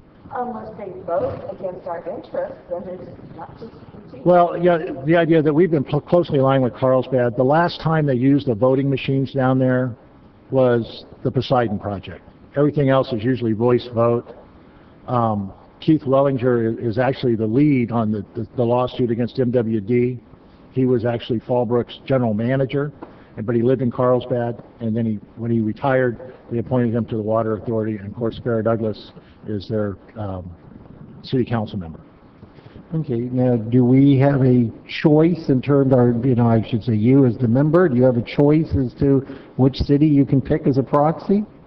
Yes. Okay. We can pick, so you can pick anyone, we can pick so Vista Irrigation, we could pick City of San Diego if we wanted. I don't think I would do that. Right. I would do the one most geographically aligned with what we want. Right, then I would ask Councilman Sanchez, who seems to have some concern here, which city other than Carlsbad do you think would be a better proxy for Oceanside? Well, I most definitely would want to, thank you for the question, I would most definitely want to interview the cities and see which cities are most aligned with our future development. We have a desal project of our own, so it is in our best interest to ensure that nothing happens to the San Luis Rey River. We've spent millions and millions of dollars on it to maintain it. So to think that we could have a landfill trash in our river is What not... does that have to do with the proxy? Yeah, I mean, because the whole thing is the proxy can be changed at will, correct? So for any reason, at will, no. Somehow we were not satisfied with Carlsbad voting, if Jerry was sick, was in a car accident, any innumerable reasons you might miss a meeting. I think we've had even though we have issues coming up every now and then, we've had a long-term relationship with the city of Carlsbad, and certainly have personal relationships with the members of those city councils at a level that, at least speaking for myself, exceed the relationships I have with any other elected bodies in the North County area. And not knowing anything to the contrary, I would be most comfortable with Carlsbad holding our proxy, and I think Councilman Kearns made a good choice. But should your fears come to fruition on some issue, we could change that proxy in an instant. Well, apparently we can't do it in an instant. That's why. Well, that's why I need the designation. And if I can explain a little bit, there's very few cities that sit on the county water authority. Us and Carlsbad are the two that are most alike. Vista doesn't have one. Vista is Vista Irrigation District. When you get down into Levenheim and San Diego, those aren't the cities. Encinitas does not have a water authority. So there's no other cities that we can designate. We can designate water districts, but water districts aren't closely aligned to what cities do. Okay. So that's why I picked somebody that was close, geographically close, but also aligned with our coastal issues. Yeah, well, it sounds like a good choice to me, and I think this is made a tempest in a teapot over what's basically a clerical issue. Was there public on this? Yes, that's right. We have 2 members of the public wishing to speak on this item. Jimmy Knott may come forward first, followed by Charles McVeigh. Thank you. Mayor, council members, Jimmy Knott, 127 Cherry Lane. First, I want to thank San Diego County Water Authority Attorney Daniel Hinsky for his assistance in this presentation. Chapter 45 of the California Water Code, County of Water Authority Act of 1943, Section 45(6)G, Director's Proxy. It addresses this issue. And what it says is very simple, and it says, subject to the confirmation of his, her public agency, a member of the Board of Directors may designate another member of the Board of Directors to vote in his or her absence. That is all that basically it says. and that can be changed. There's a few other things it says beyond this about that it says basically how it goes back and forth, and it has to be registered as such, and Councilmember Kern has advocated and says that very clearly. And instead of based upon population basis representation, it is based upon the total contribution of the County Water Authority according to AB 692 of Bob Morrill, in 1997. So that's where this comes from. So Oceanside has only one vote, whereas Helix and Otay Water Districts have 2, and San Diego City has 10 votes. And so this is being limited according to law. Not according to wish, not according to whim, but according to law. But I would like to add one stipulation. I would like to add the stipulation that this proxy vote would communicate his or her actions and activities to the Utilities Commission, City Council, and the directors of the Water Department, and also seek their advice before taking and voting on any issue. Thank you. Before you go, excuse me, for the council, if you look at the monitor, the item 24 below is not what was on the request by. Yeah, I know. That's what I'm saying. So just for information, the information on the Walker Trail underneath is not correct. Thank you very much. Sir, go right ahead. Okay. My name is Charles McVeigh. I live at 200 North El Camino Real. Mayor, council members, I oppose relinquishing Oceanside's representation on Sandag County Water Authority board to the city of Carlsbad. There is no benefit to the city of Oceanside whatsoever that I can think of, nor have I heard of any that I approve. There is no compelling reason. In fact, I've heard nothing but praise for the services of our former representative, Brian Doyle. Yet Councilmember Kern and Feline removed Mr. Doyle and appointed Councilmember Kern to take his place. Having I done that, now Councilman Kern wants the council to allow him to applicate and give the city of Carlsbad the authority to represent Oceanside. I asked why. Well, I see Mr. Kern attempted to explain it, but I didn't agree. Several reasons come to mind, though, why it's been done to me. And one, I believe it is vindictive in retaliation against Mayor Wood because he was reelected as mayor of Oceanside, beating Mr. Kern, I might add, by an overwhelming majority of the voters. I say this because what has happened, starting with the same day Mayor Wood and Councilwoman Esther Sanchez was sworn in. One, Kern, Feller, and Feline, hereafter referred to as KFL, passed a new ordinance stripping Mayor Wood and his power of office and transferring them to themselves. Two, KFL then removed Mayor Wood from all regional boards and commissions, and you guessed it, they appointed themselves. We voted for Mayor Woods to hold these offices, not KFL. Three, Feline, Feller, and the BIE lobbyists attended the Army Corps of Engineering hearing on the Gregory Canyon landfill in support of building a toxic dump on Oceanside's main water supply. Mayor Wood and Councilwoman Esther Sanchez voted against it. Four, KFF voted to go forward with the Melrose extension despite its rejection of the project by the planning department. And now, since they do not have those supermajority required to take the 13 residential homes by eminent domain, they will ask the county supervisor, Mr. Horn, to do so. There are others. However, I believe you see the pattern. I have a feeling that somewhere the ugly BIE's head will pop up in this connection, somewhere along the line.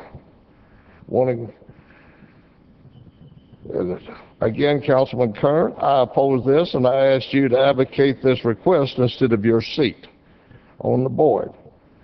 You were elected to serve the people of Oceanside, not Carlsbad.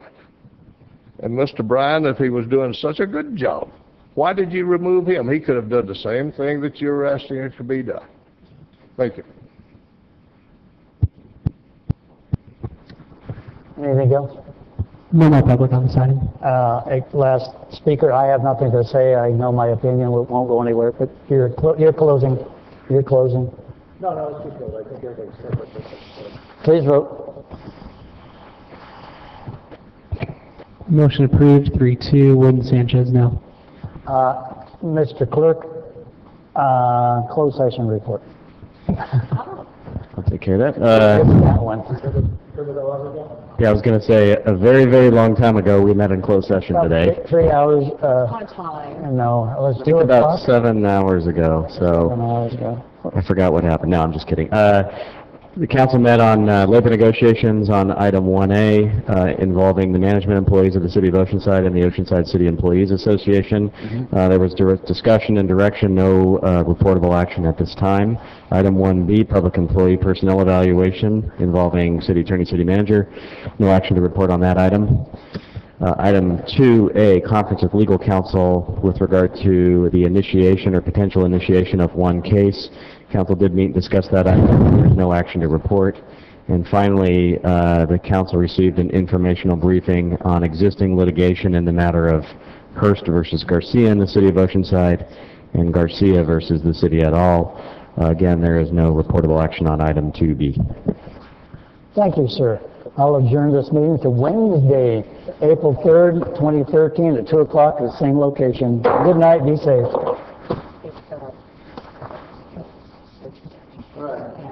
This is when I get the choke. This is when I get the... Because like this, actually go like that, and all that. And $1,000 said, $8 days to rent, 8 days to rent. You know, and it's instant on. You open it up, it's, sorry.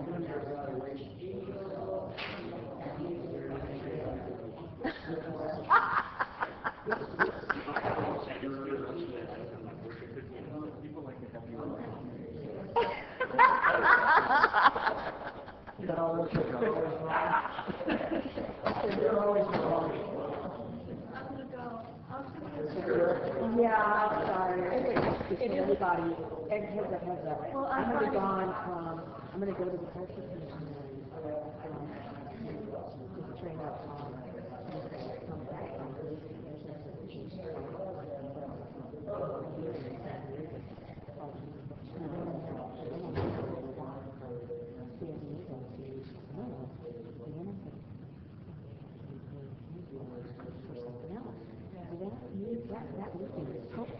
It must be some